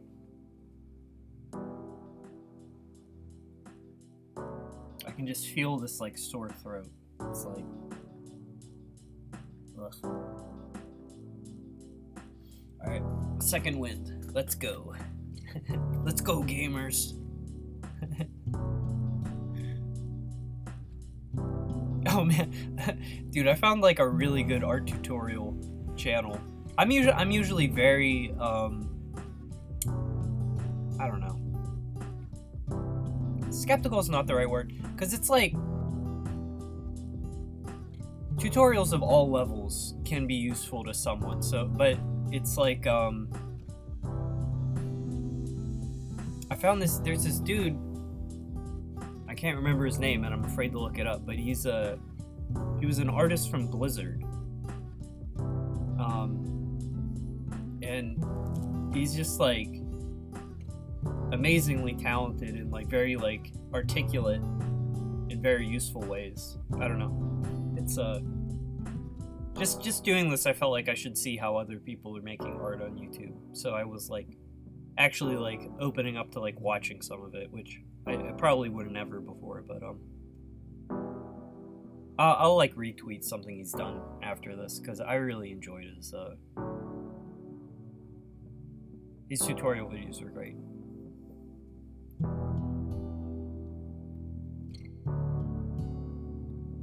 Average Google gang stalkers at it again. Dude, I hate when I have like one conversation with someone and I get like a targeted ad about it later in the day. Like, it's like anti-advertising to like have this technology remind me it's eavesdropping.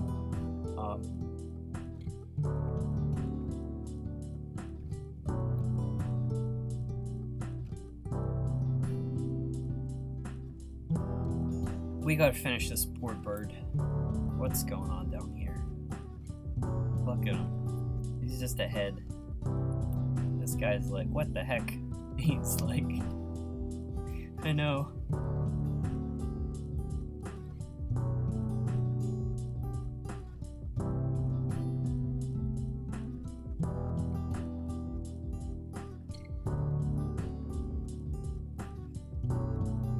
But we're not gonna spend a lot of time on it, because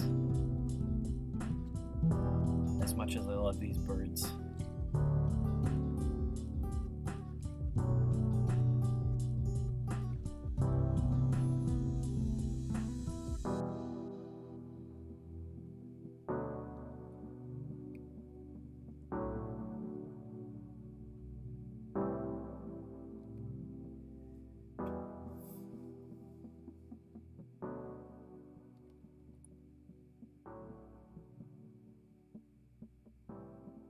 you talked about food.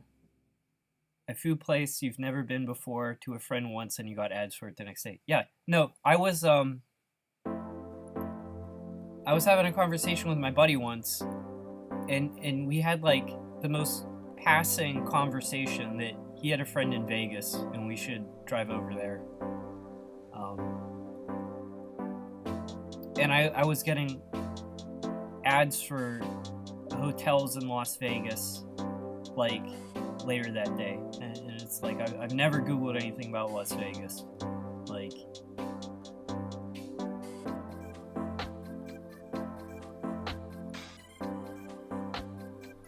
but on the other hand, you know, if you do use like VPNs and whatnot, like you can't actually like I feel like I'm doing it correctly when I get ads that have like no bearing on me, you know. It's like I have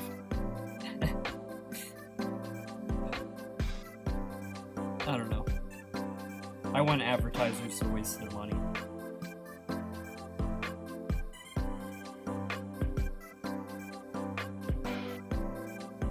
All you got were prefab computer adverts. Yeah.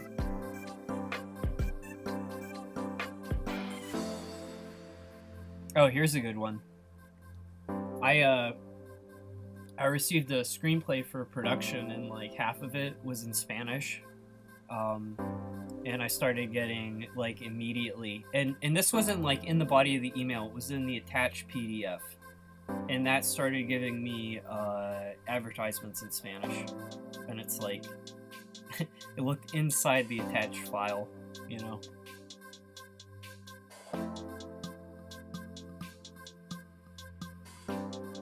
I love complaining about this topic, clearly, because that just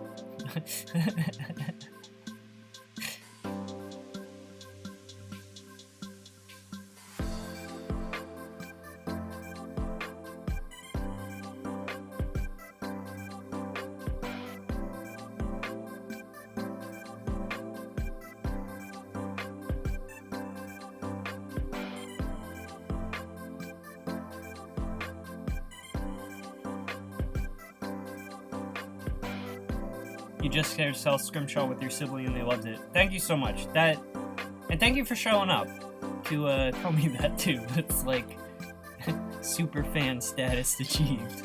Thank you very much.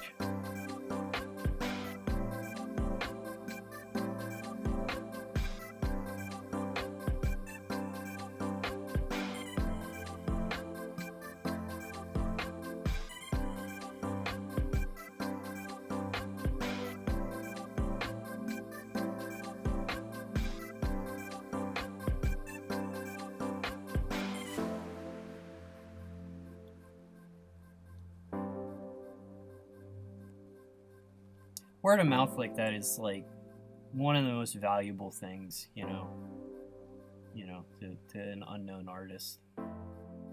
Especially, it's like I can't tell you like how long I was in just like the wilderness, just working on this. And I'm like, well, someday.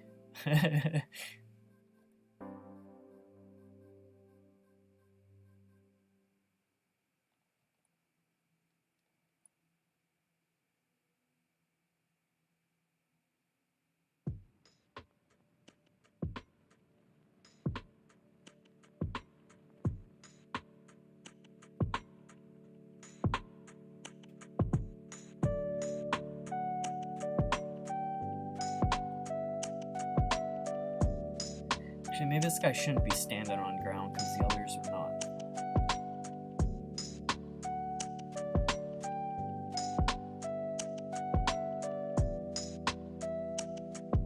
Block as many ads as you can, and they start giving you the weird ones. Got one for crazy custom crazy straws once. That actually, I want the crazy ads.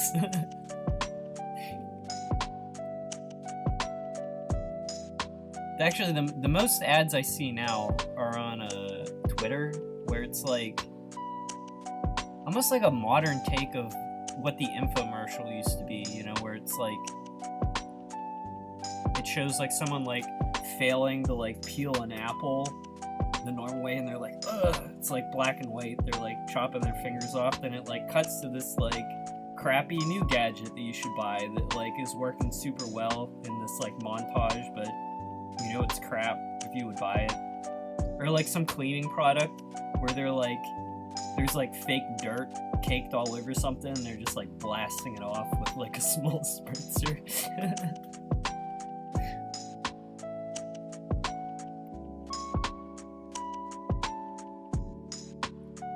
They're actually kind of entertaining to watch.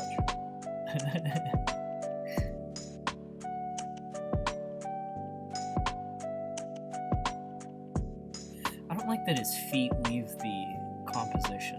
That's an issue for me.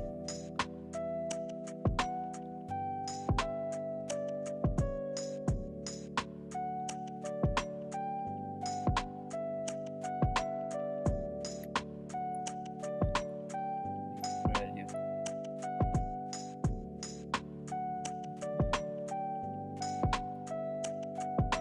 How do I solve this? Draw his feet. Wonky.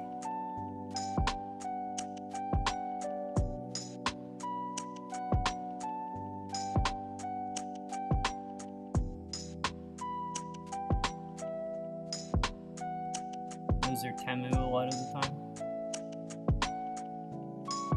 I love 5-minute craft type videos. They're awful, but I can't stop watching them. They're like, yeah. they hit some certain area of the brain just right. I like those videos where they take something like, they refurbish like an old video game console. Like they'll take an old SNES and like odd tinkering, like unyellow it in hydrogen peroxide. And it's like, video after video, it's like same thing. Totally unnarrated, but like I greatly enjoy those.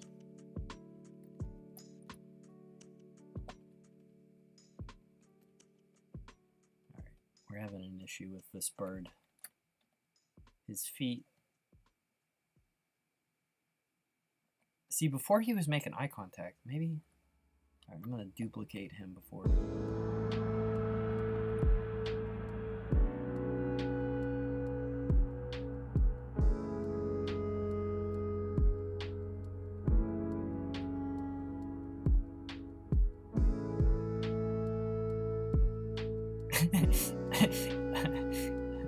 I watched a compilation of 2000 infomercials once, and I couldn't stop laughing at this one where, for a soap dispenser, where they kept dropping the soap and accidentally knocking it over somehow. Yeah, it's like... some of the problems people have in infomercial land.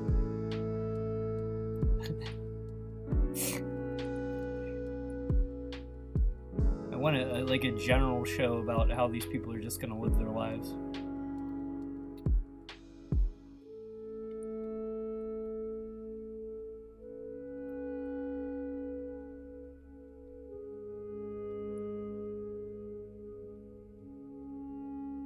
I remember watching some as a kid too, like infomercials that were making like really dubious claims, like some sort of finish you would put on your car, and then they were claiming you could like hit it with a hammer and it wouldn't get scratched. It's like, even as a kid, I was like, that's not physically possible. That's not how cars or hammers work, you know?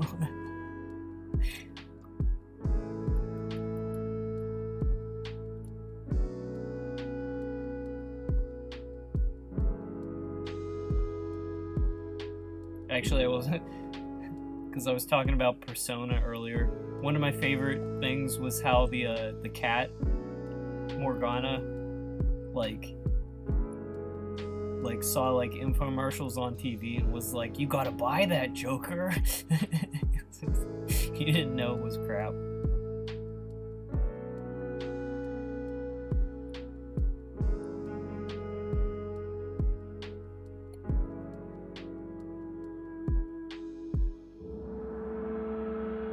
Life hack. When they made a campfire inside a log, they partially split open with no cover whatsoever. So they just put the kindling inside the open part of the log and lit it on fire.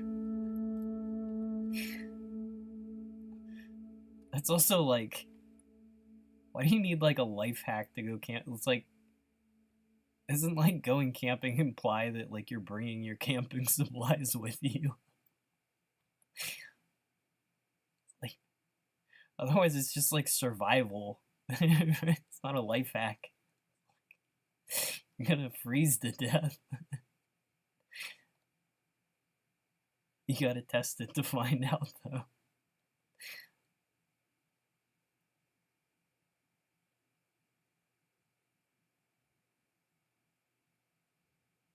Those toes are way too long. I've been entranced by infomercial thoughts. I will say there were, what was it? Things like OxyClean is actually like, you know, you had Billy Mays making it famous, but that's like a common brand now, you know? I think that was just like a good product that they had like a very charismatic man scream about. Like, I think we like do bed sheets here with some sort of OxyClean product.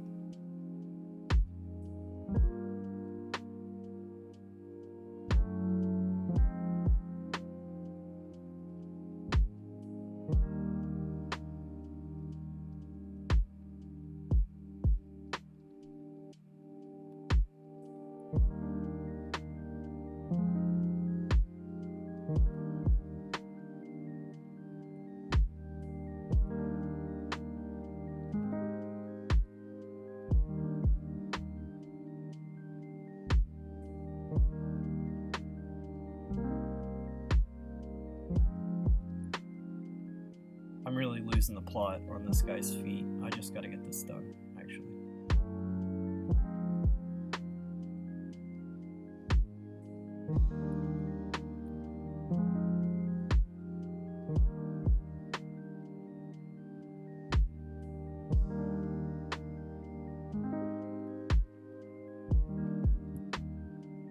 Maybe it's like a homeless life hack. End of times life hack. That's called prepper videos. I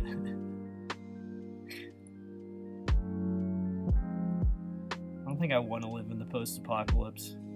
I'm not gonna bother like preparing for it.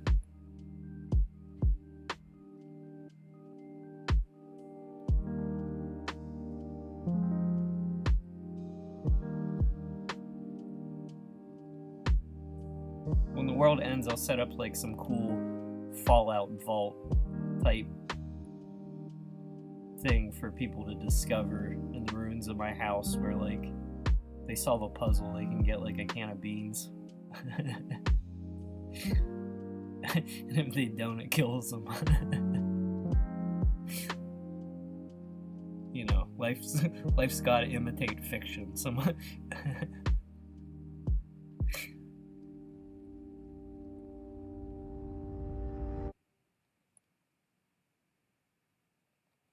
Alright, enough of this bird.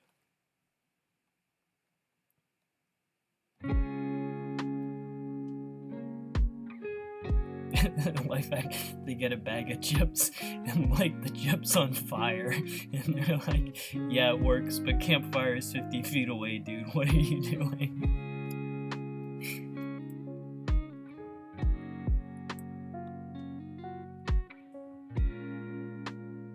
Life hacks that are like actually way harder than just doing it the proper way. I feel that way about food hacks, where it's like, just cook normal, you heathen. You know, like, you don't make brownies in a mug in the microwave. It's not how you do it. It will never taste good.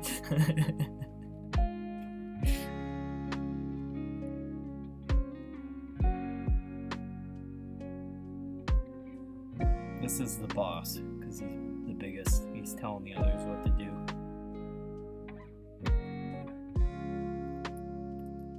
The aquarium ones are always so bad. They make the ugliest thing you've ever seen, then decide it also needs 20 fish per gallon. Yeah, dude. Oh man, anything with animals too. It's like people. There was even that trend where people would like mistreat an animal to videotape themselves saving it because it would get the money, and it's just like, that is so evil. You know, and it's just like.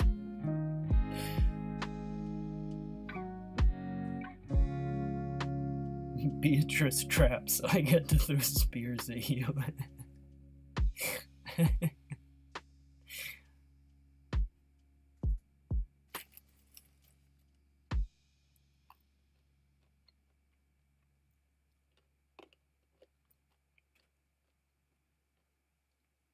I think the sad reality is there are very few ways to actually hack anything in life. Things are just hard.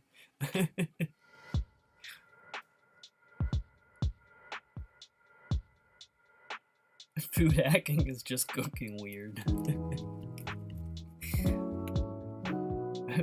We've got to have money.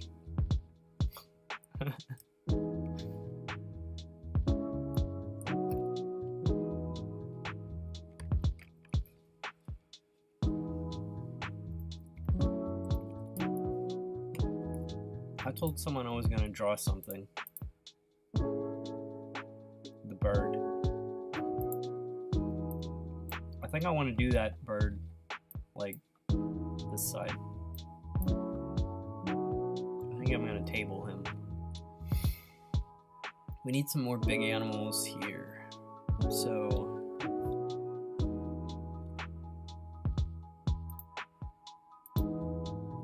someone wanted a mantis shrimp. And a porcupine fish.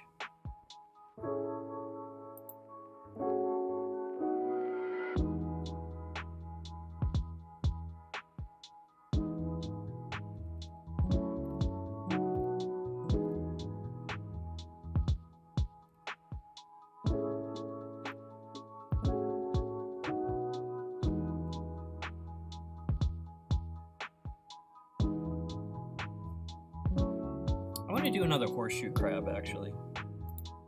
They're like one of my favorite animals.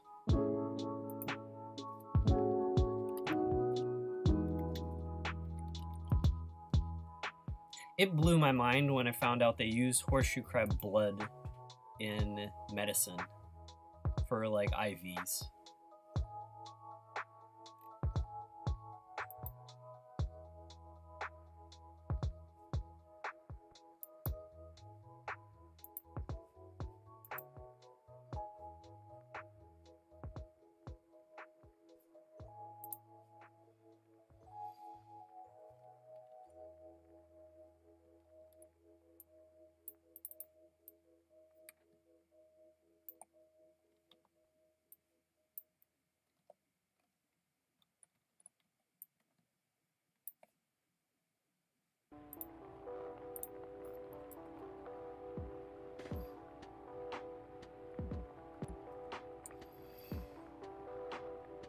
It all goes back to the crabs.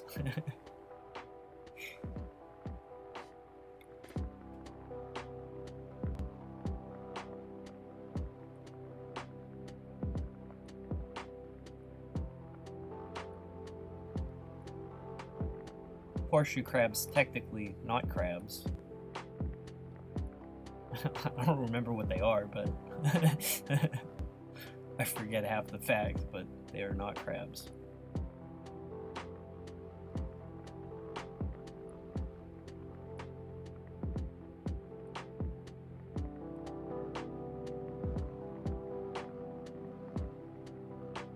Just gonna do this one fast. I think I need a lot of time.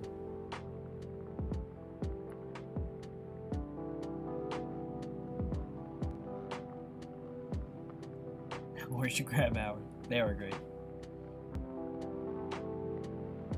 They're also like a creepy ocean thing that like washes up, but you can like pick them up and look at them because like they're not threatening.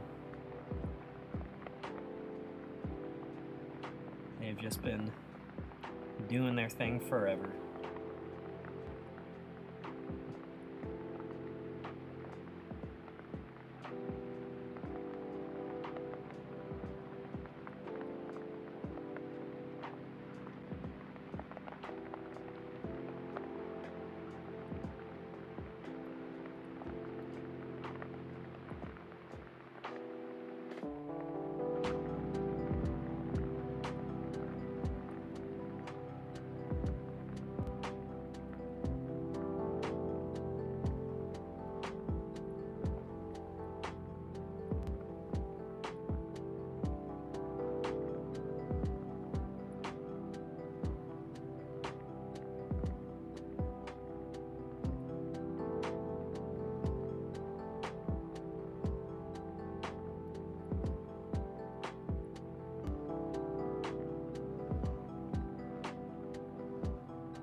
I love the idea of like living fossils too.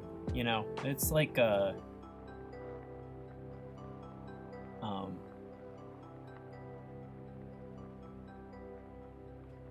know, you read and learn about like evolution, and you know, rightly you're kind of fixating on how things adapt and change, and like the everything, like nothing is in stasis, you know, like everything is in flux, you know, and subject to what the environment does to it. But you get a design like the horseshoe crab, and it's just like it's good enough. It's like just keeps handing in the same answer for the homework, and it's just does the job, man. Everything else needs to change.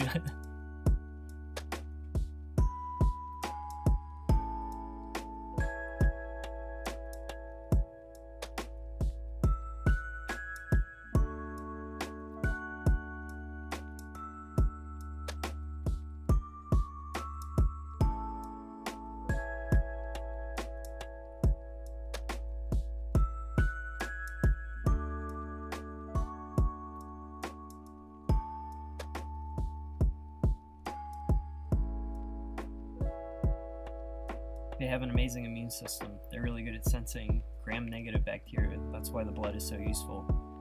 Yeah, I mean, it's like... And they just, like, pull it out of the animal. Like, they just, like, collect them, take their blood out, and it goes, like, straight in use. Like, they don't, like... I don't know how much, like, processing it goes through, but it's, like... some weird fictional animal where you can just, like... drink its blood for health. Tried making a piano piece about South Scrimshaw. Dude. If you ever post it online or share it, definitely tag me. That's super cool. I have no musical talent. That's like one thing I can be jealous of. Like, we can't do everything, but like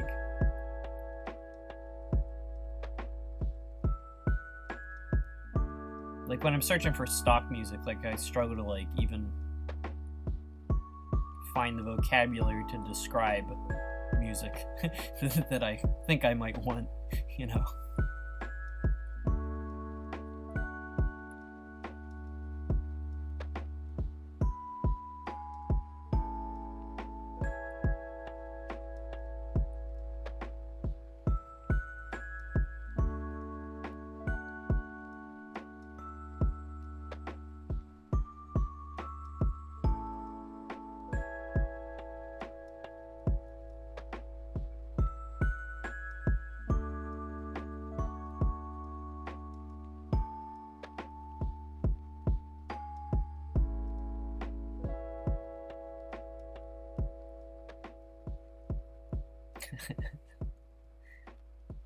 Sad vampires.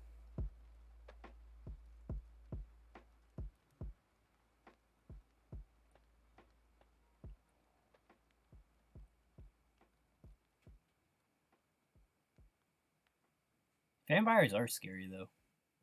Like the brainwashing element of vampires is frightening. And they're like, immortality is scary in the way that, like, they present it, like the concept of vampires.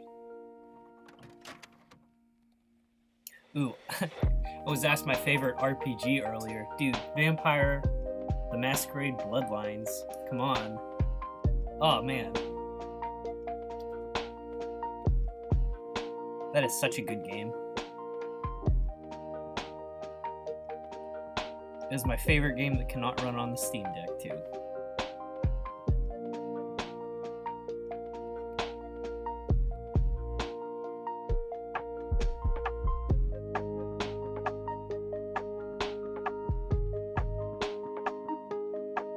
Endless Ocean 3 South Scrimshaw DLC 1. After I've made millions of dollars. Or after I made any money, I can have a weird crossover stuff. I like weird crossovers. I don't feel it. I guess like like the way like they're just like super bizarre Evangelion crossovers with like almost everything, every product.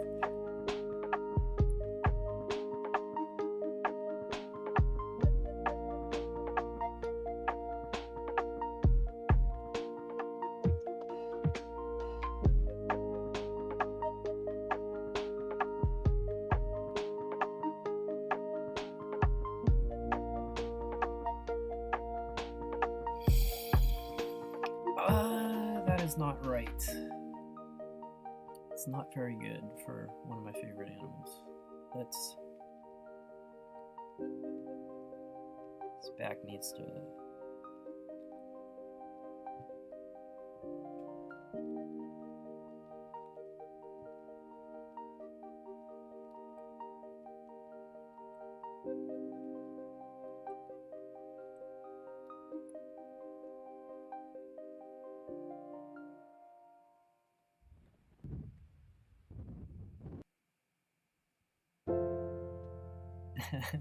You'll hold me to that. You love the Endless Ocean series. Those were on were those Wii games. It's like one of those games that like, I don't know. Why did no one make it earlier?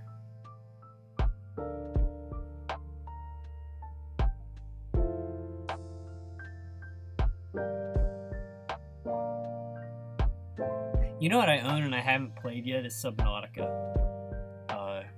I just like, I haven't had a machine good enough to do it for a long time. Like, I don't want to play video games on this Mac.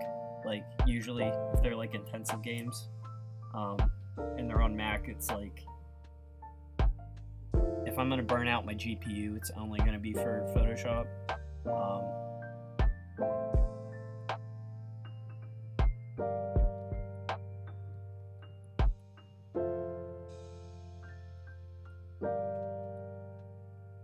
But yeah, I want to play Subnautica.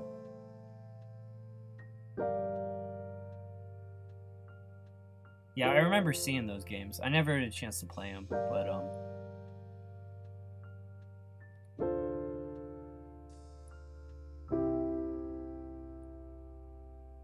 I like that they were a thing. They were kind of like their own sleeper hit, you know.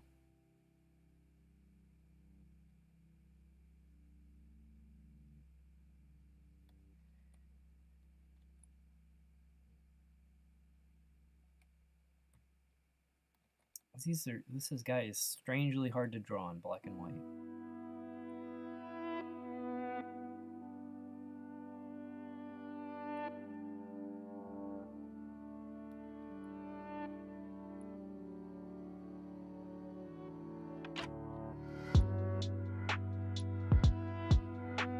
Maybe there's something like with doing black and white, you know, it's like abstraction, and it's easier to like simplify things in two tones if they're familiar things.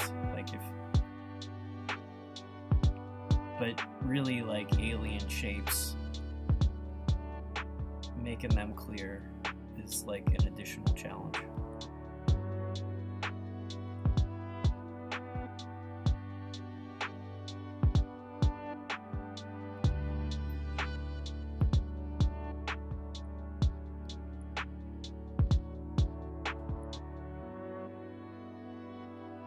Weird crossovers with anime with Hatsune Miku. Yeah, Evangelion and Godzilla. Yeah, exactly. That is exactly what I was talking about. Miku crossovers, always good.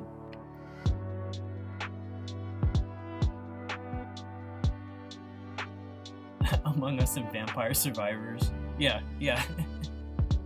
A lot of times I think like when something is totally out of left field, it's because like one of the creators is like a super fan of the other franchise, and it's like, you gotta put Among Us and Vampires, you know?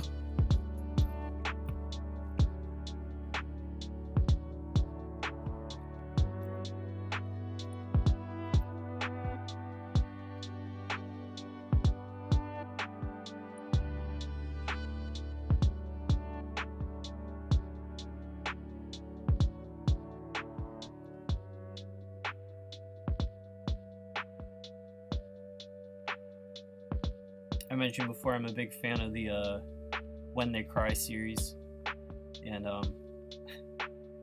Umi Neko and Higurashi have had a lot of bizarre crossovers that I don't think have made it to any sort of English localization.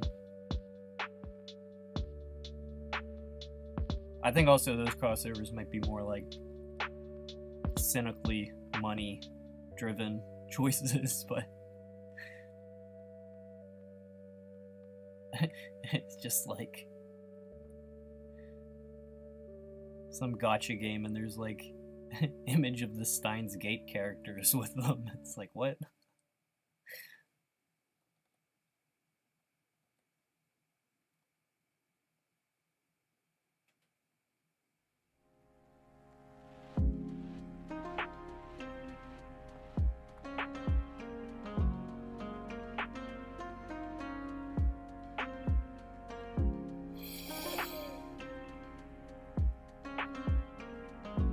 Alright. Oh,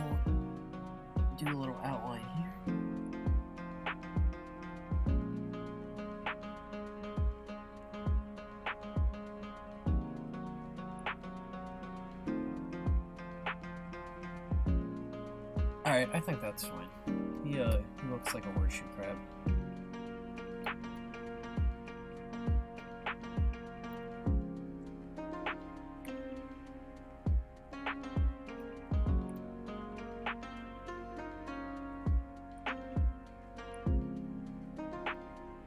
Subnautica 2 is being made. That's cool. I mean, that's a game that deserves a franchise.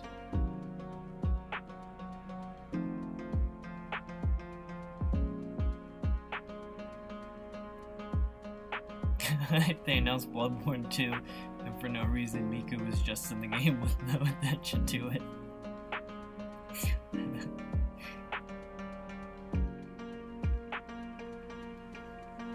I'm kind of torn on if they should do a sequel to Bloodborne, because that seems like such a successful one-off. What they need to do is port it to the PC, so it's not stuck on the PlayStation 4 forever.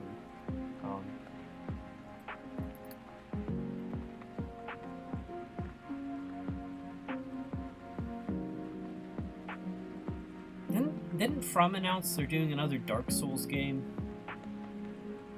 They're probably gonna do like Dark Souls and another Elden Ring, you know?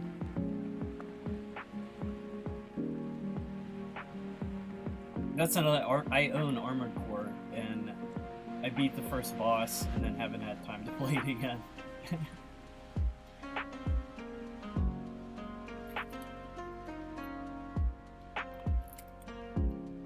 The Subnautica team might be interested in a Scrimshaw game. Well,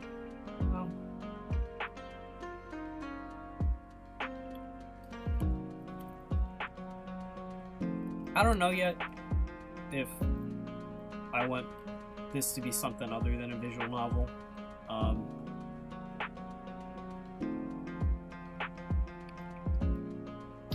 I gotta get the actual... gotta work on the main thing before getting too big too big ideas about what else it could be. I do love visual novels, specifically.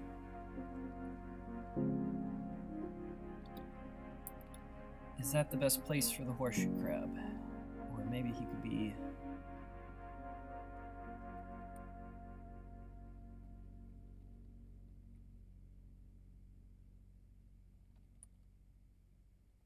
Nah, I kind of like that gap.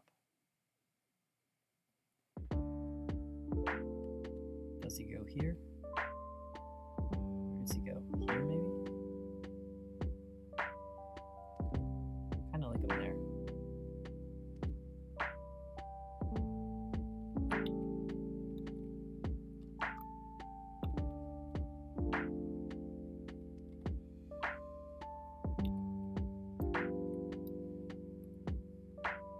This is a really enjoyable illustration project to work on.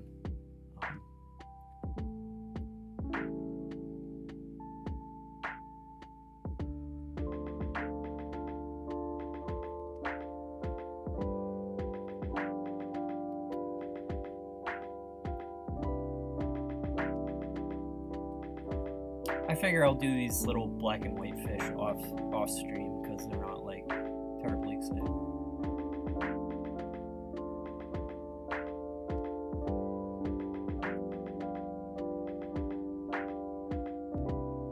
Yeah, see, I am overthinking some of this stuff now. I need this animal here, or maybe like one here, one here, one here. How do you do another Bloodborne game? Yeah. You will take Bloodborne Remastered for PS5. I bought a PS4 for Bloodborne. That was the reason I got a PS4. I got it years after the fact at a steep discount, but it's probably why they won't port it, because it sells consoles.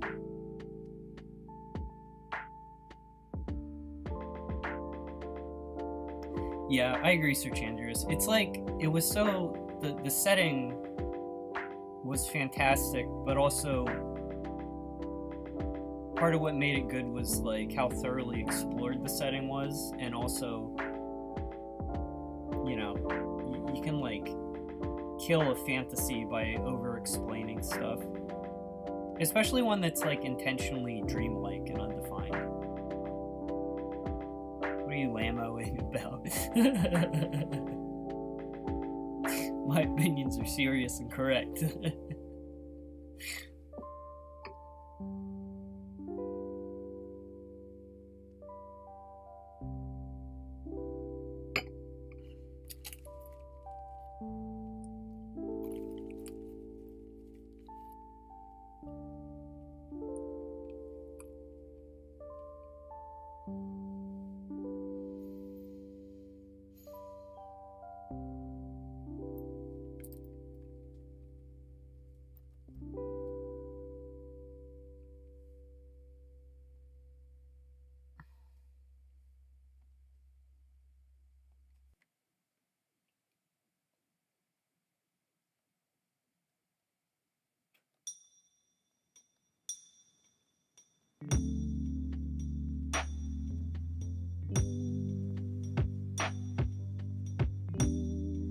Someone wanted a thresher shark the other day. That'd be cool. That'd be a cool animal to do small, because they've got such a pronounced tail.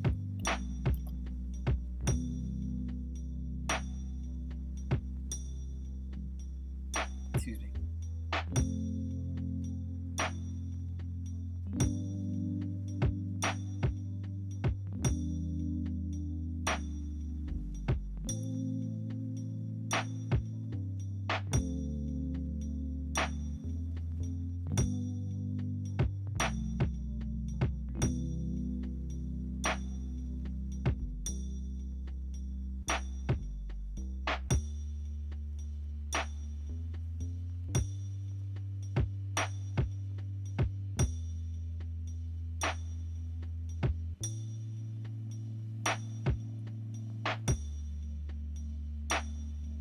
That would be cool to see cut content restored.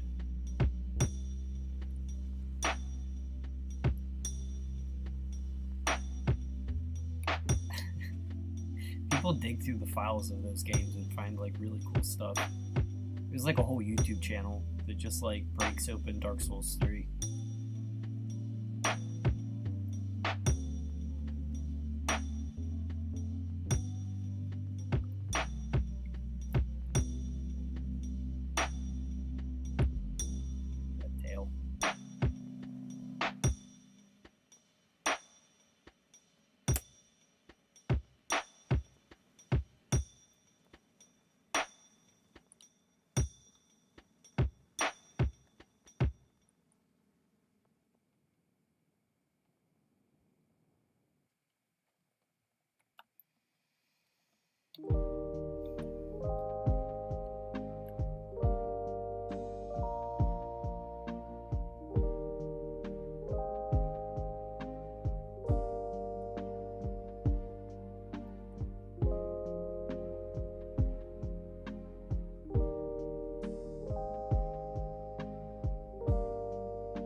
it's right up here.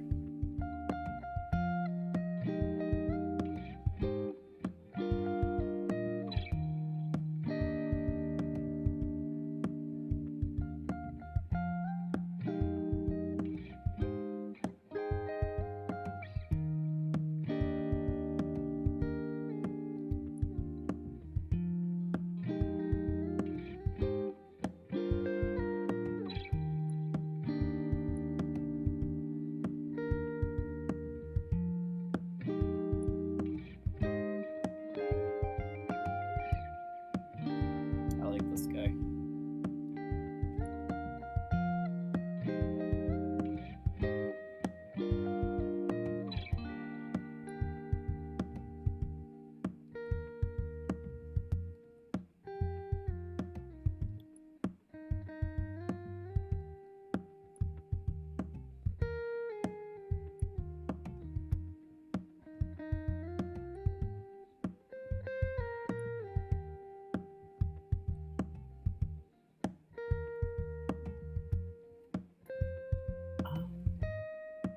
Does he need...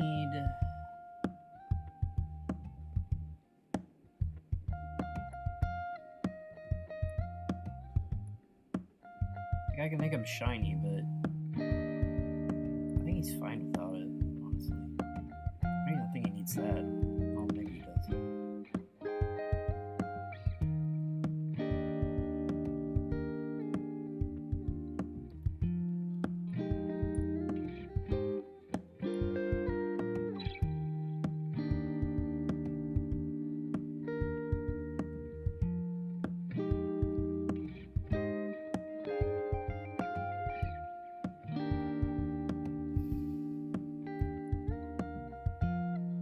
When I do this black and white stuff, I don't like to just have like a random contour line. Like that's a reflection of light. And it's like, if I do that, I feel like there should be some amount of light also reflecting over the rest of his body, or it just looks like a straight outline. But I like everything besides that. But if I drop that, like the fin will just entirely disappear. It needs that definition. Maybe it doesn't. Maybe I can just do that. Nah.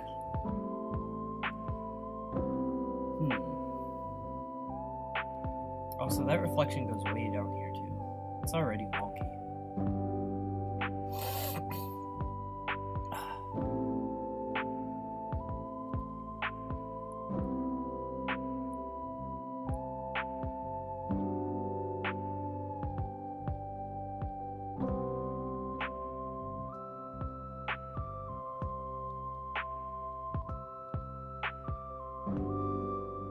Wrong back there.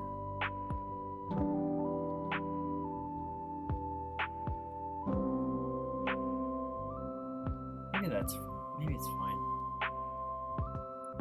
Gills are too close to the head. Should be like here. Shouldn't go up that high.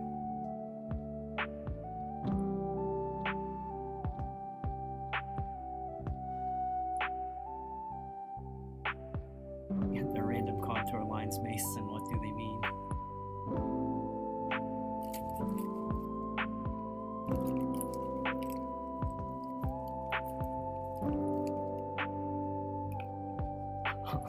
Fish with a hidden message inside it.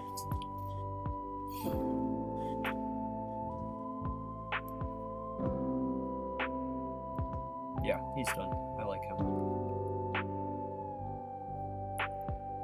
Oh shit, no. Hang on. There we go. That would have been bad.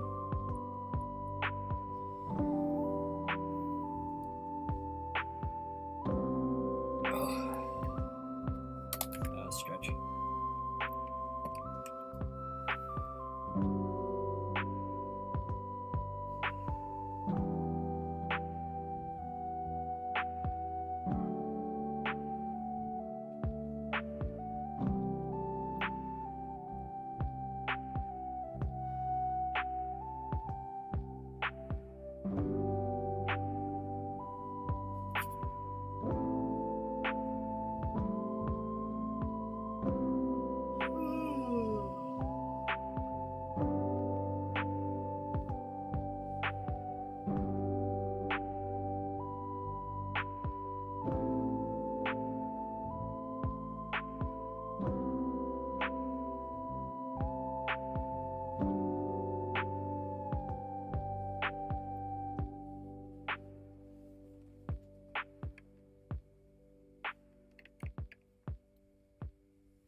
Yo, what's up, Nameless?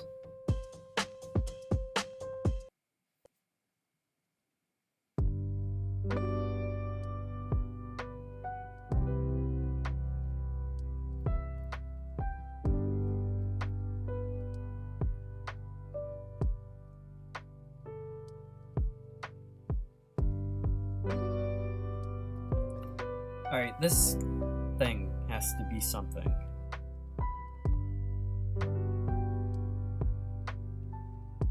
Just make it some kind of...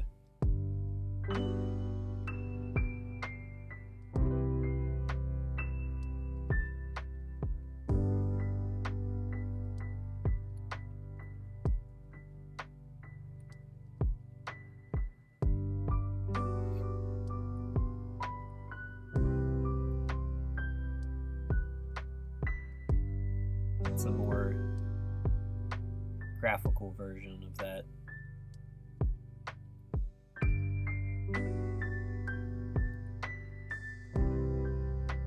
I actually like that idea.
How's it going? Going pretty good. If you're just joining now, this is the current state of the mural, and I feel like it's becoming more mural-like than it used to be.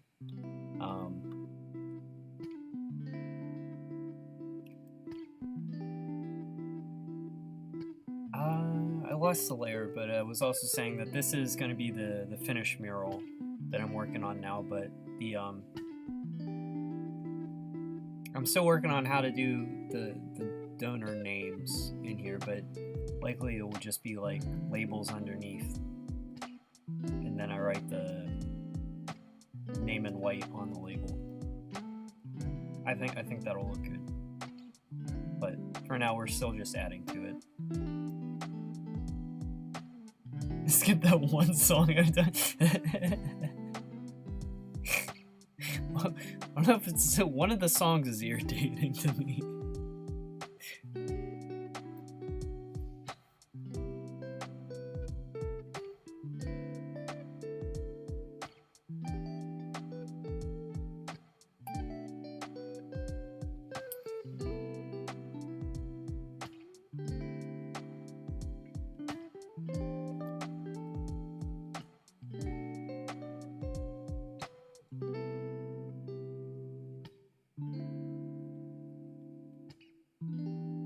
I'm deciding if I want to start doing more white on black creatures here. Maybe that would be fun. I said I was going to do more sea bunnies, so maybe, although I deleted the layer with the sea bunnies.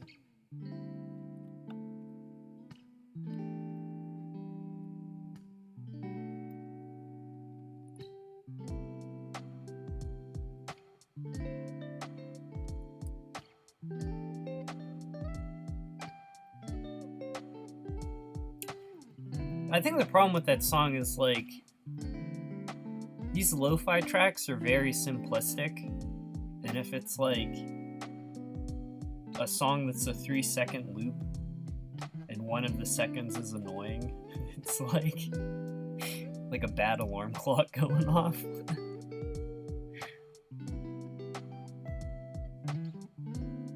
Alright, we need a little dude right there.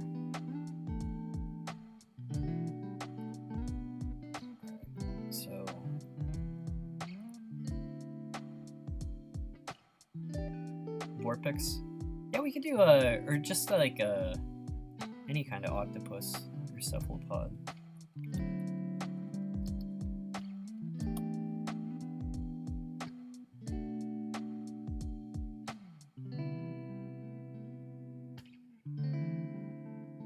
Dumbo octopus, that'd be fun.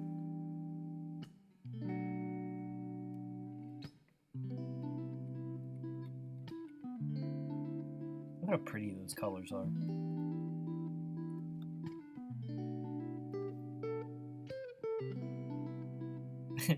Wait, make it better. Reddit, look at my octopus.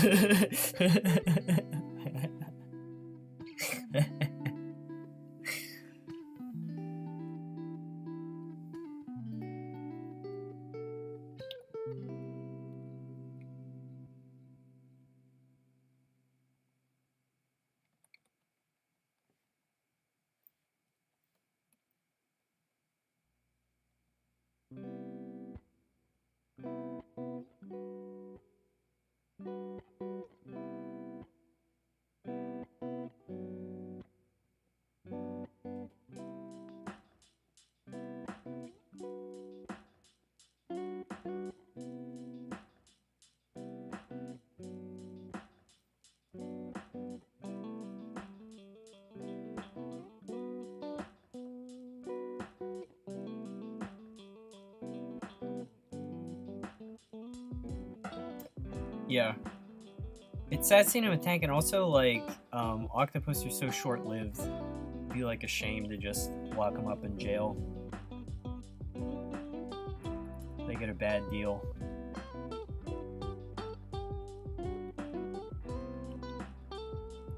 I mentioned that one book last time, Other Minds. But, it has all these funny anecdotes of, like, captive study octopus that break out of their containment, or like they dislike a light placed above the tank and they destroy it with jets of water.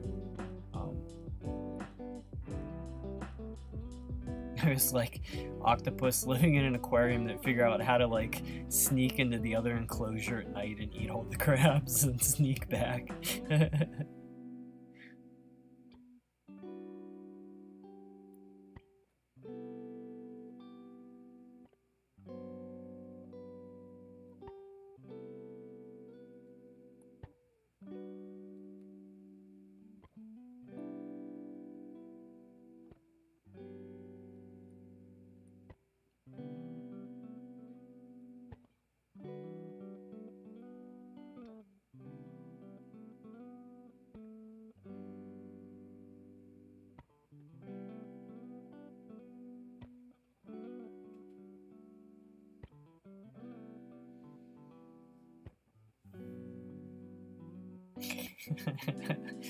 I need 100 sharpness, max saturation. Oh wait, you know what else we can do? Hang on. Yeah, we gotta do saturation. We gotta do...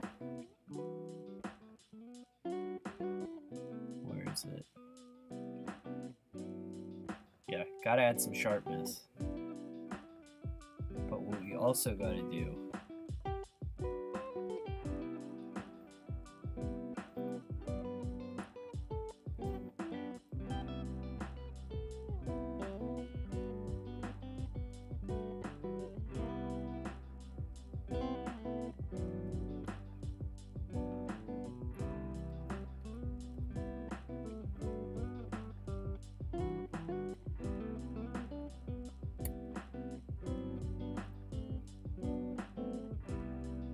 We gotta tilt shift that baby.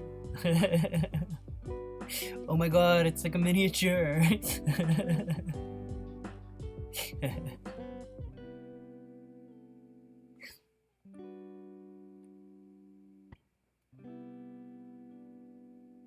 There we go.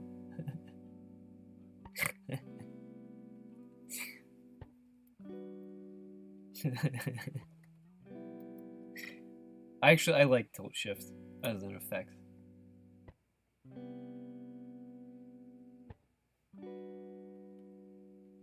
Oh wait, I destroyed my reference photo. Come back.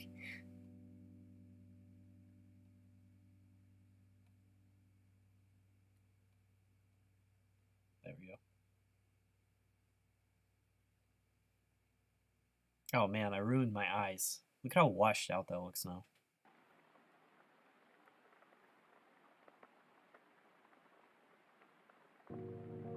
Color is bizarrely subjective.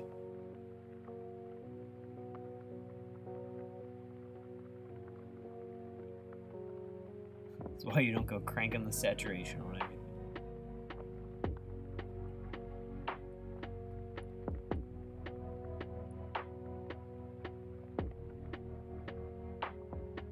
Isn't realism so beautiful? Max realism. Just get like a pair of like Google Lens or like those Apple glasses, and then you can just like ruin everything in front of your eyes.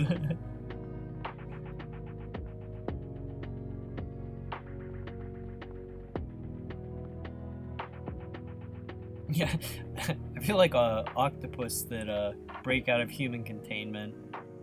Like that is the fittest octopus.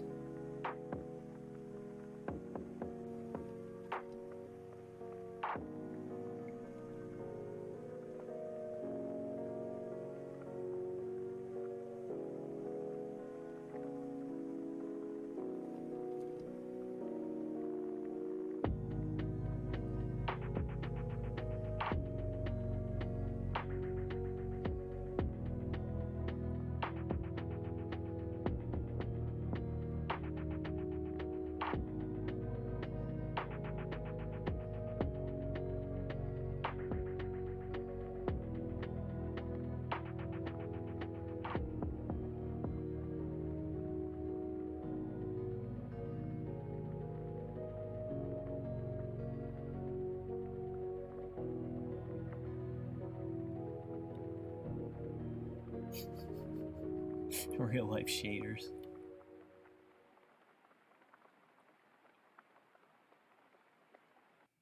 You remember when the first Avatar movie came out and there are all those news articles about like people being so depressed that Avatar isn't real?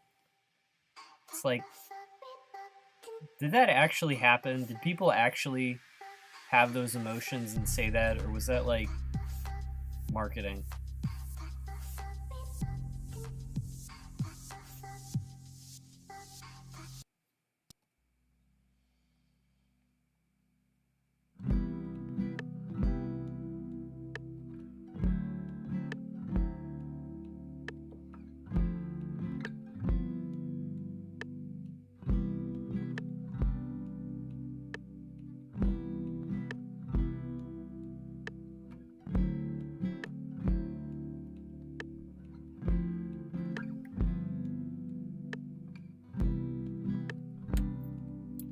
Try shading the other side of the ears.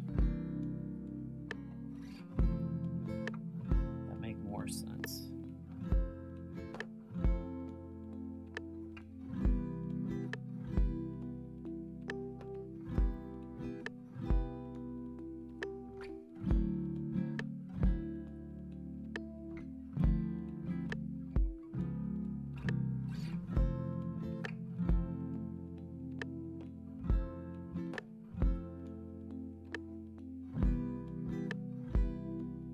So it's like I want the definition on this side of the ear, like of the shape.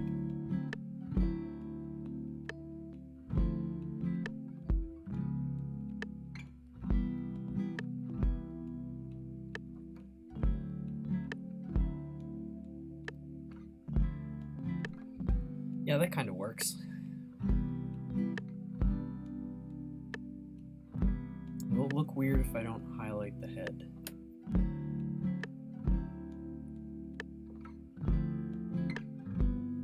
Kinda needs it, I guess.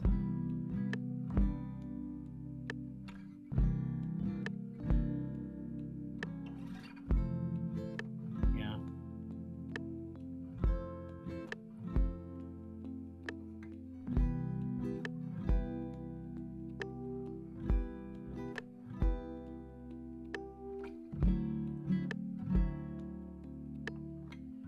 People learning that sells Scrimshaw a work of fiction type article.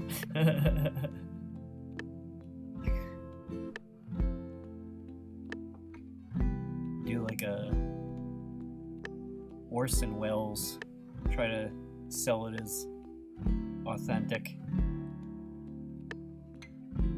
The aliens are invading.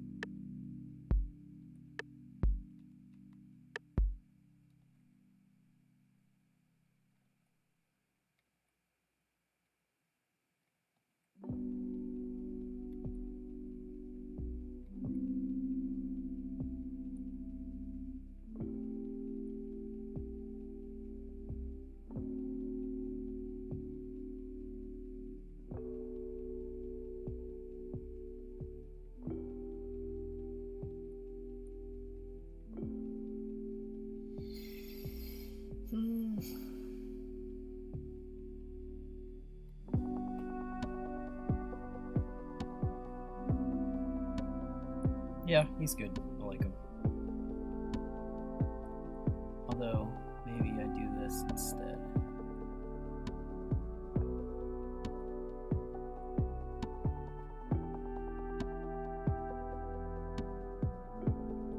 No.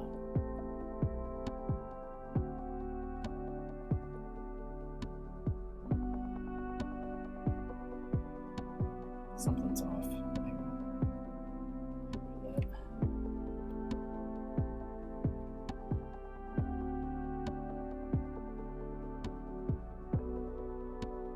It's like areas of maximum brightness need the thinnest contour.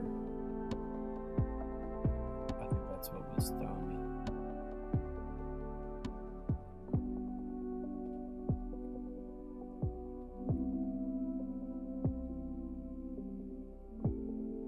Yeah, I'll call that one done.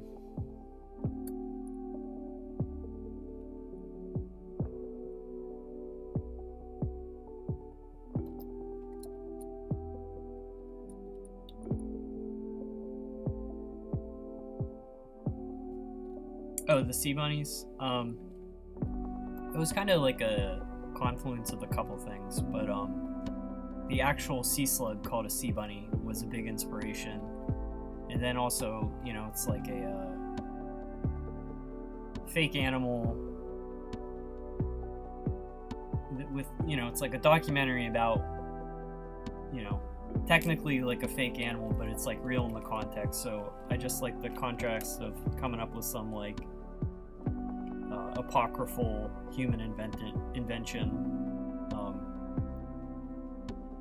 like a fictional animal in the documentary about a fictional animal. I don't know. I just like the comparison of like something real versus like a human contrivance. How's the mural going? I can show you. Pretty good. I'm like working at a slower rate than I was the other days, but I think that it's the design wise, I think it's actually sort of turned into a mural today. And we got some good guys done. These guys are the highlight.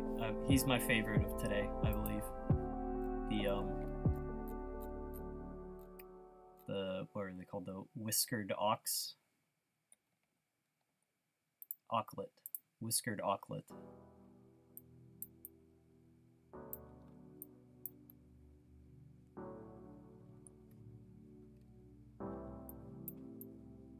But another fish. Need a fish. Brush tool.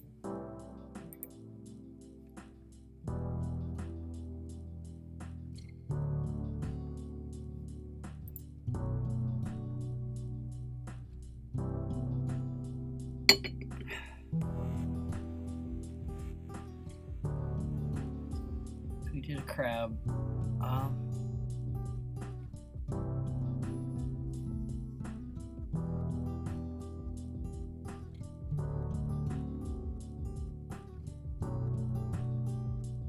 Did a bunch of cuttlefish last time.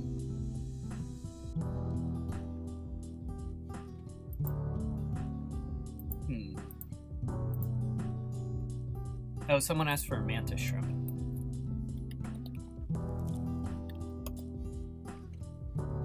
Yeah, these guys are...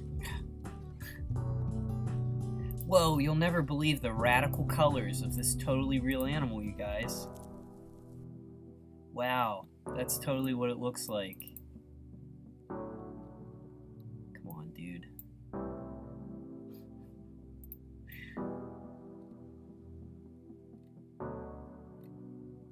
It's not like they don't have wild colors to begin with.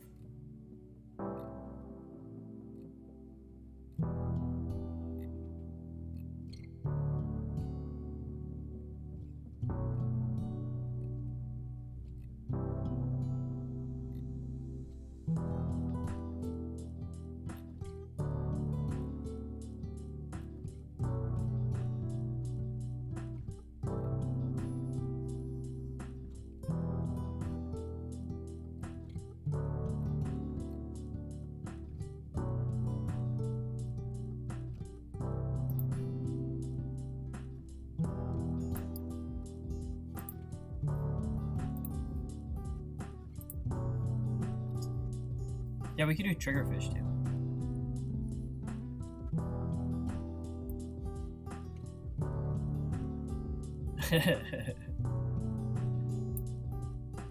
But we all can't be artists.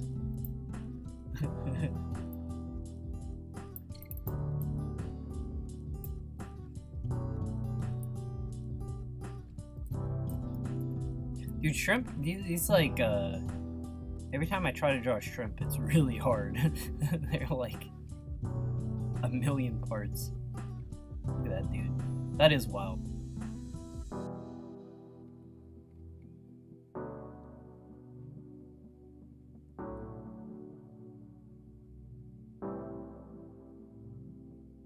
We're gonna do like a silhouette type guy for this.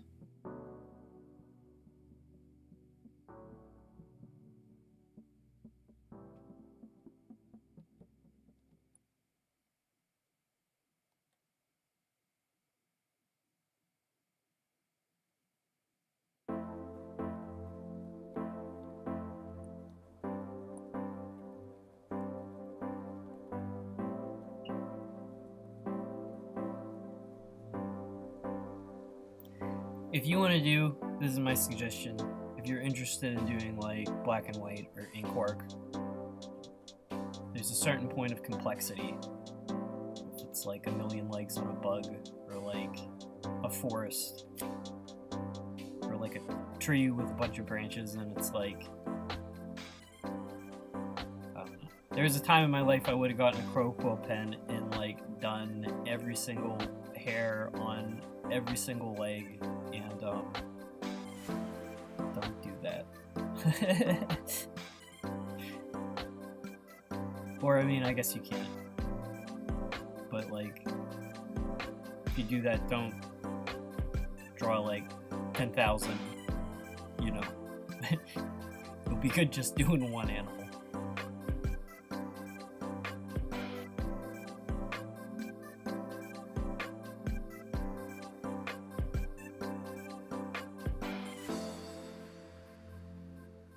Guy's too many legs, I don't care.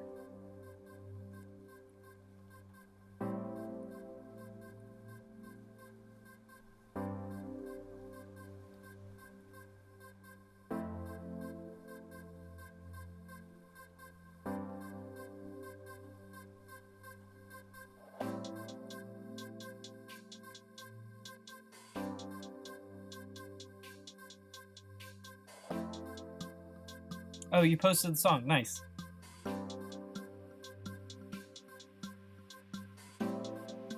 Okay, cool. If it's, yeah, if you tag me on Twitter, I'll see it soon, probably. That's really cool. And, like, you gotta start somewhere, you know, making art. I think in most situations, the fear of sharing art is much greater than, anything that could actually happen, you know. especially in social media, people like seeing stuff just being made. I think the worst reaction you get out of social media would generally be apathy, or like people, like the algorithm just doesn't show it to anyone, you know? But that's super cool.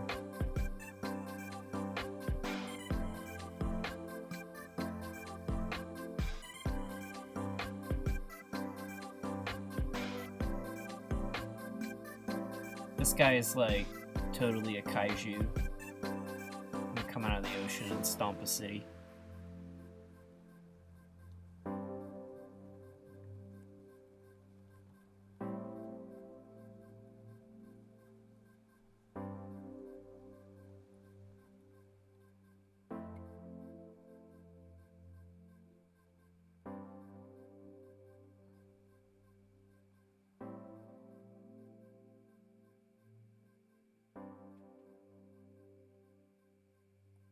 Look at these arms.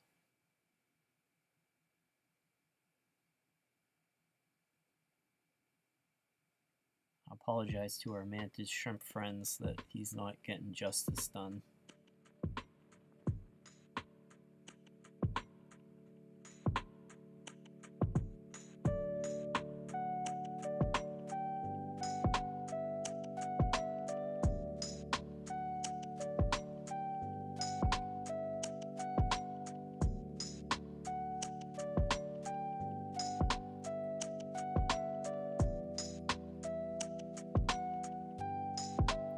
Why would he do that? I don't know. I guess. I mean, he could be a good kaiju defending the city, but that's usually in like the sequel that they bring back the popular guy. They always stomp the city the first time they come out, you know.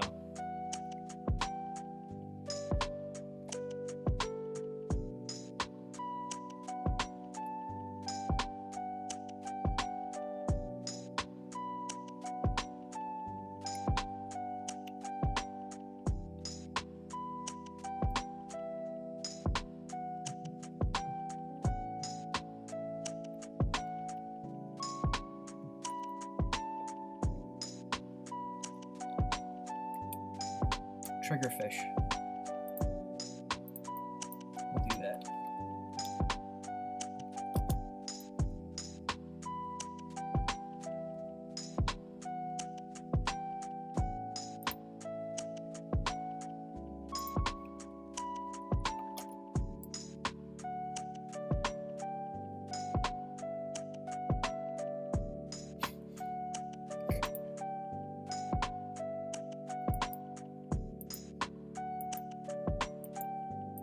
Enjoy this meme that I just discovered.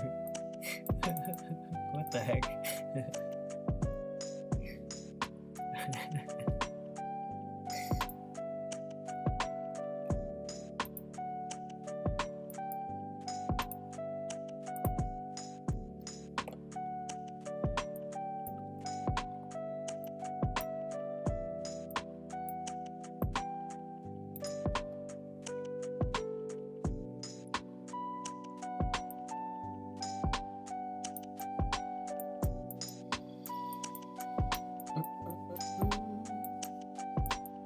Let's do this guy white on black, because I gotta fill in the space too.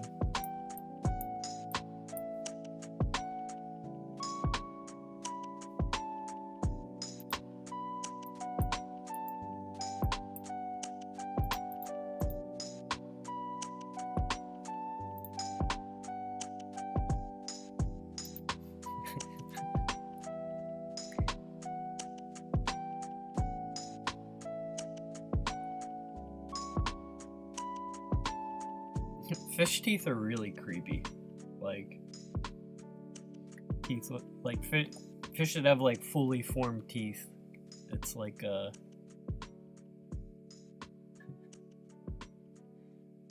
nightmare fuel on other animals.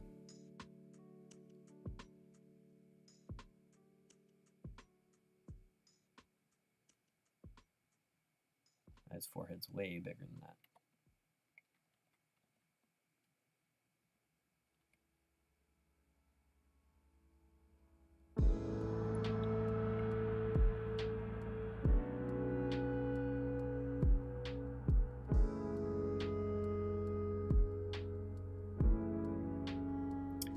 have a triggerfish somewhere else. I'm fine with repeats.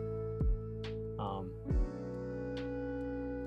one thing I wanted to touch on is right there. That was annoying me earlier.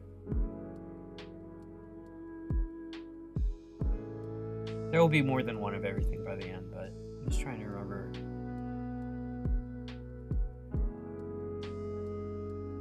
I don't know. Counterpoint, it's very funny. The funniest thing about him is his eyes. This is one of those animals where it's like the eyeball seems like it's not in the correct place.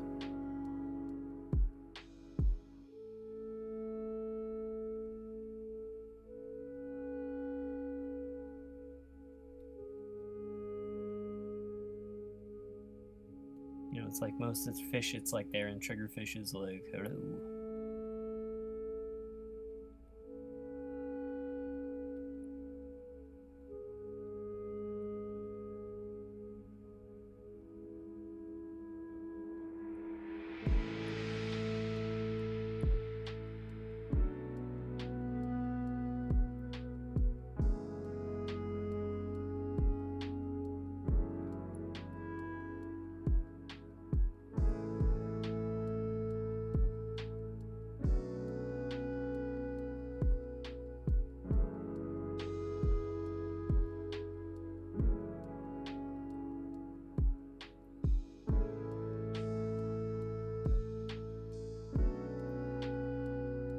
Titan triggers, they're super territorial and they keep breeds healthy by eating crown of thorns and sea urchins.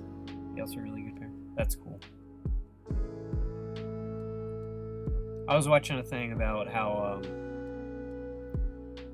urchins have like devoured all the kelp off the coast of California. It's like there are no savior triggerfish to balance it out.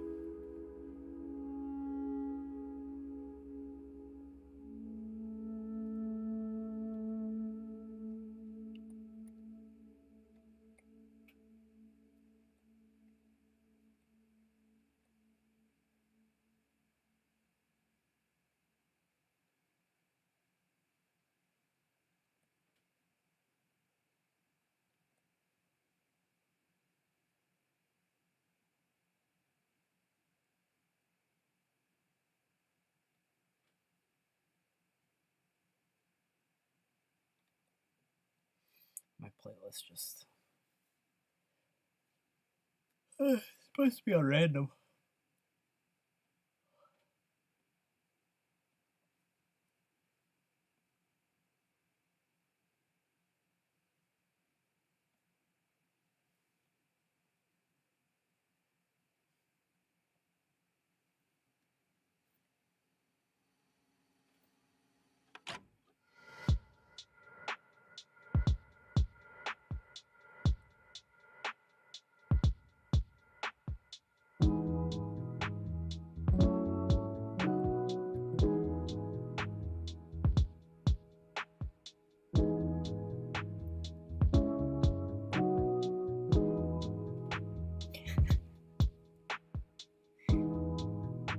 I think it's like one of those situations where like having a bounty for humans to go out and kill them is probably like the last ditch effort to correct it, you know, like hogs in Florida or pythons in Florida or any of the numerous invasive species in Florida.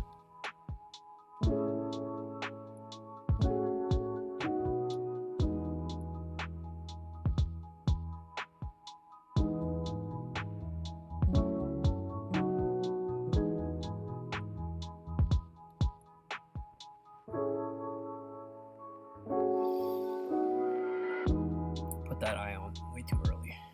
It's messing me up.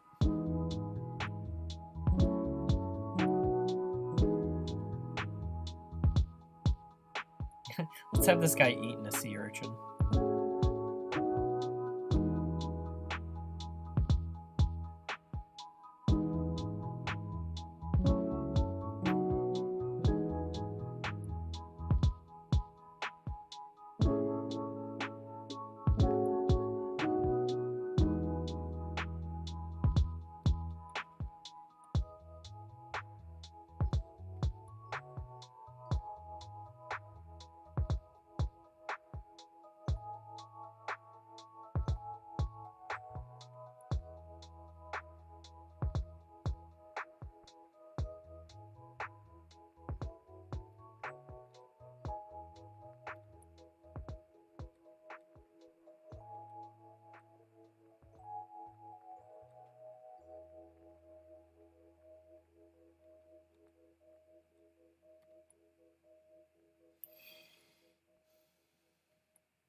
actually want to do this pattern around the eye because that's like super cool.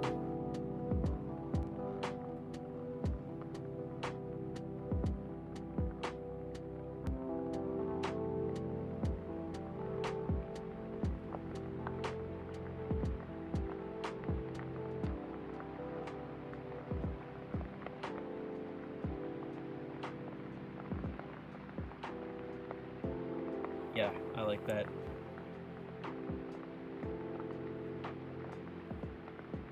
There's something nice about like all the other details, keeping it pretty loose or broad in definition, but then like one real little pointed detail in the eyeball is nice.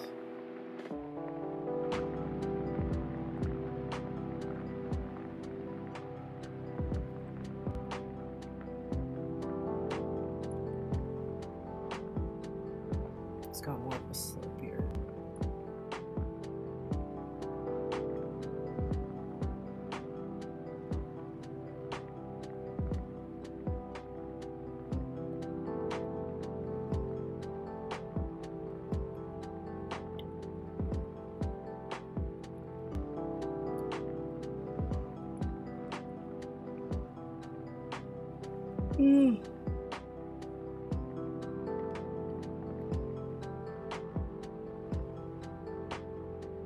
What's going on?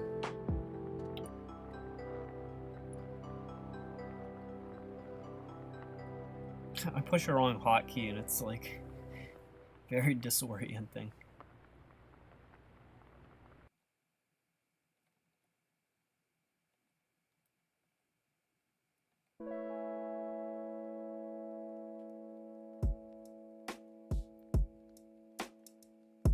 I can do this mouth better.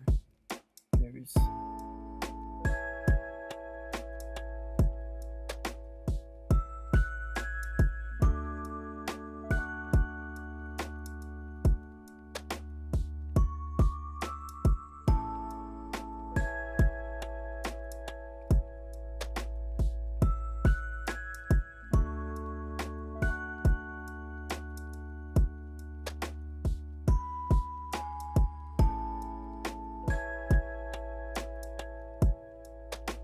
like his mouth is so distinctive. I really want to get that. And he's got those big teeth for crunching stuff.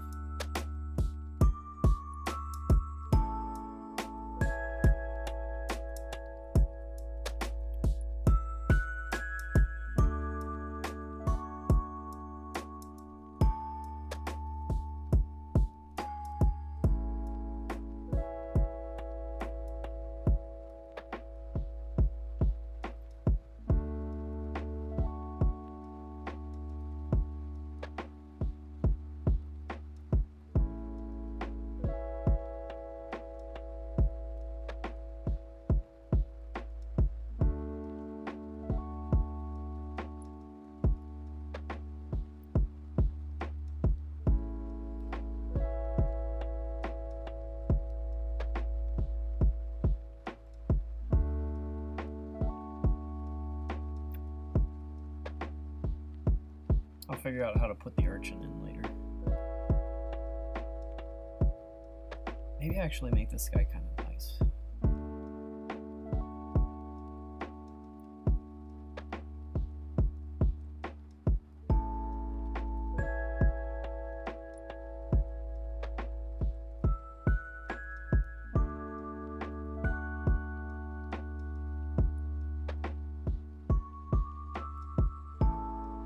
Not that I wouldn't make him nice and that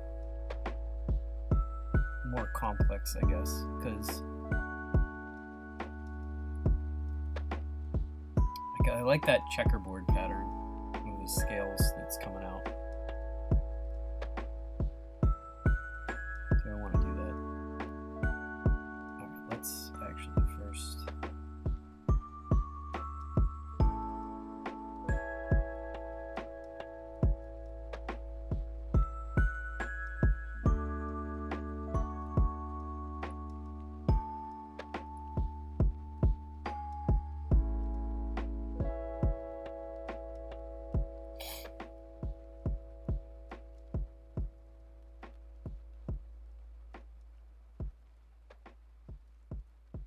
It looks like it's crying blood.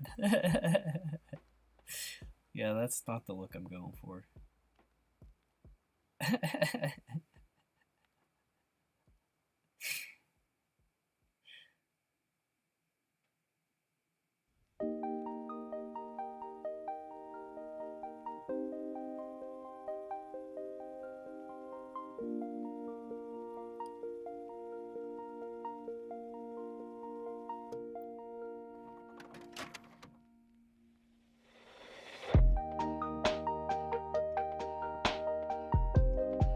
Like, I don't want to draw all the pattern. I think that would not fit anything. I'll rework the eye later.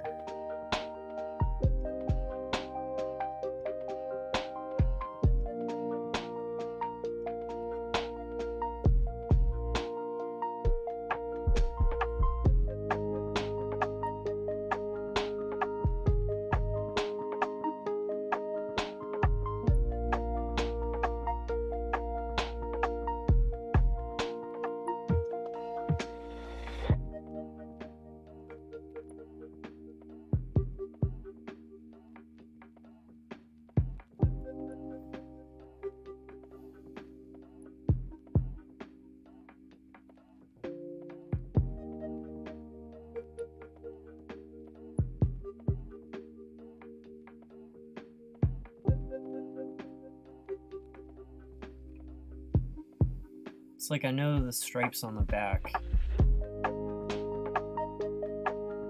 Like these areas are definitely going to be rendered full black, so they're like the easiest part to fill in first.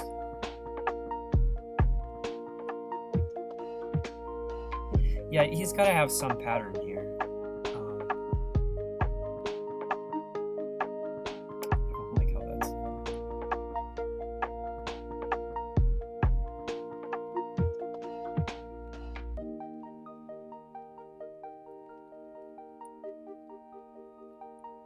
That one song sounds very Brian Eno-y.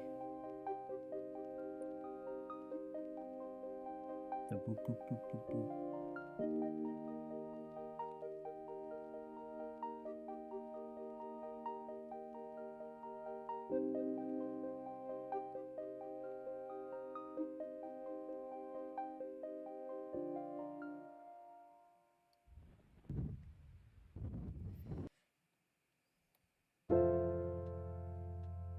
It's like when you get one of these fish where it's like the pattern is like such a big part of the character. It's like I gotta find some way to like put it into the sketch without like having it become a giant cluster.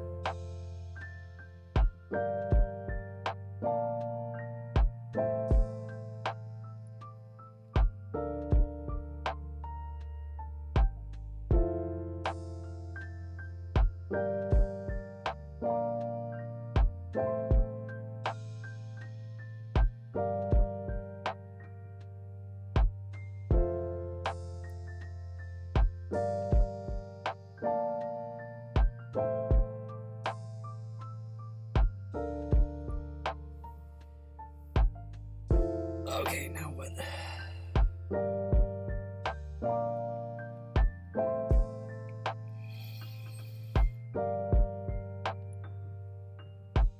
I'll just do this.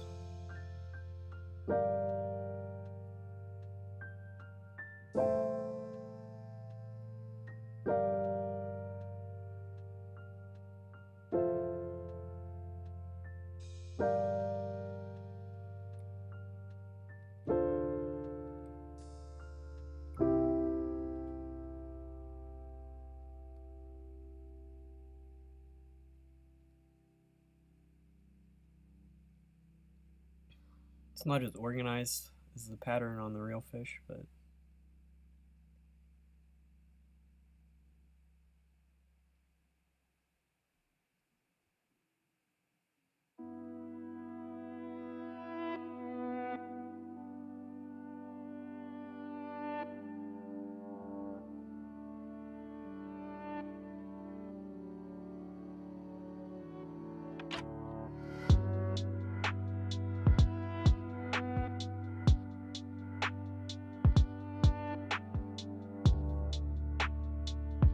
Yeah, rough scale pattern is kind of what I'm going for.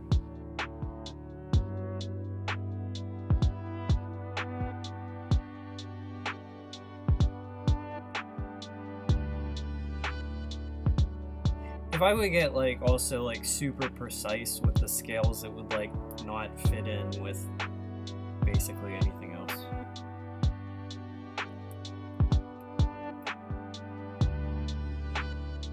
Yeah, I don't know. I'm just overthinking it.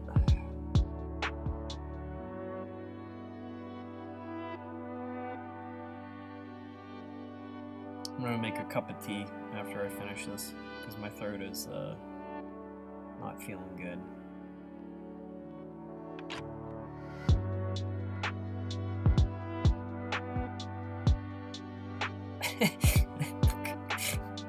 Tears of blood. He's a hard ass.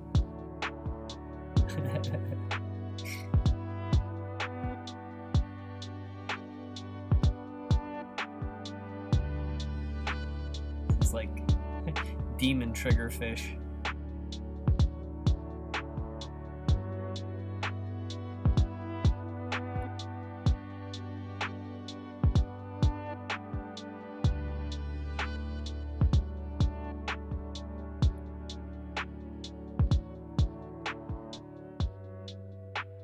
I'm gonna exaggerate some of the shadows down below.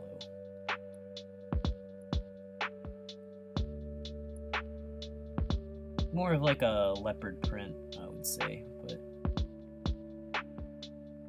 works out.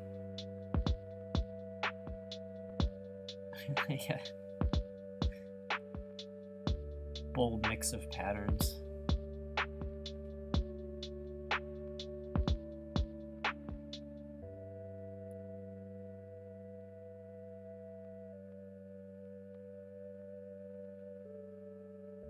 That was actually something I was very self-conscious of by the 4th chapter of South Scrimshaw. I was like, there's just not enough like color pattern represented, especially for like a tropical reef environment. Like I had to really work on even getting the amount that I had in. Because I don't like, my art was never about like pattern. Or like use of pattern and like, you know, it's just like a blind spot in my thought process.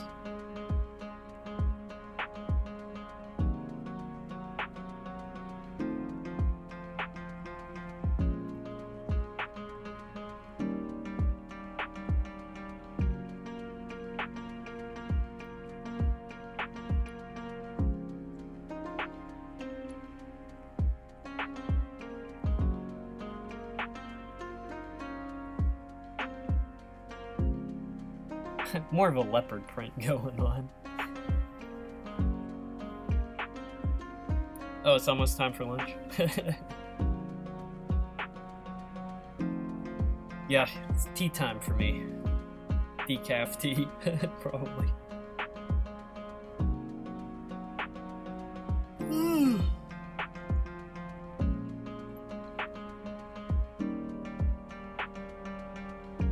I appreciate you staying. I appreciate everyone in the chat who's like been hanging out for so long. That's very cool.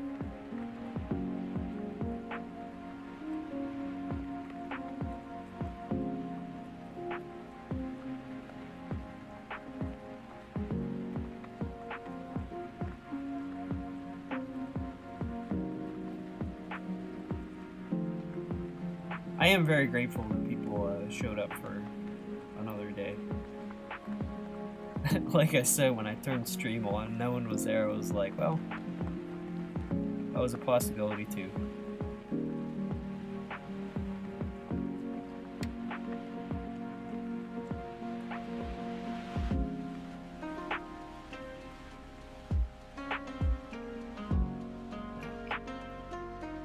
Alright, now we got it.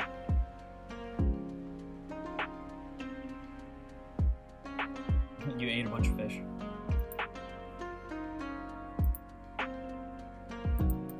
What type of fish?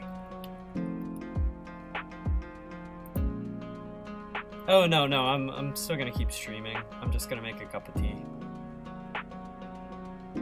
Actually, I gotta draw the sea urchin this guy's eating first. I don't want to stop in the middle of the sketch. I don't know how late I'm gonna go to.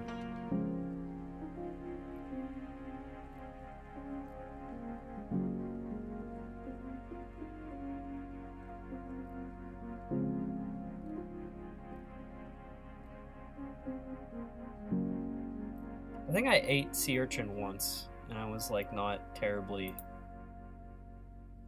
I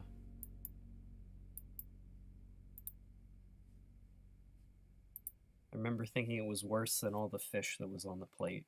Like, I didn't think it was awful, but it was just like, this is not for me.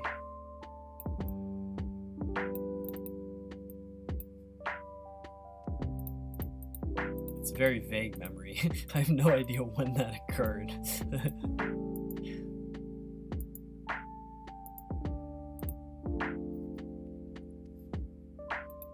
Oh, Long John Silver's. You're eating puppies, oh my god.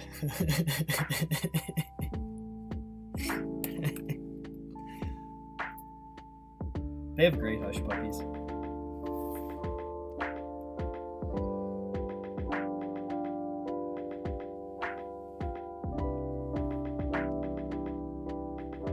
My stream keeps cutting.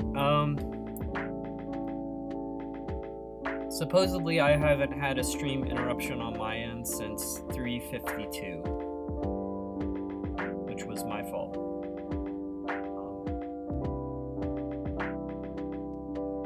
I don't know.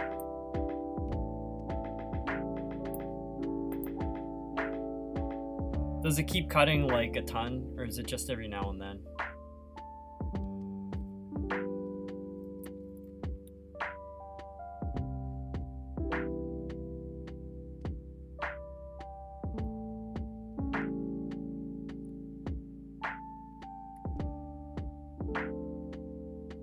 Yes, it is a dog, not a fish.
I think the urchin and the triggerfish combined will be one donation fish. No one's animal will be eating another person.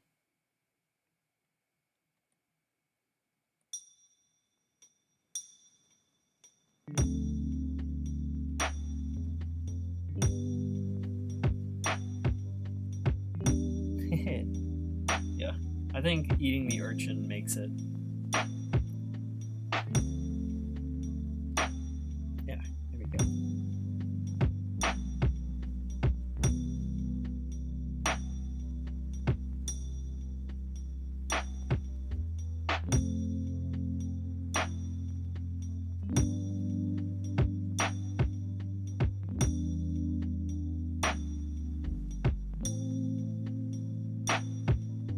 For me, the stream will load every few minutes for like 3 seconds, then it will come back. Is it like unwatchable right now?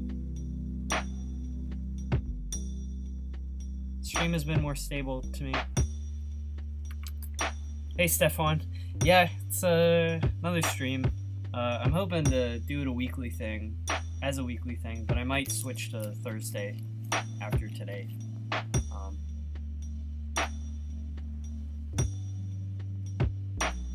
Imagine donating to something and they draw you dying. Yeah, I want to avoid that.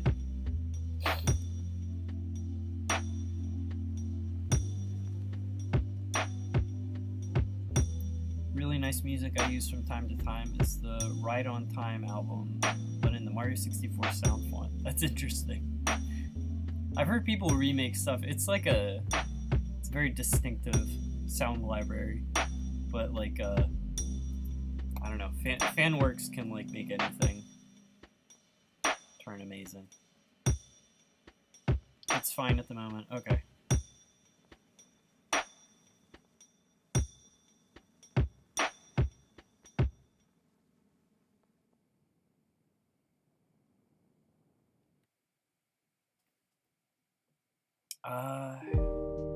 I'll try to remember that's your fish. I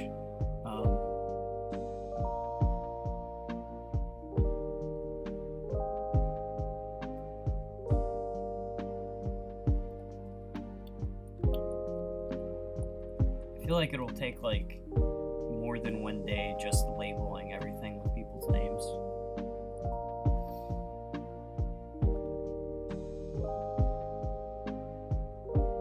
I might switch to, like I said, I have I'm on an iMac. That's like my normal workhorse, but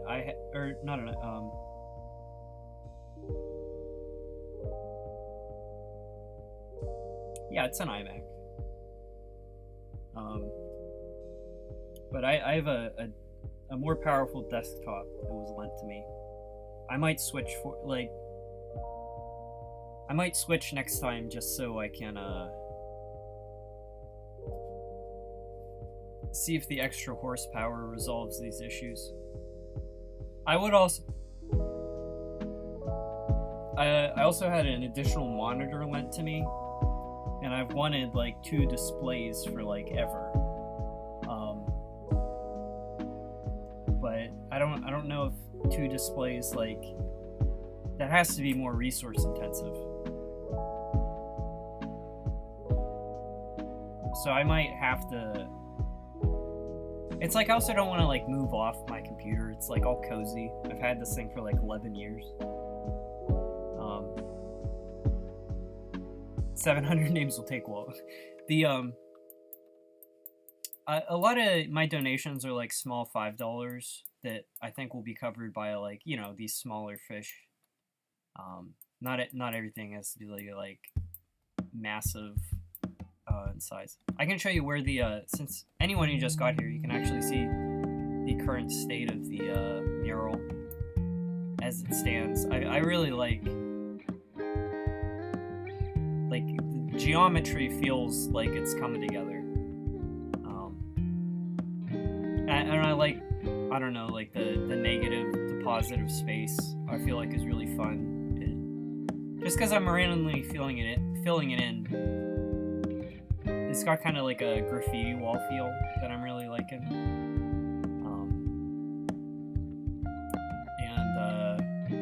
I mean, hopefully it gets to be really long. I have no idea what number we're up to in terms of fish. It's not 700, so I'm just going to keep going. Yeah, I have an open notepad that I'm like typing stuff into, but I'm just very scatterbrained.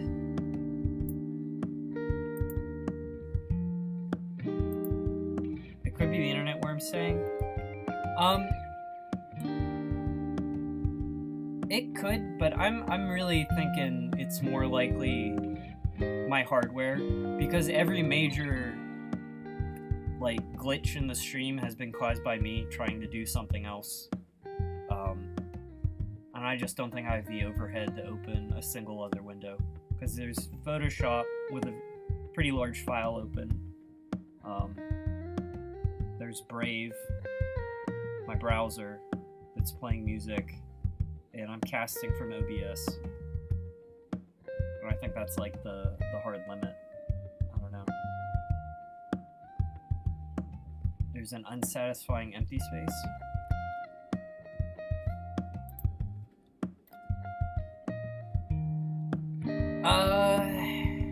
Well, down here is gonna get some of this resolved. I like that empty space. I don't know. It needs, like, pockets. It's like I need to put some smaller fish.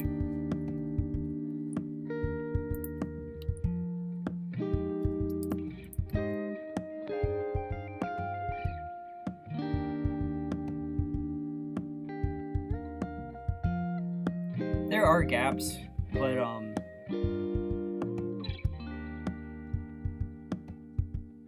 don't know. That's definitely like a feel thing.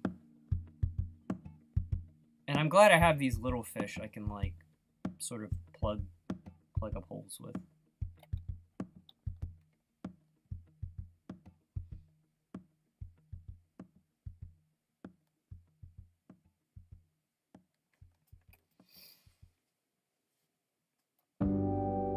Oh yeah, the amount that's coming on Ko-fi has been amazing. Like I don't know, it's awesome. It's like all that Ko-fi donation was like one of the reasons I could like go to MagFest and build that display, which was kind of like celebration of the project's release. But yeah, I mean the support's. I'm thrilled. I think it's also like, you know, I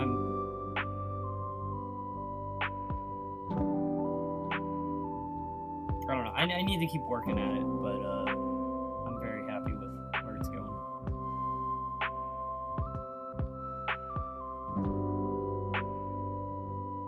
There might need to be a stream where there's just small fish. Yeah, the amount of small fish. I'm drawing way too many big animals, I think, considering most of my donations are obviously small, but yeah, I'll figure it out when I get there. This is also like a good sort of problem to have, it's like, oh no, too many donations.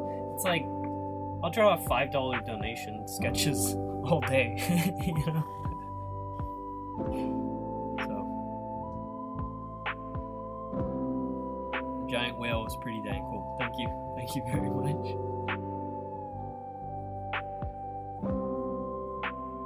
All right, I need to make a cup of tea, cause my throat's killing me. I have like the beginnings of a cold, but I'll be back in like 5 maybe. It won't be long. Hang on. Check out my amazing production value with this slideshow.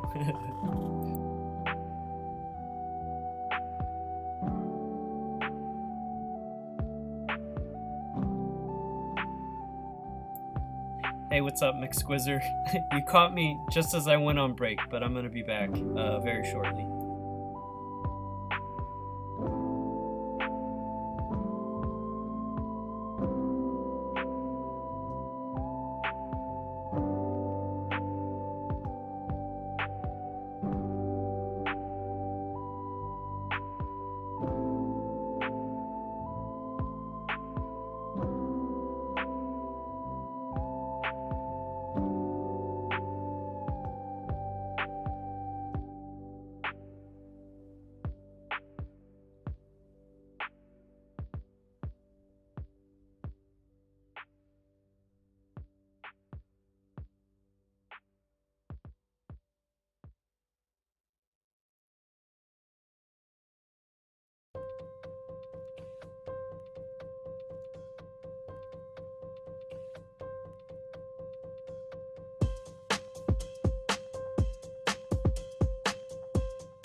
Alright, I'm back. Got my tea with honey and lemon. Food hack.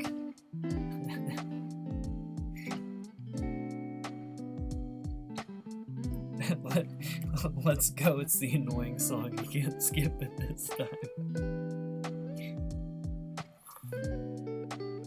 I'm working hard on South Scrimshaw Part 2. It's Chapter 5 is ambitious. I'm working on it. It's gonna take time, but it's gonna be good.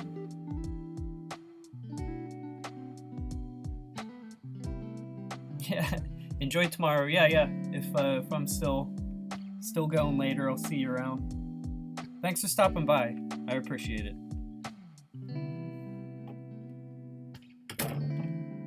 All right. Yeah, not enough alcohol for that.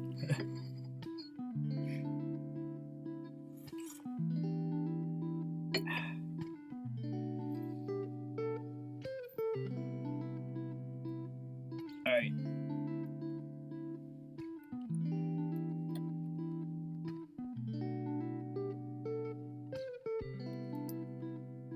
The thresher shark was good.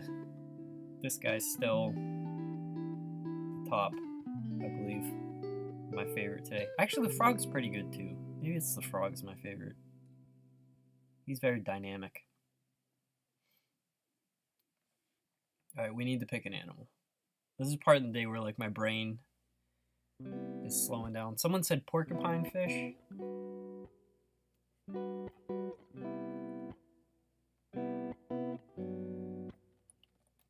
What do they look like? Oh, they're cute guys.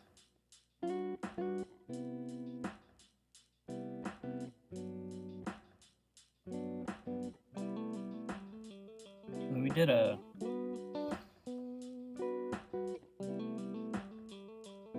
We'll do him in his non-puffed up state, which will distinguish him from the puffer fish that we did earlier.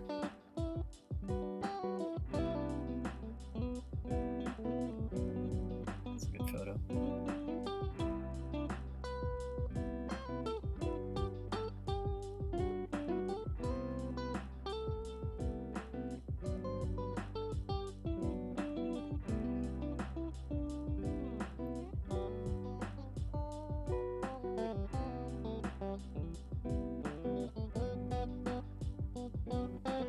I should do McCoy.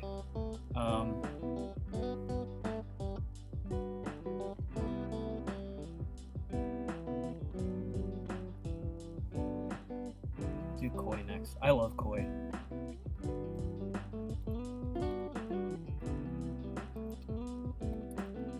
There's a koi pond near my friend's house at the Shady Fish Shop I talked about last time. You can pay 25 cents for koi food. And like toss it into the overcrowded pond. And there are like these several behemoth koi like lurking in the depths below that come up like it's pretty neat.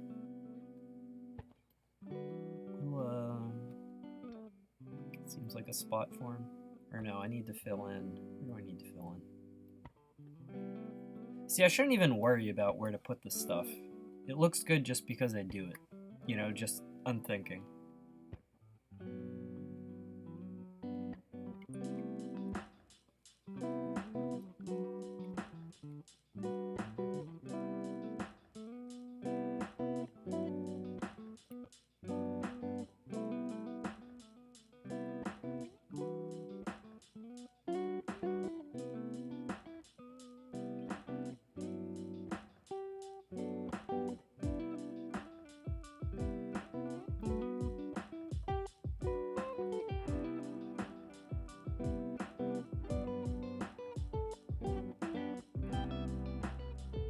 So it's like the only photograph of this fish where it looks like angry, and all the other ones it's this like funny, happy expression.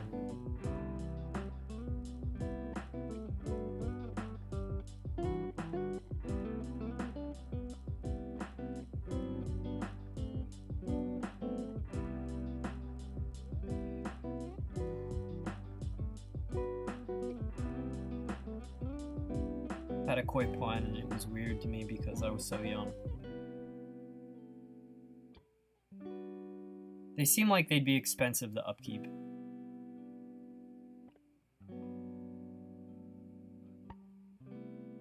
I think like here's another YouTube channel for everyone. Well, I'm suggesting them. Flew the Flowerhorn. Or Foo the Flowerhorn. The person does like planted tanks and aquascaping, aquaculture, whatever it's called, and his tanks are so beautiful. He has like little shrimp running around in them, but I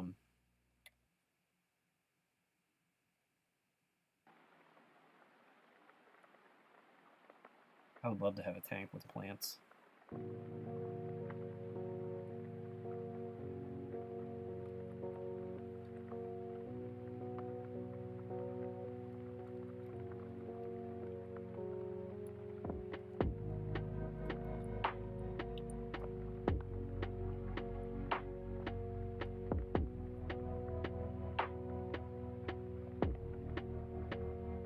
Do not pull up a video for the sake of your computer. Yeah, legendary YouTube channel. Like,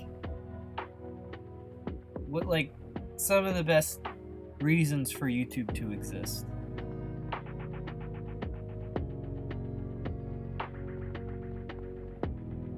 All of his videos have, like, Claire de Lune playing, like, delicate classical music.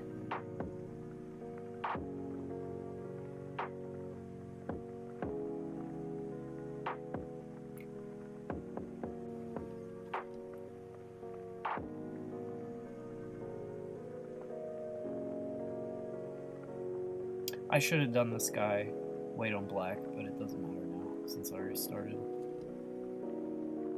Actually, is that not too early? Yeah, that looks like shit.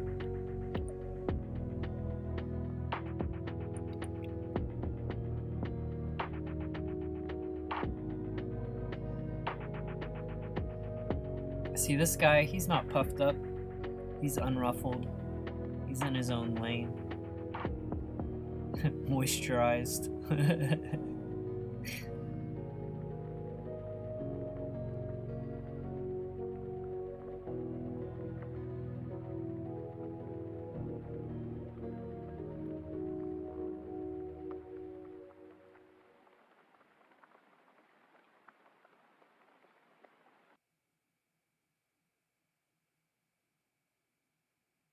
Serpent design. I don't know if I know that channel.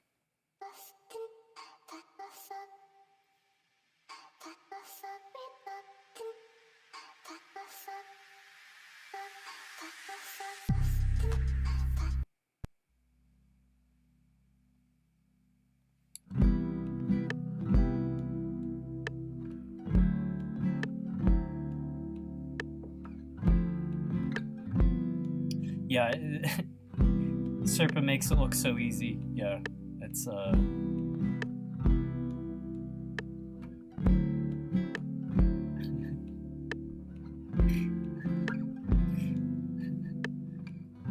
not even gonna bother adding like shrimp to the whatever first tank I make because I know there won't be survivors.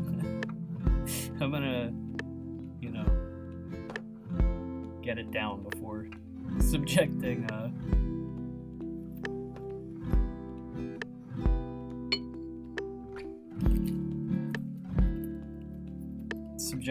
legendary living creatures. Legendary.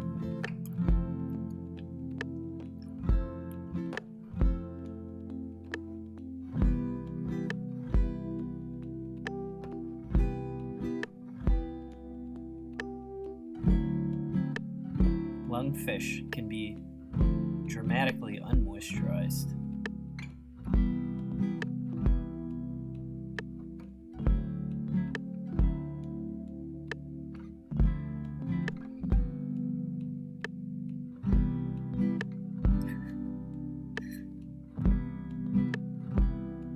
We're lo-fi connoisseurs here. I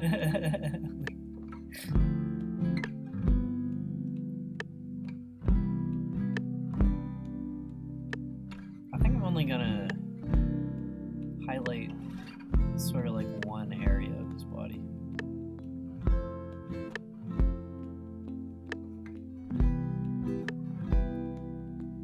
I do like the moisturized meme. I don't know why.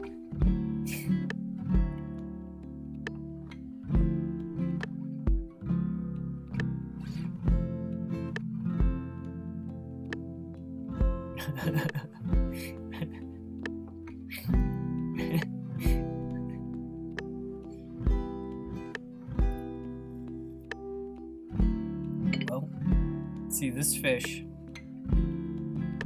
he's not puffed up, so he's not troubled. He's happy and moisturized. This fish is all puffed up, he's all riled up, he's worked up, he's not having a good day. So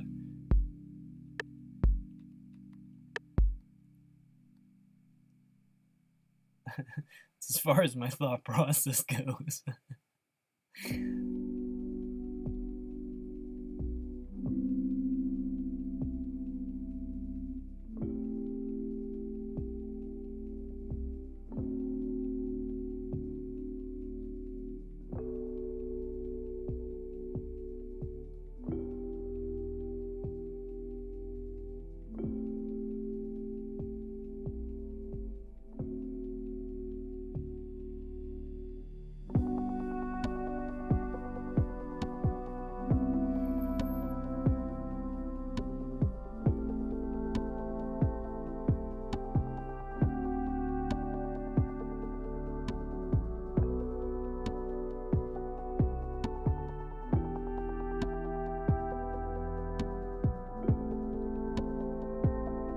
That guy turned out kind of odd, but I like it. I think it works.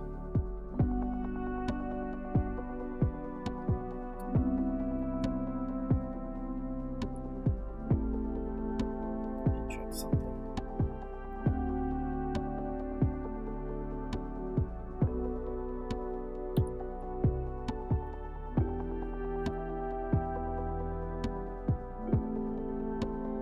B-Paul. Interesting.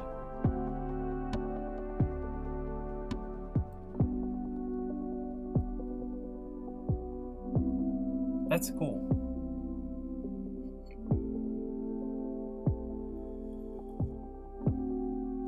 Little blue fairy penguin.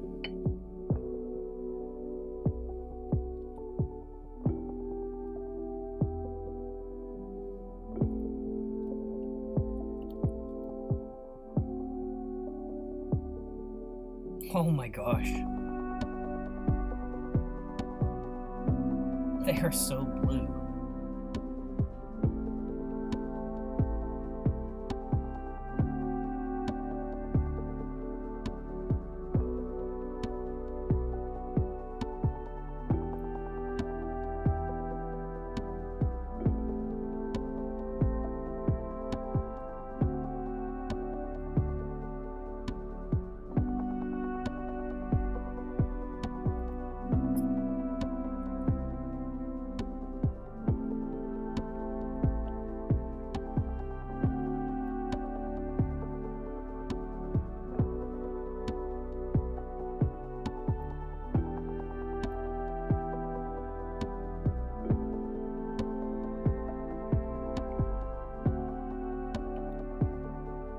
This one is a bit of the thing I was complaining about earlier with the saturation boosting, but still very blue.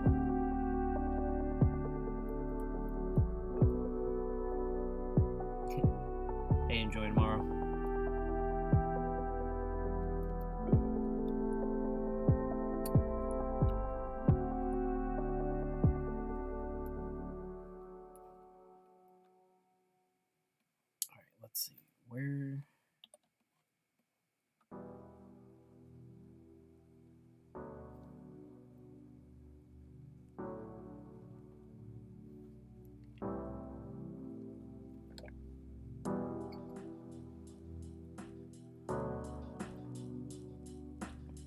Feed them bee pollen, and they breed like crazy. I have a colony maintaining itself in an Endler tank with pollen supplementation. That's super cool.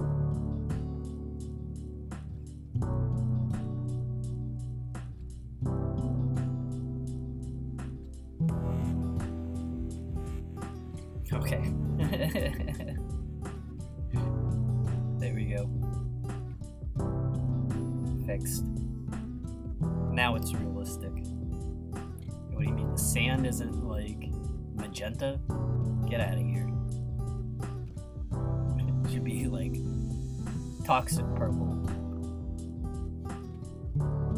This guy should be like a Pokemon that's about to like blast you with Ice Beam. It's sort of like the vibe we want.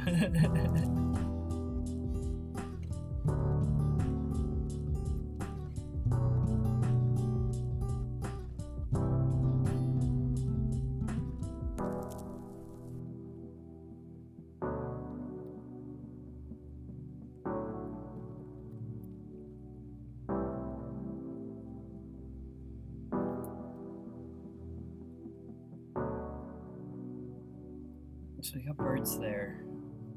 Gosh. Do I...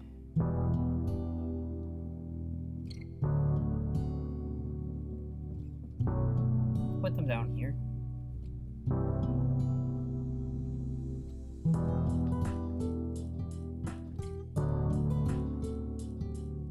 At some point, like, I'm gonna have to, like, expand the canvas to the right, but I don't want to do that today. And I don't think I can, like, it'd be wise to keep the Photoshop file as one thing. Just for the sake of streaming.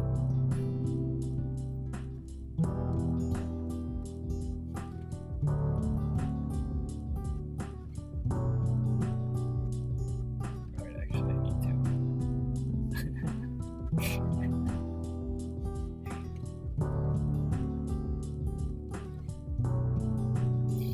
Geez, we're in like the 1920s now. They're like Dust Bowl penguins. They lost all their color.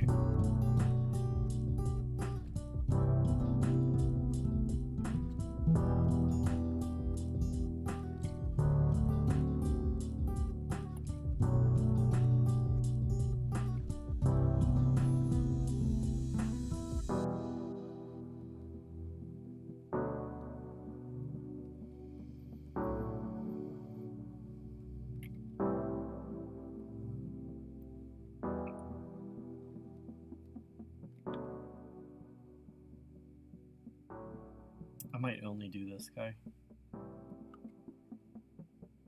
I don't know.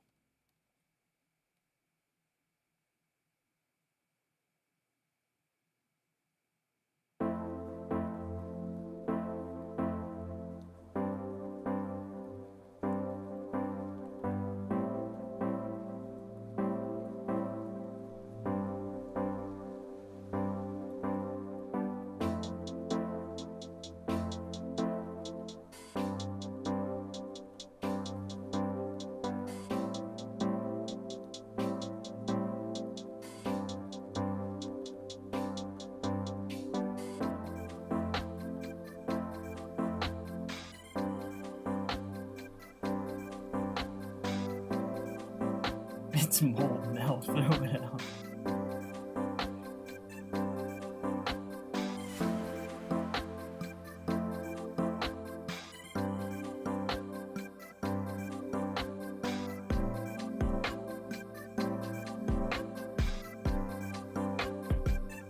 Don't know about that.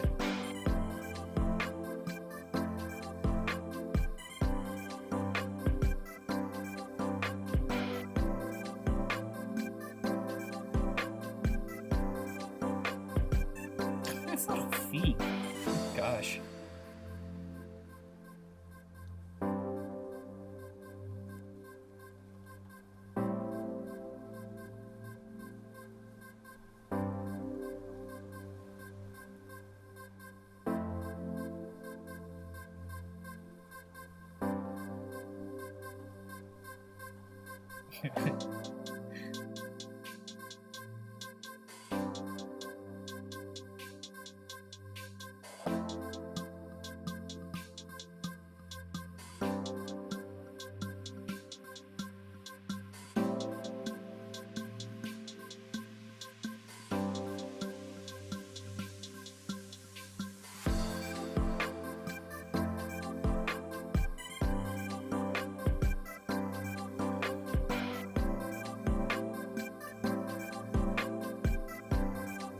Oh.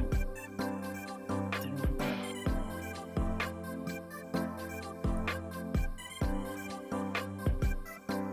I think it's still early enough I can. I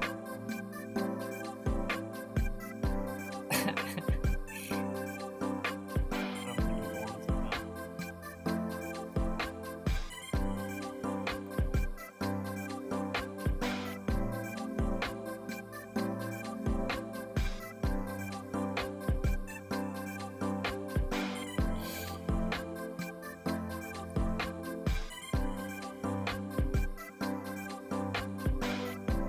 I moved him out because the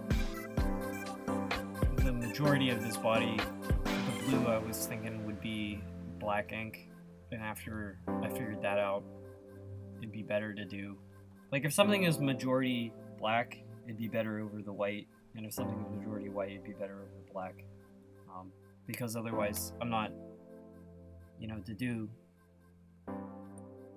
I would have just been like drawing an outline inside the black area. Now I can keep the shape. Hitting the wrong hotkeys.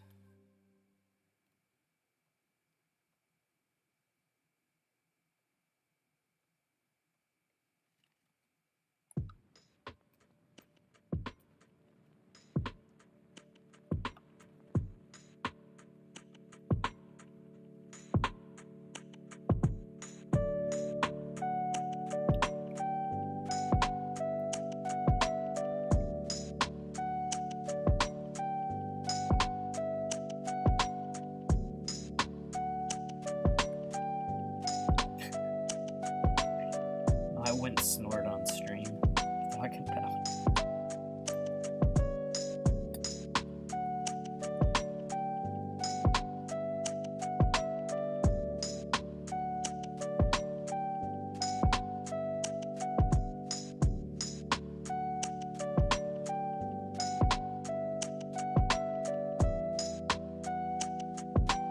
Bird is animal buoy.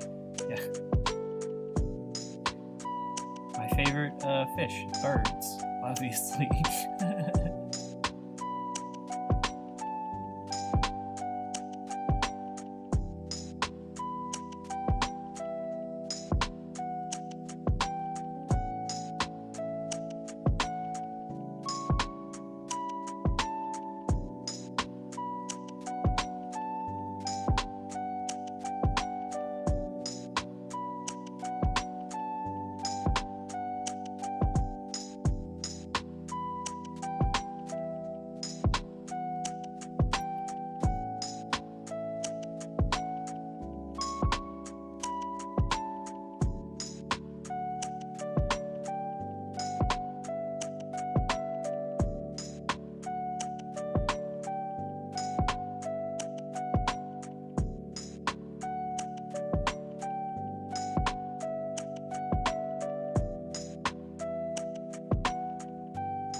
Such tiny feet.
My ring one is a little bit more of a paunch.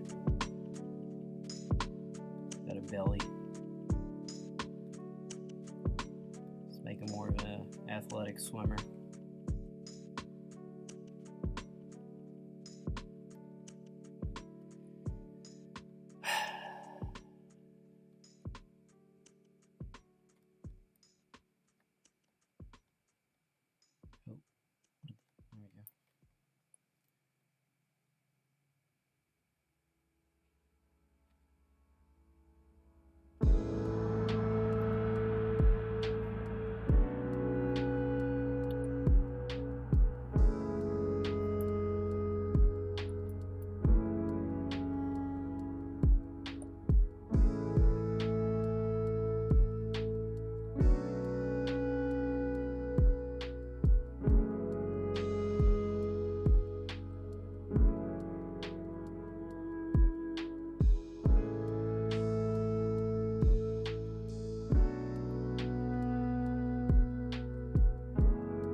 Yeah, it's looking a little scaly.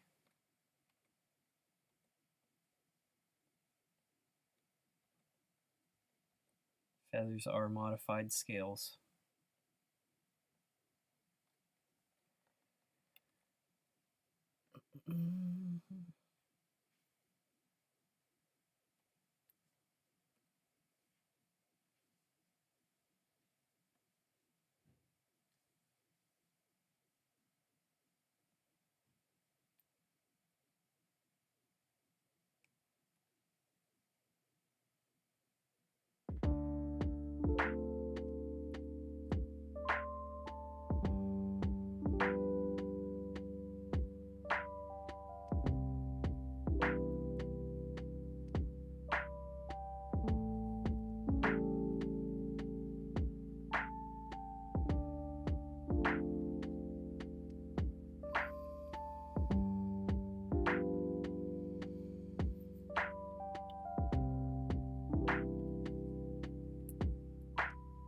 Oh, hold on. I'm getting tired and I'm drawing on the wrong layers.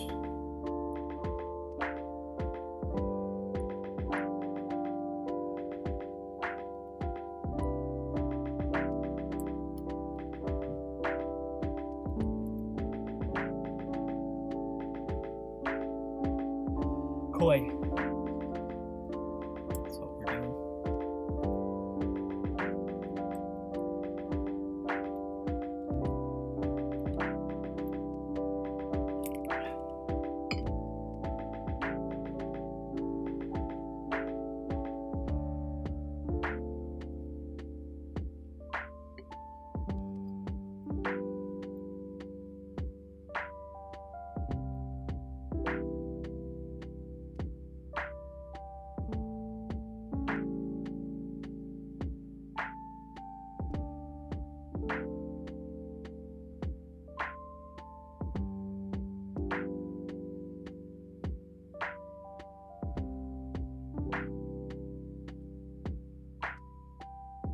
There are very few photos of koi taken in profile.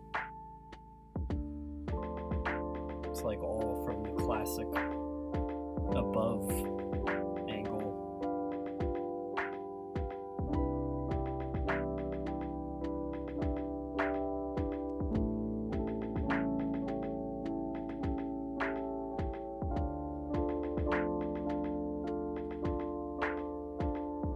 Maybe that'd be fun to do an area of the mural that's like a bunch of koi swimming around in like a circle.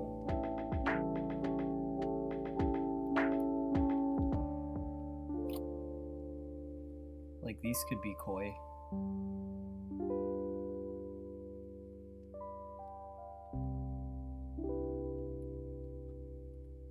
What'd that look like?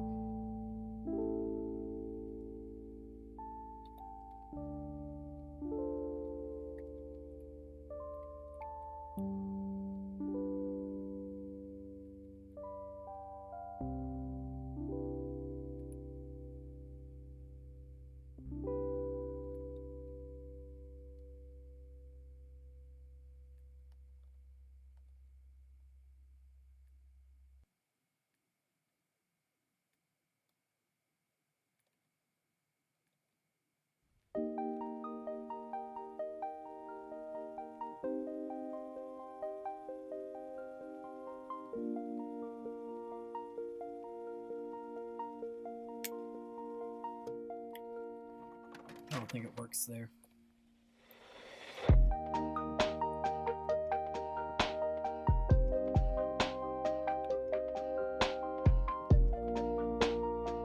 I'm actually gonna save the koi for when I expand. Like, I'll have a little koi pond down on the corner.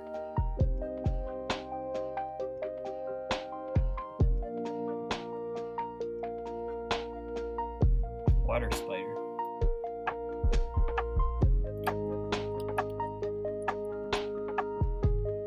Ooh, cool, yeah.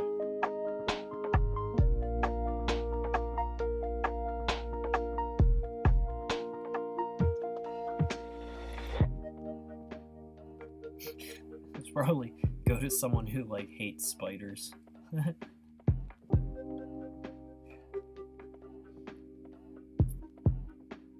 Some people really hate spiders.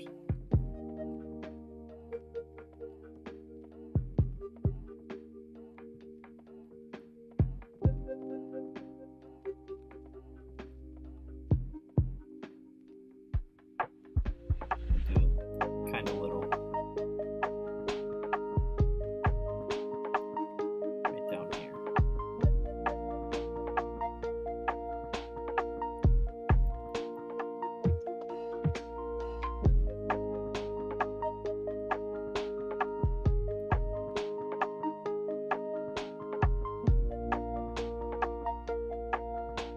Thank you. I think it's coming along. Yeah, an arachnid.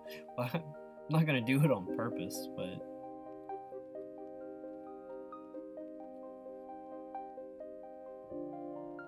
that would be my luck.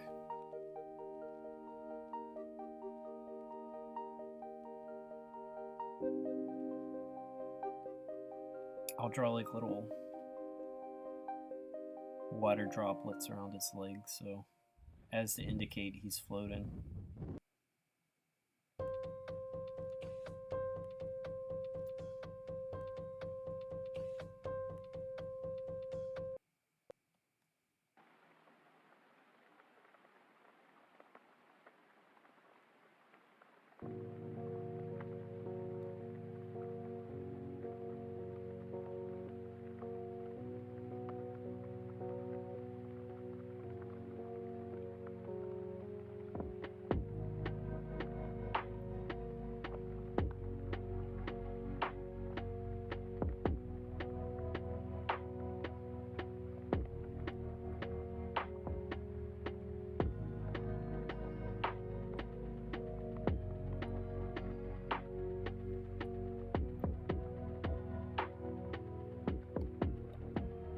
Koi are like a special fish too. I don't know.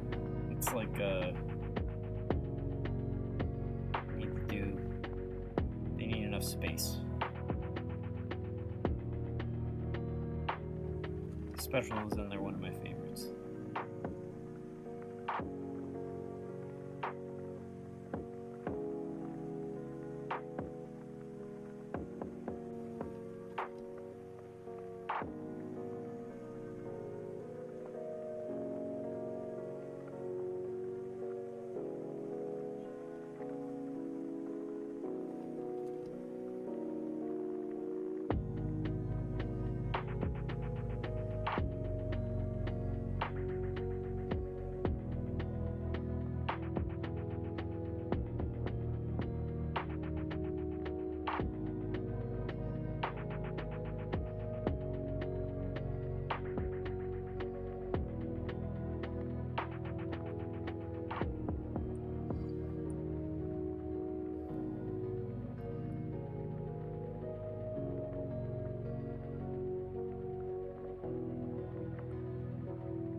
Is he still legible if I shrink him just a tad?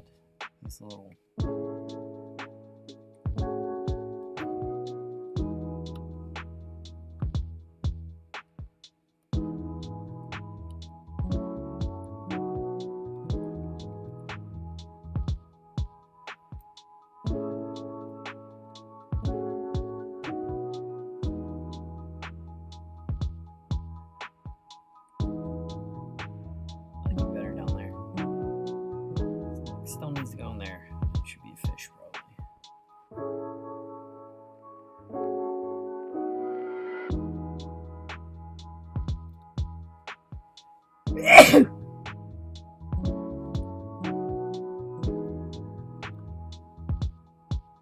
Excuse me.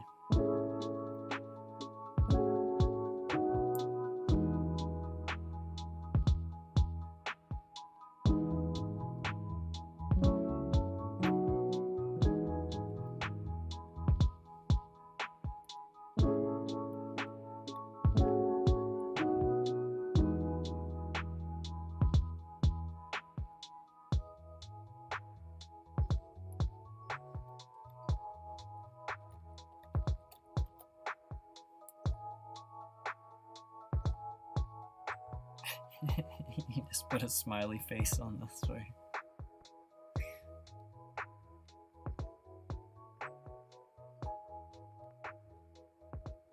Do you remember in Resident Evil when it's like you walk into that one room and that big tarantula comes down over the door? That was actually pretty scary.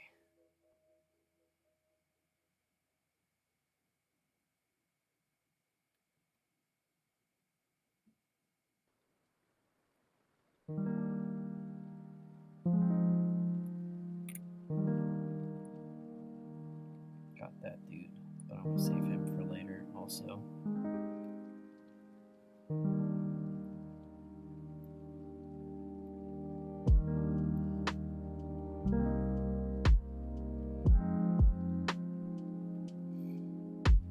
Arachnophobia modes in games are more scary to me than actual spiders. Yeah.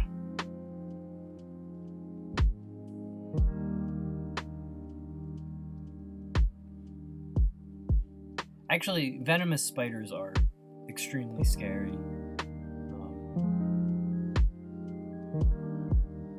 Like the idea that you could be bit by something so tiny you wouldn't see it, then like your skin would necrotize is like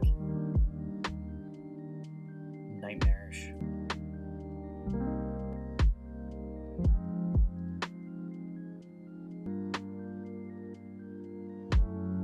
Also, I don't like jumping spiders.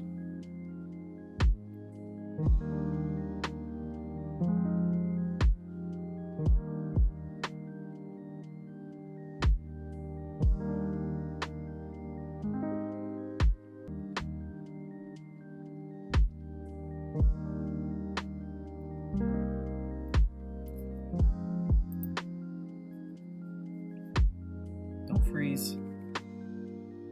What's happening? Like my free. Sir, I'm glad you liked it, Matthew.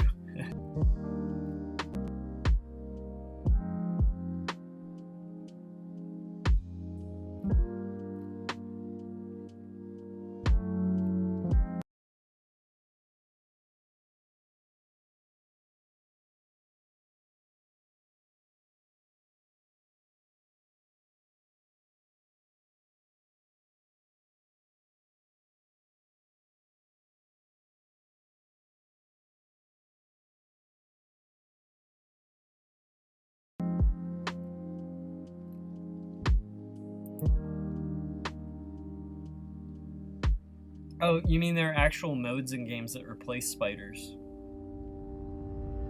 I didn't know that was a thing.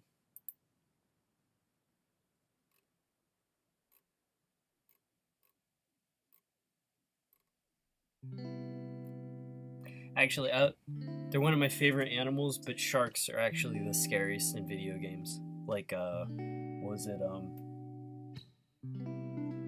Dude, my brain is not working. Crisis. This is the way they handled the map out of bounds, was the tiger shark would come eat you if you swam too far. Like, oh my gosh. It's like instinctual terror.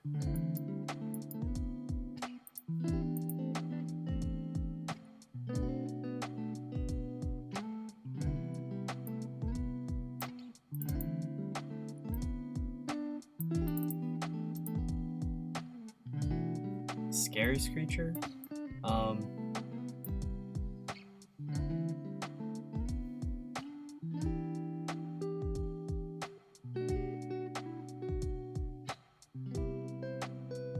Like, I think that, like, I don't know, like,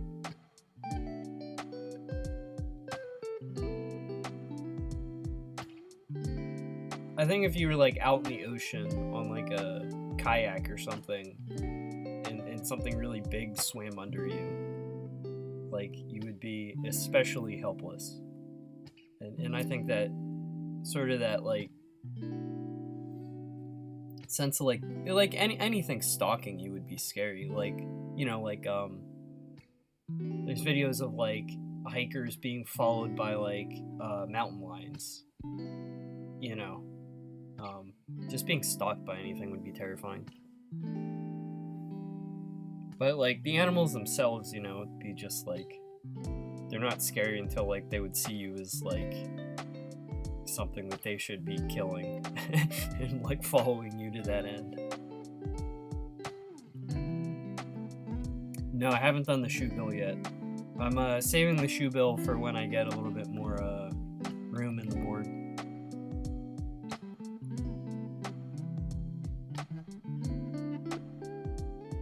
You would row faster.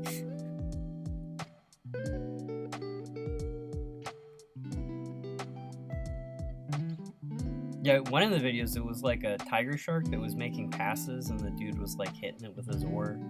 It's like...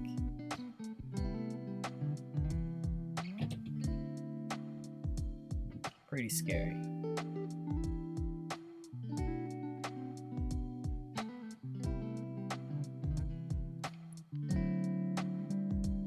But as far as, like, animals in video games, like, sharks are spooky.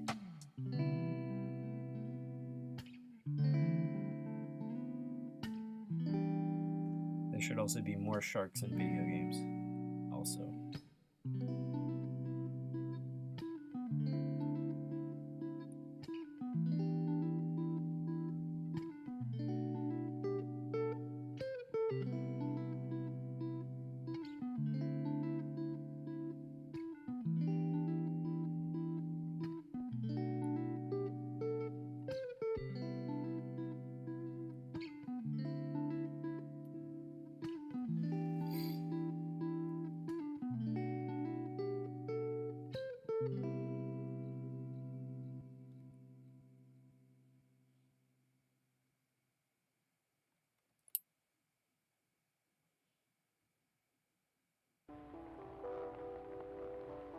Just run fast. Just run faster than the slowest person.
I think I am slowing down.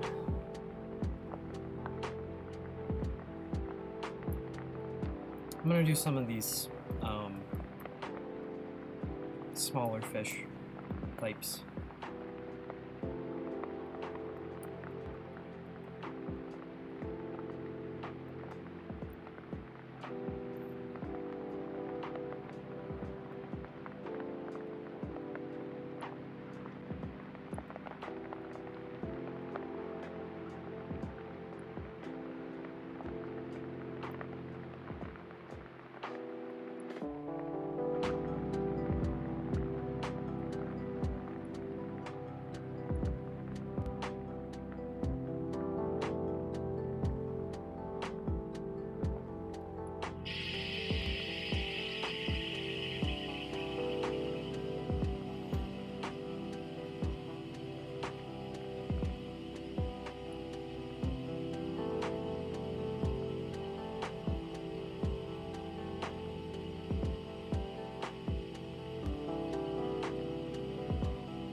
There was a draft of South Scrimshaw a long time ago that was doing.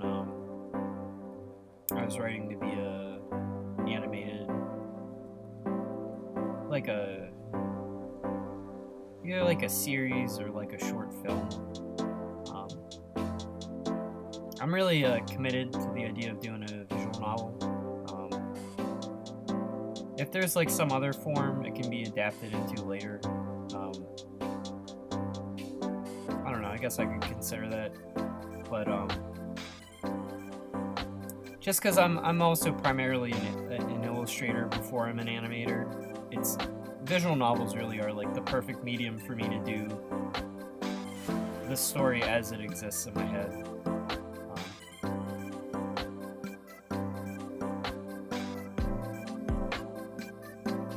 At this point, also the way like I've done South Scrimshaw, it would be a very expensive thing to animate. So you know, something like a successful visual novel would probably have to precede any sort of like multi-million-dollar investment. Because there's like really no cheap way to do good animation.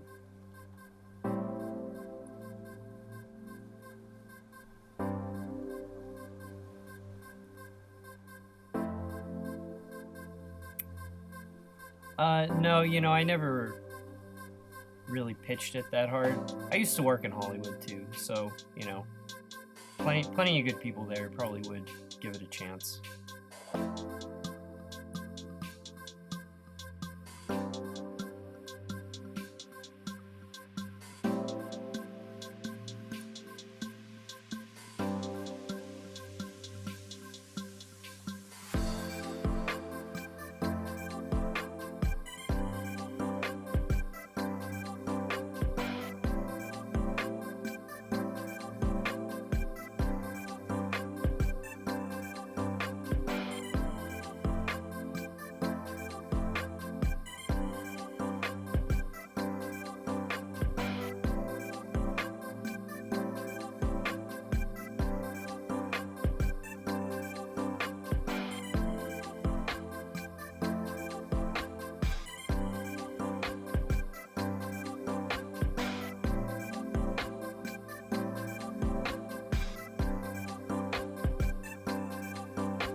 Nathan Hollywood Marsh. I don't think I worked there last enough to claim that sort of nickname.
Oh, the big whale? You mean in this mural? You know, I'm not sure the, who goes to what yet. There's just, there are a few very big donations, that I received. I think this would be one of those.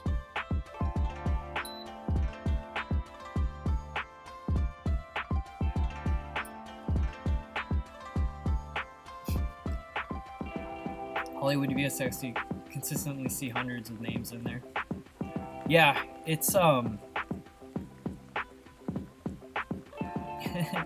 when when you're buried in the credits, you're like, you wait for the roll to come up with your section, and like you find yourself in there. I mean, it's fun. And when you go to a premiere, everyone sits through the credits too, so you can act like someone saw it. But I think it is less about, like, being able to spot yourself than, like, having, like, a permanent record of your participation.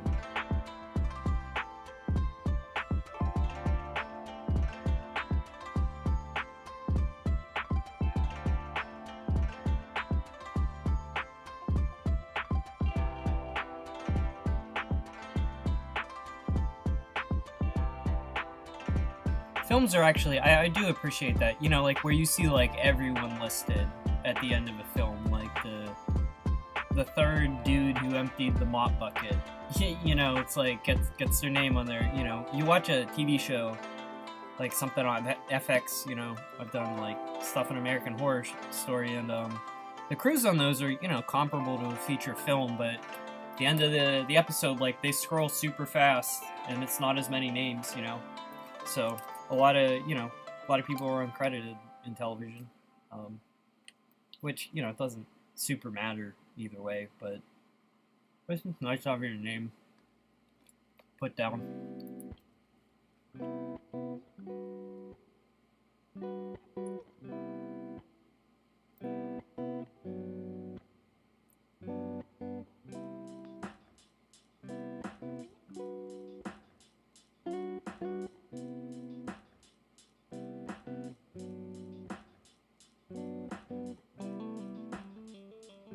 Visual effects and post-production does involve like a bazillion people though. And just like, I can just easily see like how that stuff balloons outwards. Like, I don't know if there's like some shot and they're like substituting like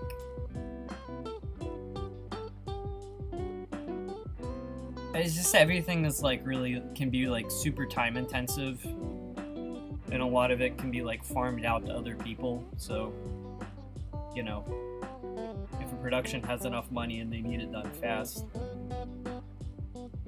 you find some other studio and then you've got like another dozen names doing something or other.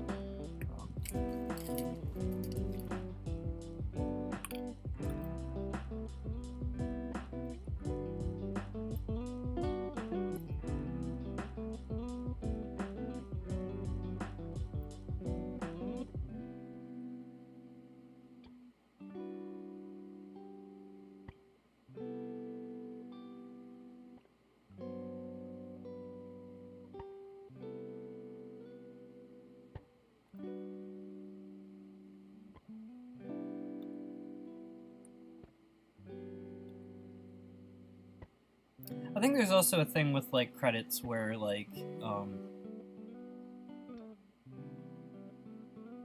if you're in a specific department of a film, like costume design, who worked on what film becomes like more relevant than just like, someone who just finished watching a movie on Netflix.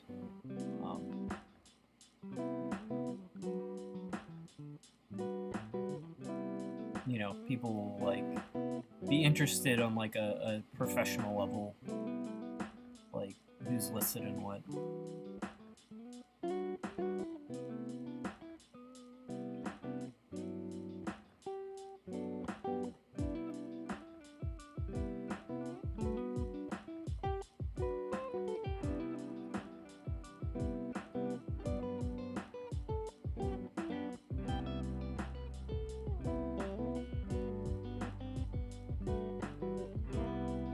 They should credit the supercomputers used to render all that.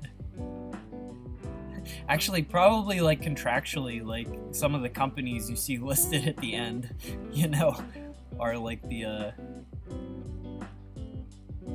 contractors, like for like software licenses or something. I don't know. I'm now talking about things I have no idea about.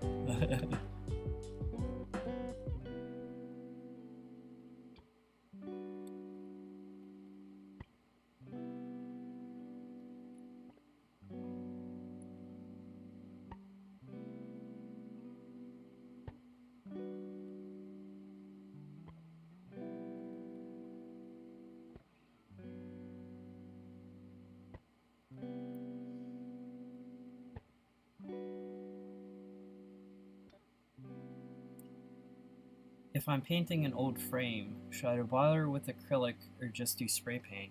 I guess it depends on what's on the frame already. If it's possible to sand something, it's usually good to do that before painting. If you prime something first, like you hit it with primer, then anything will stick to it afterwards. You can get spray primer and then do spray paint on top of that. Because primer is made to adhere and hold. And so after that cures, you can hit it with spray paint. Spray paint is usually pretty tenacious. So spray paint alone might work. I would test it, maybe a small area first.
Tape off like a tiny area and then just hit it with a tiny bit of spray paint before you do the whole thing, and then let it cure for a day. See what happens.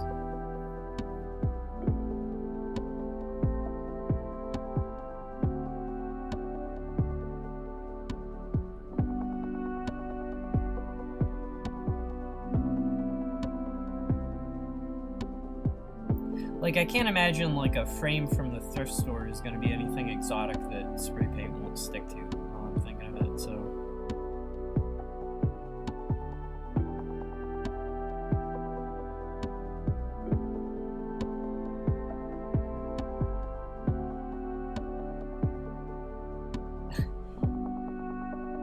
You know, I've thought about including the the Brillo Magfest sculpture in the next chapter.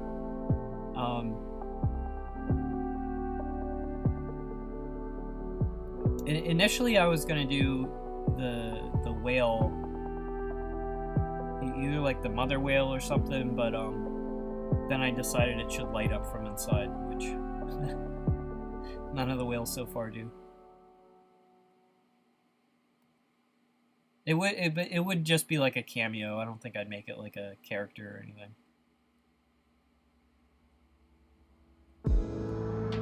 Right now, my hope is I don't really have the means to travel much, but then there's the Pittsburgh Gaming Expo. I'm really hoping to take my whale there. So if you're in the Pittsburgh area, you'll be able to come check him out. Check her out. I keep swapping.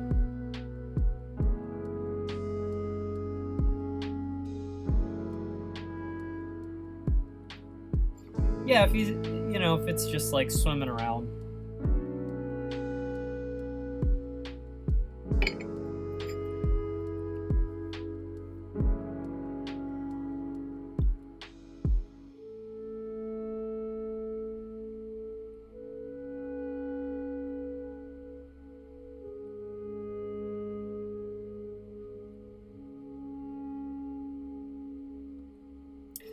The community drawing element was so much fun. Like, it just really worked out. People really got into it.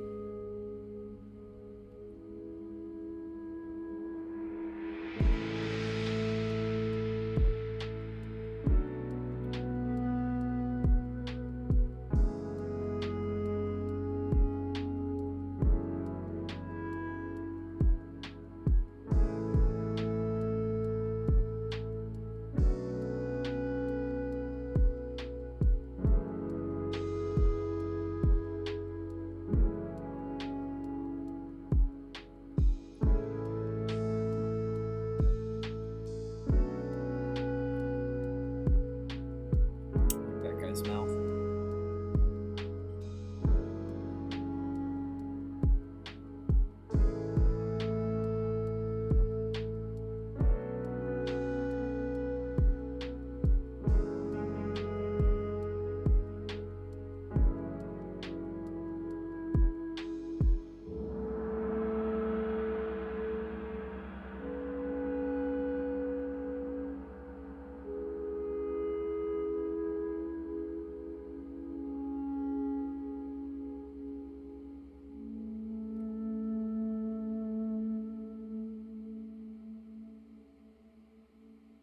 Oh, like if there was a...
Oh, what's the music request? I'm I'm very limited in I think what I can play on stream because it's got to be like no copyright, like royalty-free stuff.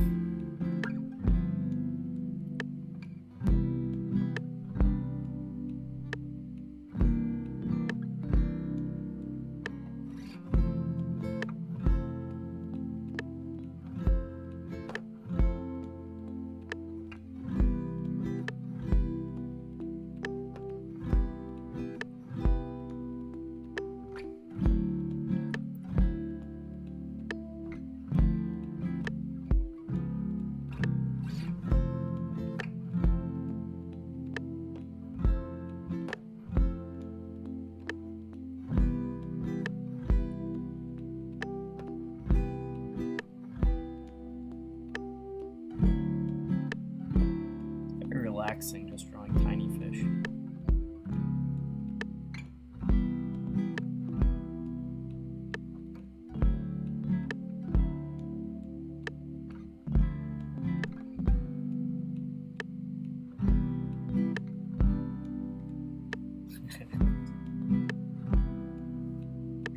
Dangerous territory. I'm about to get a YouTube link sent.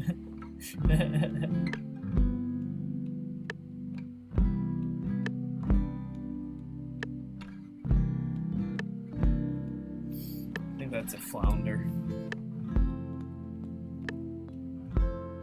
His eyes are on the wrong side.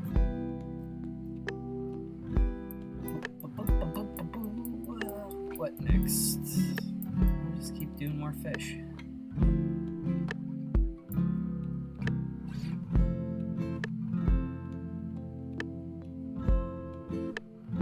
Sea monkeys.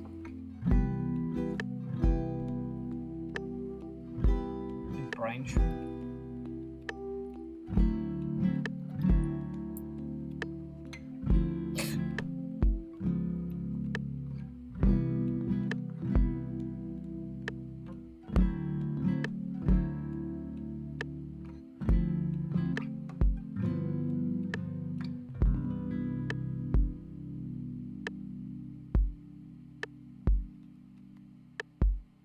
Man, brine shrimp are cool looking.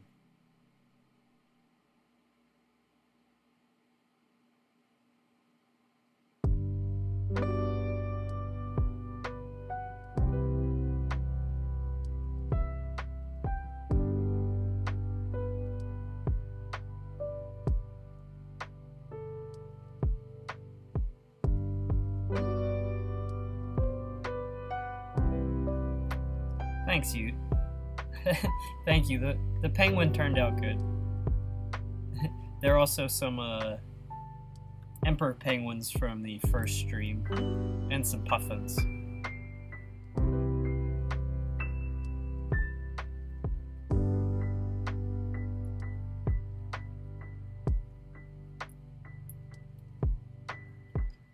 Alright, I'm gonna get another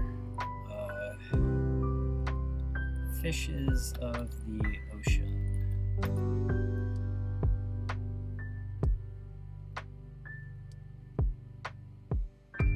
It's the big old chart of different body types.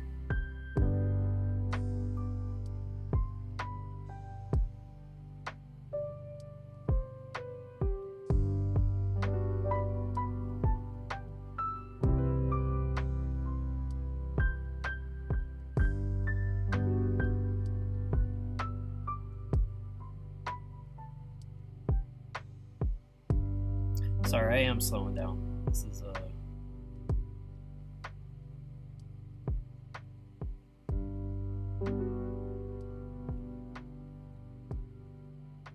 just finding a stupid image becomes really labor intensive.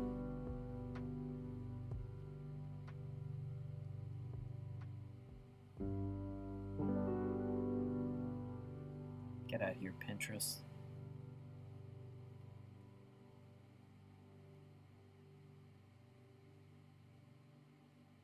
Barnacles will count, but they're,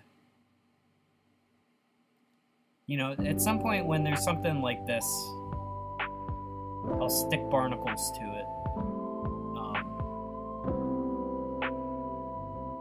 visually they're like I tried to do mussels last time, and they weren't like visually distinct enough as animals that I'd be happy giving them as like a donation gift.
I've done. Did I do more fish?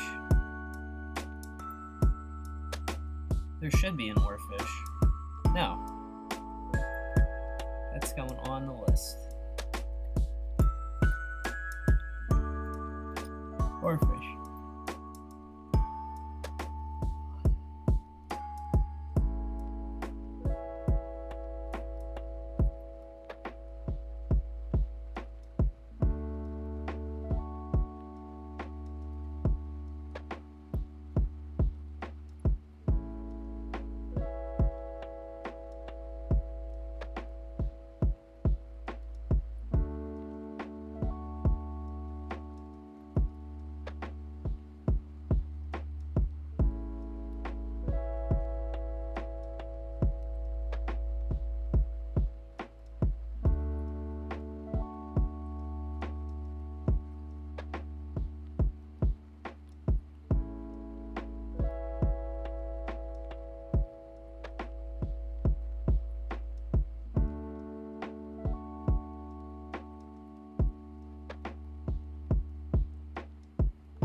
Really in need of some of these songs to be not sleepy.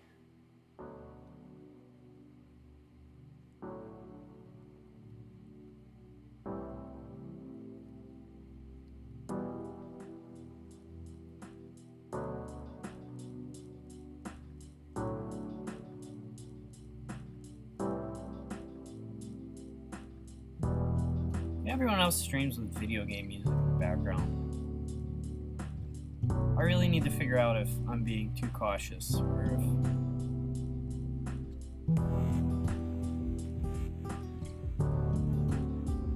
just play video game music.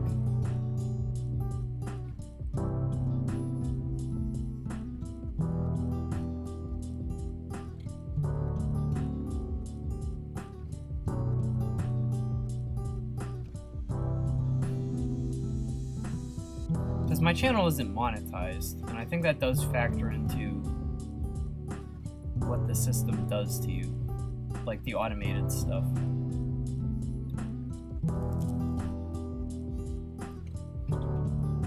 Yeah, all the copyright-free music I found was way too chill. It's true, it's like, there's one genre. Either that or it's like, just really silly vocal stuff.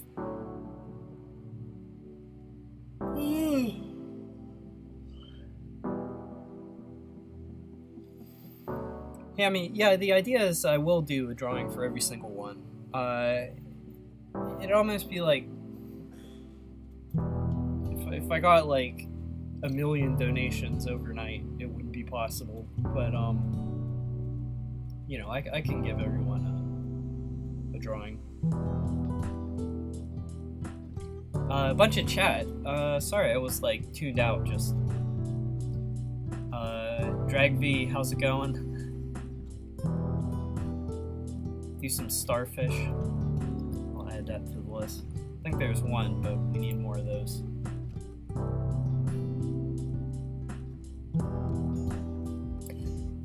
The mural's going good so far. Let me zoom out for everyone who just got here. So I think the mural, since the last time I worked on it, which was a week ago, it definitely has more form. And this is kind of what I wanted, where there's like the sort of sharp, really graphical distinctions between like dark, you know, dark areas and light areas. And then, you know, I'll switch how I'm drawing the animals in each. Got more done last time, but you know, I was having fun with some specific details. So far, frog might be my favorite, or this bird here. What was his name? The whiskered auklet.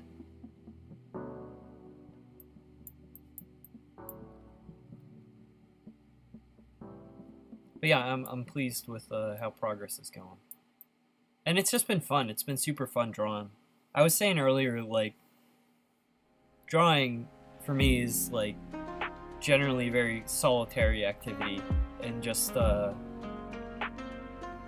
you know, being able to like do this has been really fun, and the artwork has benefited incredibly. It wouldn't look half this good if I was just figuring it out on my own.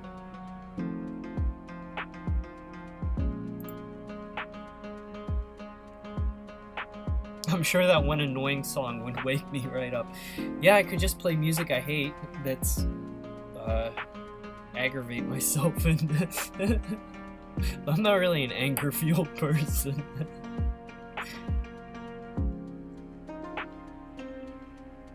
You vote for Animal Crossing music? Let's do it.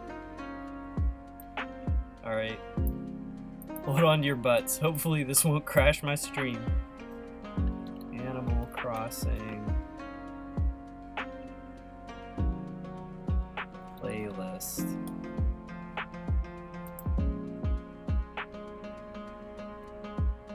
Sora, yeah, the music's, it's not bad. This playlist is better than the one I had last time. It's just, how long have I been going? 8 hours?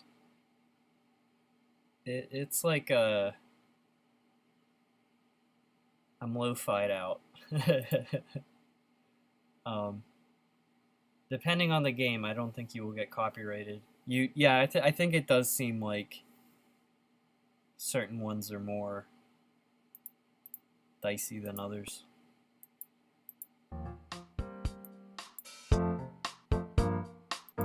There we go. Alrighty, energy levels. See, I'm working to pay off Tom Nook, you know? Feels good. Rain World soundtrack.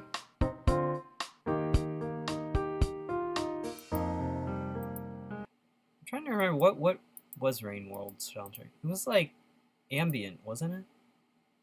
Did it have like a very motivated soundtrack?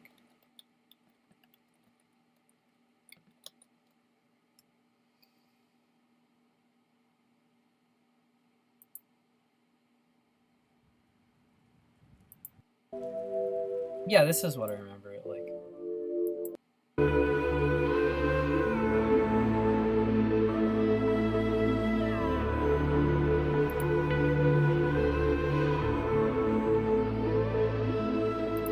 I'm sticking with Animal Crossing for now, but that what an amazing game. It was like last stream I was like, Rain World is fucking amazing. The dev of Rain World is working on a new game. You should look at his Twitter. It's like a you ride around like some kind of jet bicycle, motorcycle thing. You've never played Animal Crossing? It's like a compulsive time sink of a game. I don't think the Switch version is that good. But people say New Leaf wasn't very good, and I spent so much time in New Leaf. Oh no, don't do it, oh no. My computer was almost crashing. Actually, it might be crashing right now, and I'm just not aware of it.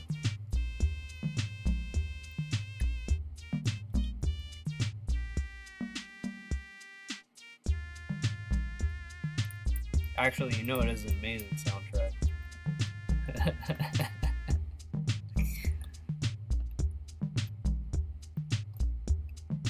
Actually, no. We'll stick with Animal Crossing for now.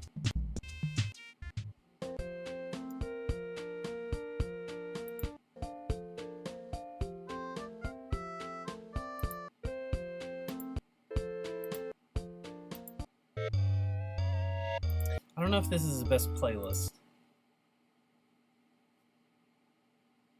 The 3DS went so hard.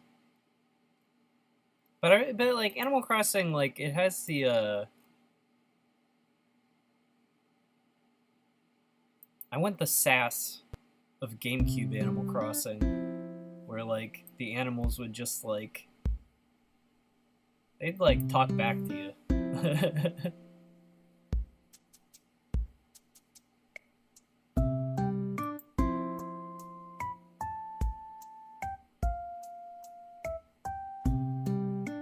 I was gonna play Danganronpa music.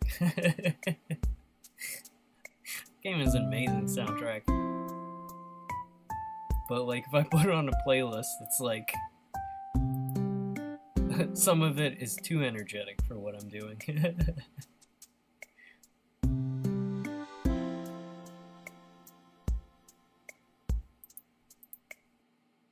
on.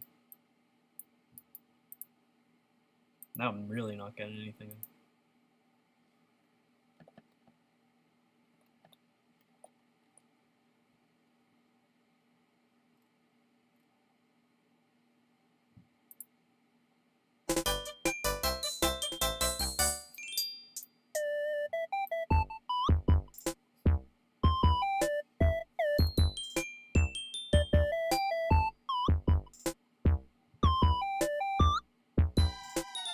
I'll summon the Danganronpa fans.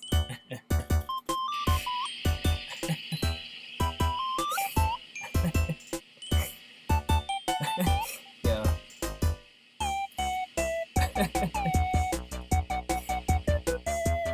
Quite a fandom for that series.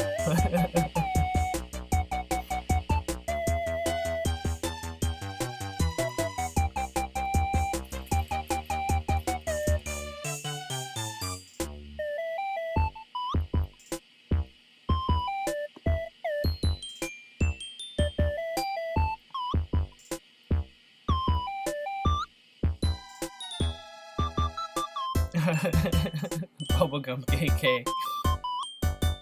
Well, it's finally happened, and only on my second stream.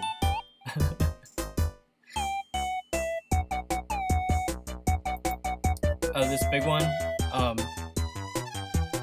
I've had a few really generous donations. I don't have like the exact names connected to any of them, but you know, folks who've given several $100s, you know, it's like,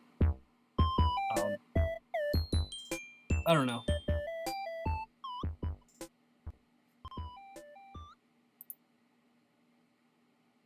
Put on Toho music.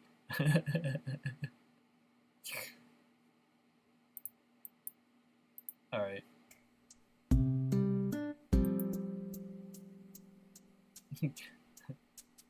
Yeah, the fish drawing amount has really like dwindled off here. Wii channel theme. It's a classic.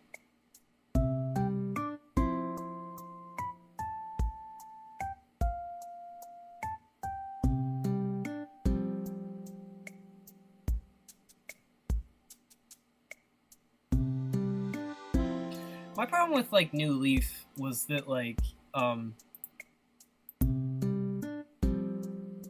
not even that. I feel like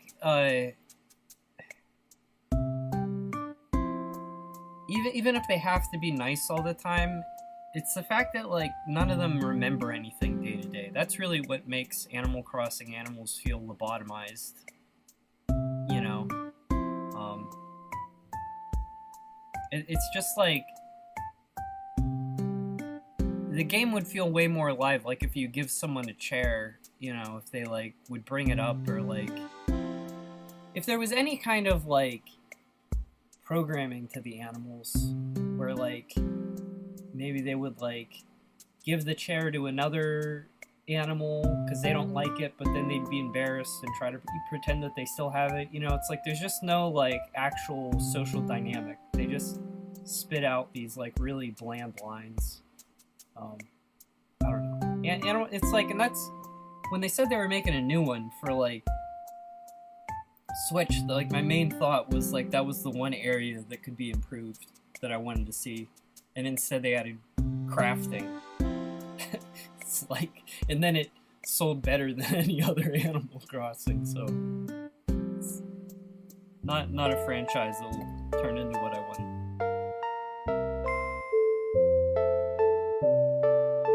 I think I borrowed Wild World from you.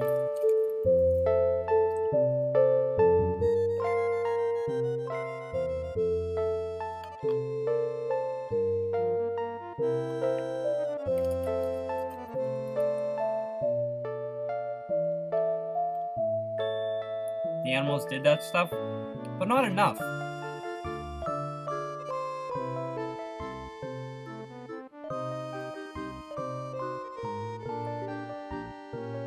I think there could be a simulation running under Animal Crossing that could be much more complex than it is. I hate crafting too. Like,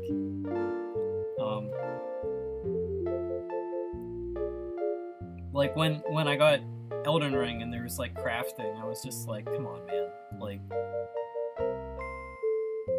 I don't ever feel like I'm actually making anything in a video game when I'm crafting. Like,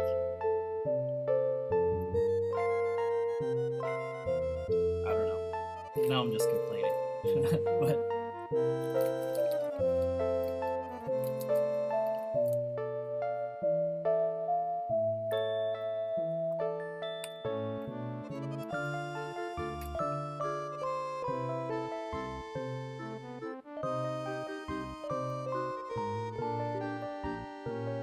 my favorite Animal Crossing character is the shady art dealer that would like sell you forgeries, but all the art was like like priceless pieces of work. Actually, if you've never played Animal Crossing, it's like it's worth checking out. It is a classic.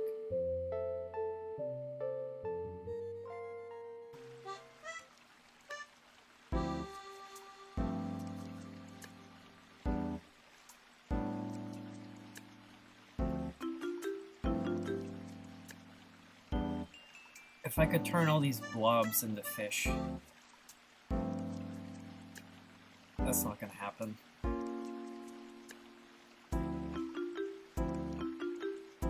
I'll do these.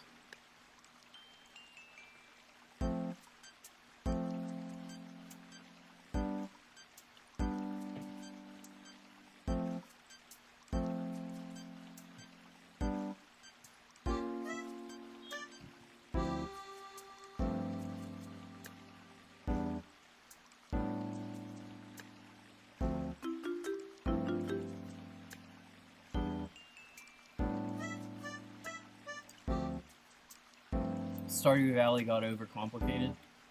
I don't really know much about Stardew Valley. I think I played it way back in an earlier build, but pretty good game though. There's a guy who deserves his success, man.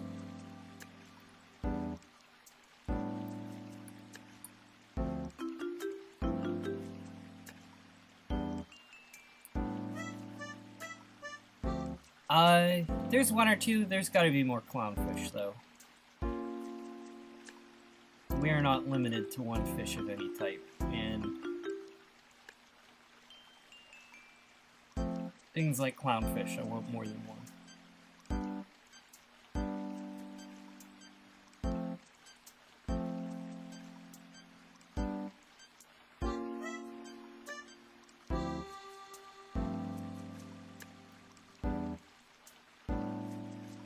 I was mentioning it earlier, but my favorite, like, walk-around, cozy, tedious chore game is Mistia's Izakaya.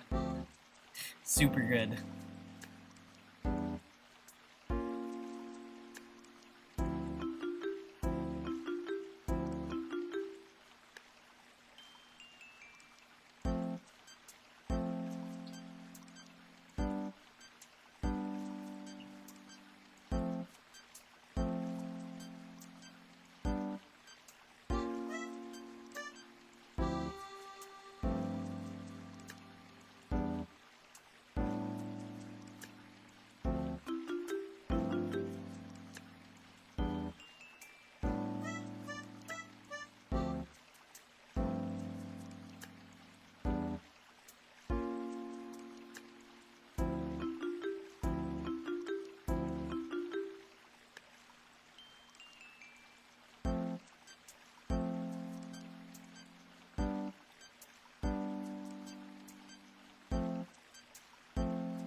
How do you get into Stardew Valley? I don't know, I think it's like, if you want a farming game, you know? It's a staple genre.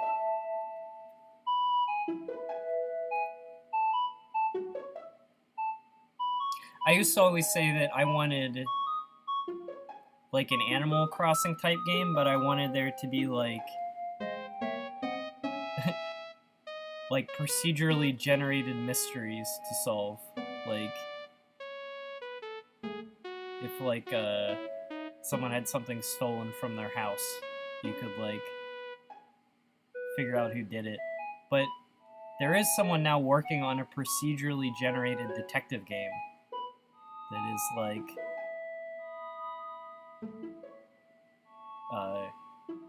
I think it's pretty early on in, but it looks really good.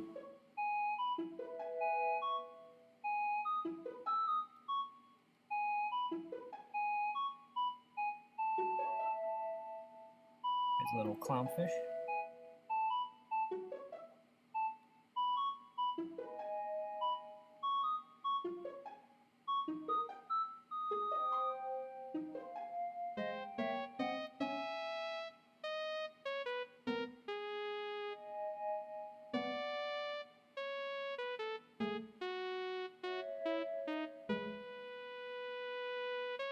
Silly music.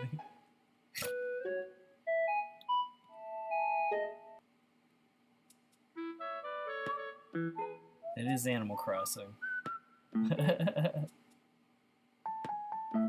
No, it's not that game. It's I forget it.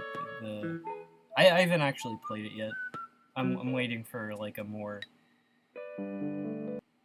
refined version.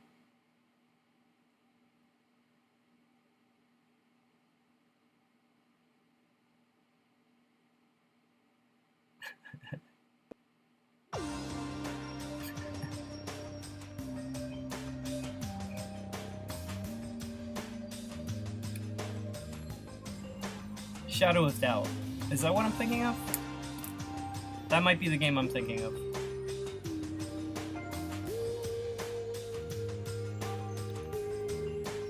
You know, it's one of those things that even if it doesn't entirely meet the promise of the potential, it's just the fact that someone is working on it is going to be the first step to making this. Because, I mean, it's cool enough to be a genre on its own. And it's like, these kind of games, like, need It's like Danganronpa, you know, it's like the trial genre of games is kind of almost like played out.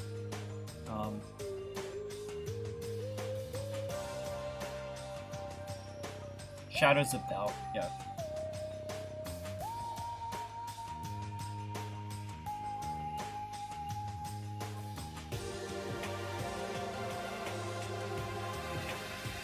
This is not Animal Crossing? Are you sure it's not? Yeah, Shadow of Doubt's going for like a voxel type look, which is cool, you know. For like small teams, intelligently stylizing, I think, is a much better call than aiming for realism.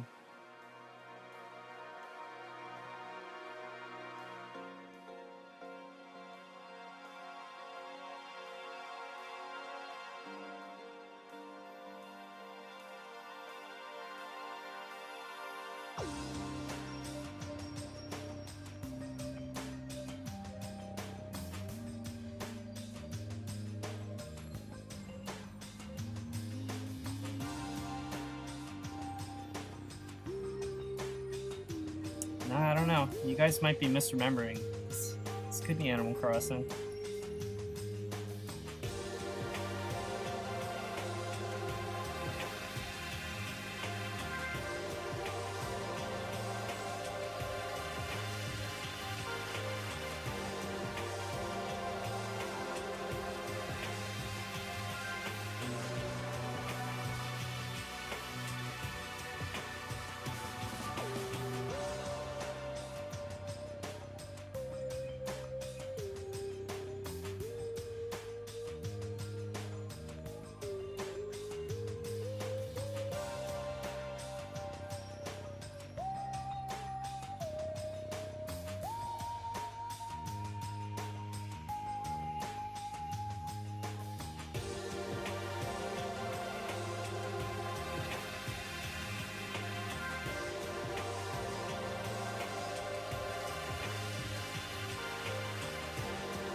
You know, I'm actually probably way more likely to get a copyright claim from a visual novel now that I'm thinking about it.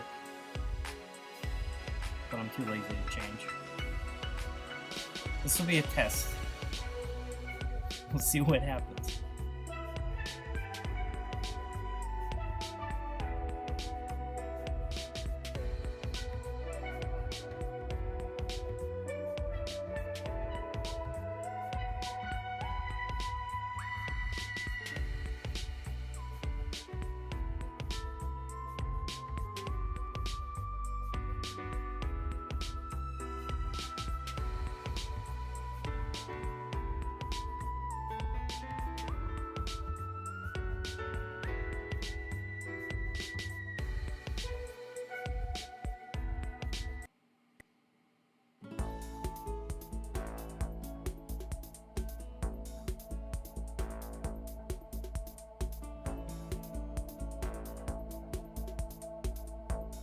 Litmus test of copyright.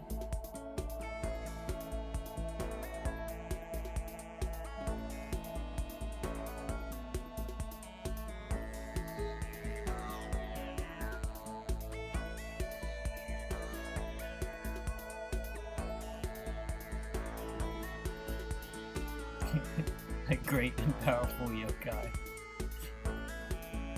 The Copyright Trials Episode 2. You just find the murdered remains of my YouTube channel, and you have to figure out which corporation killed it.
Yeah, but the way these games go, they always accuse the most obvious person who, like, literally never does the crime. So it couldn't have been Nintendo. It was every brand under the YouTube ad program. Yeah, you need a twist.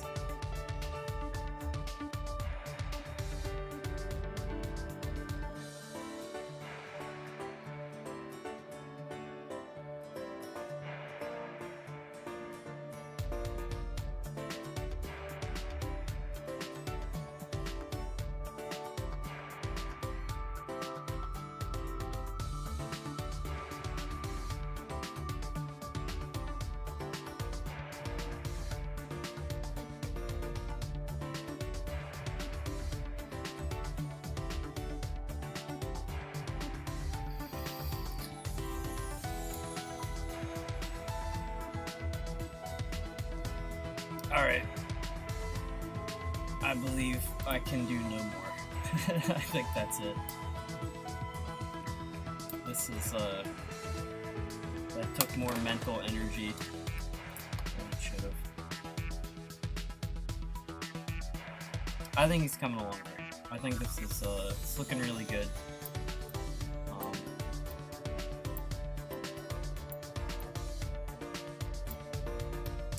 Next time I stream, might be Thursday, because I don't want to do weekends anymore.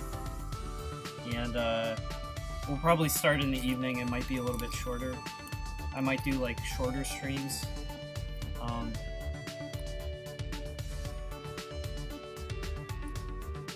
There's a day where I'm getting like nothing else done, and it's a day I set aside to do South Scrimshaw. I might impromptu stream, but I'm trying to be productive and not have that happen.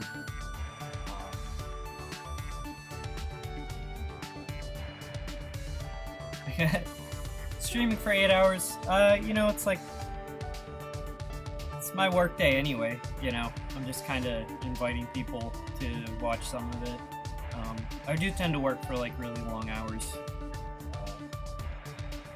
and it doesn't feel like a long time till, you know, it's like at the very end when it's like I'm too exhausted. But I mean, it's a fast 8 hours. I think it's looking really good. I appreciate it.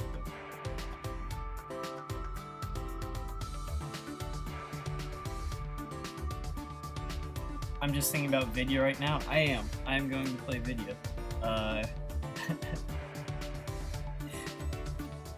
I still haven't finished the Outer Wilds, but my brain is pretty fried. I'm like, I don't know if I'm gonna be a big puzzle solver right now. That is a fantastic game, though.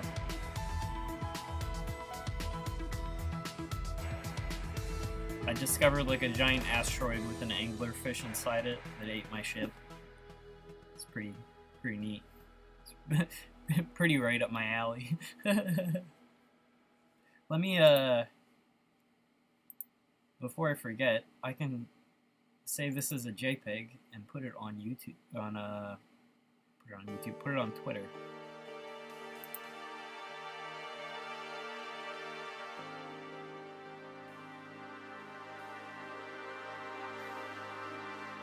It's like the biggest progress today. It's like came at the beginning when like I blocked in the giant monster on the right hand side.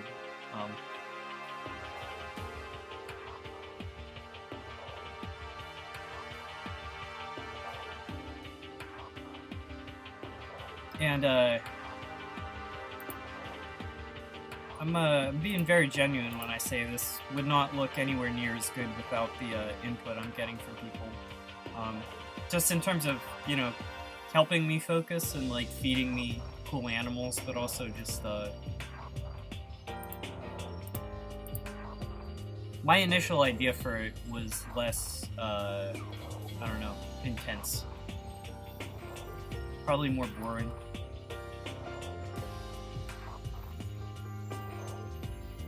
Alright, let's close this massive Photoshop file.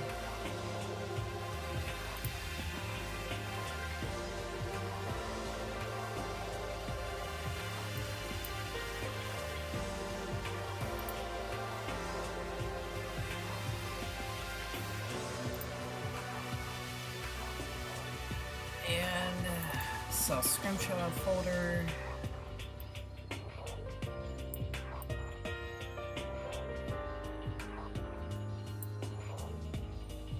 It's not a big file size, it's only like 60 megs, so I don't know why my computer is acting like I'm trying to smash its insides. It's gotta be like the streaming is intensive or something.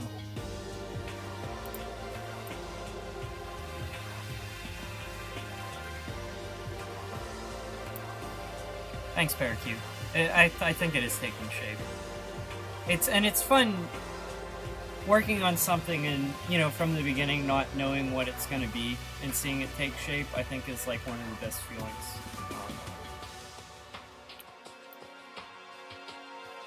Let me shrink this to a reasonable size before I put it on Twitter. Does not need to be that.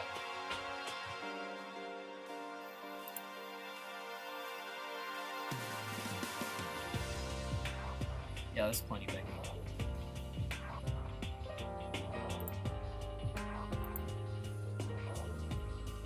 It's gotta be because I'm streaming as well.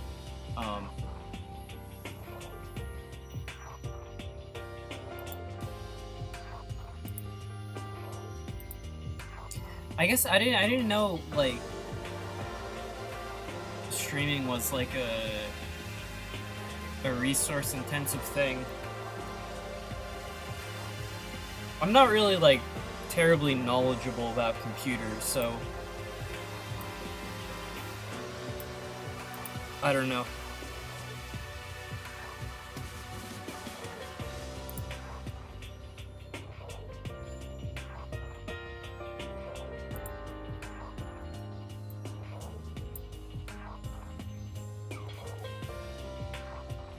Wait, where are they,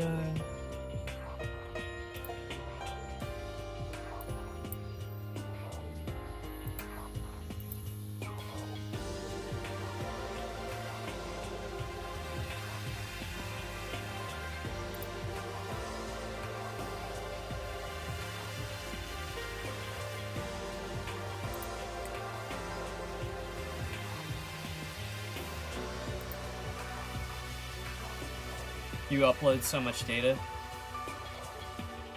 It's very awesome sauce, the amount of effort put in. It's cool. Thanks. I mean, it's like...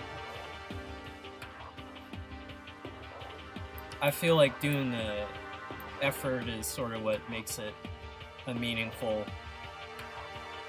gift to people that have given, you know,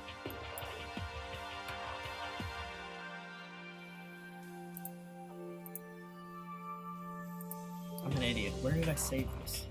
I thought I put it on the desktop. Just put it on the desktop.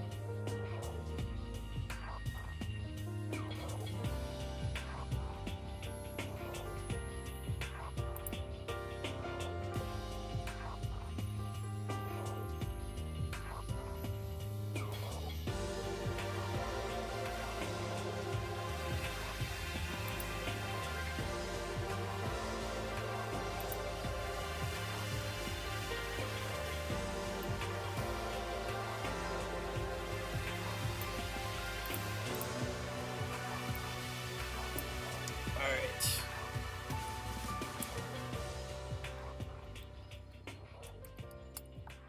It's coming together thanks to everyone who came to the stream. Alright, it's going up on my Twitter right now. Bam.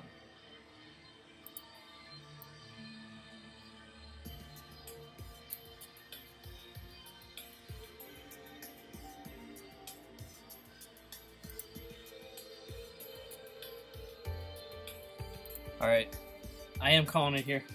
I'm gonna go play a video game. Thanks again, everyone who showed up.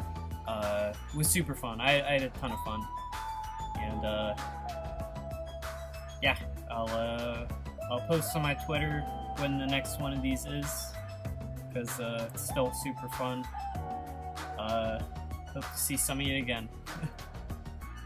I'm not gonna give it 30 seconds because it takes a while before I see your comments.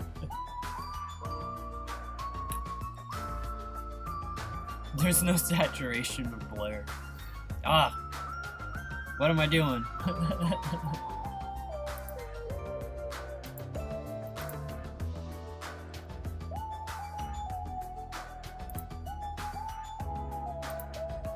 Thanks, Mangoes. I appreciate it. It was a good stream just because people show up and say, hey, you know, it'd be a lame stream if it was just me.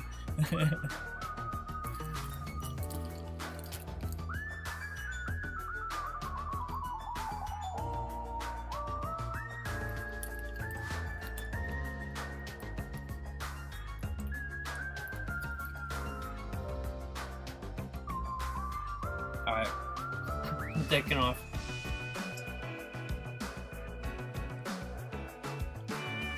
Hey, thanks for coming tomorrow. Alright.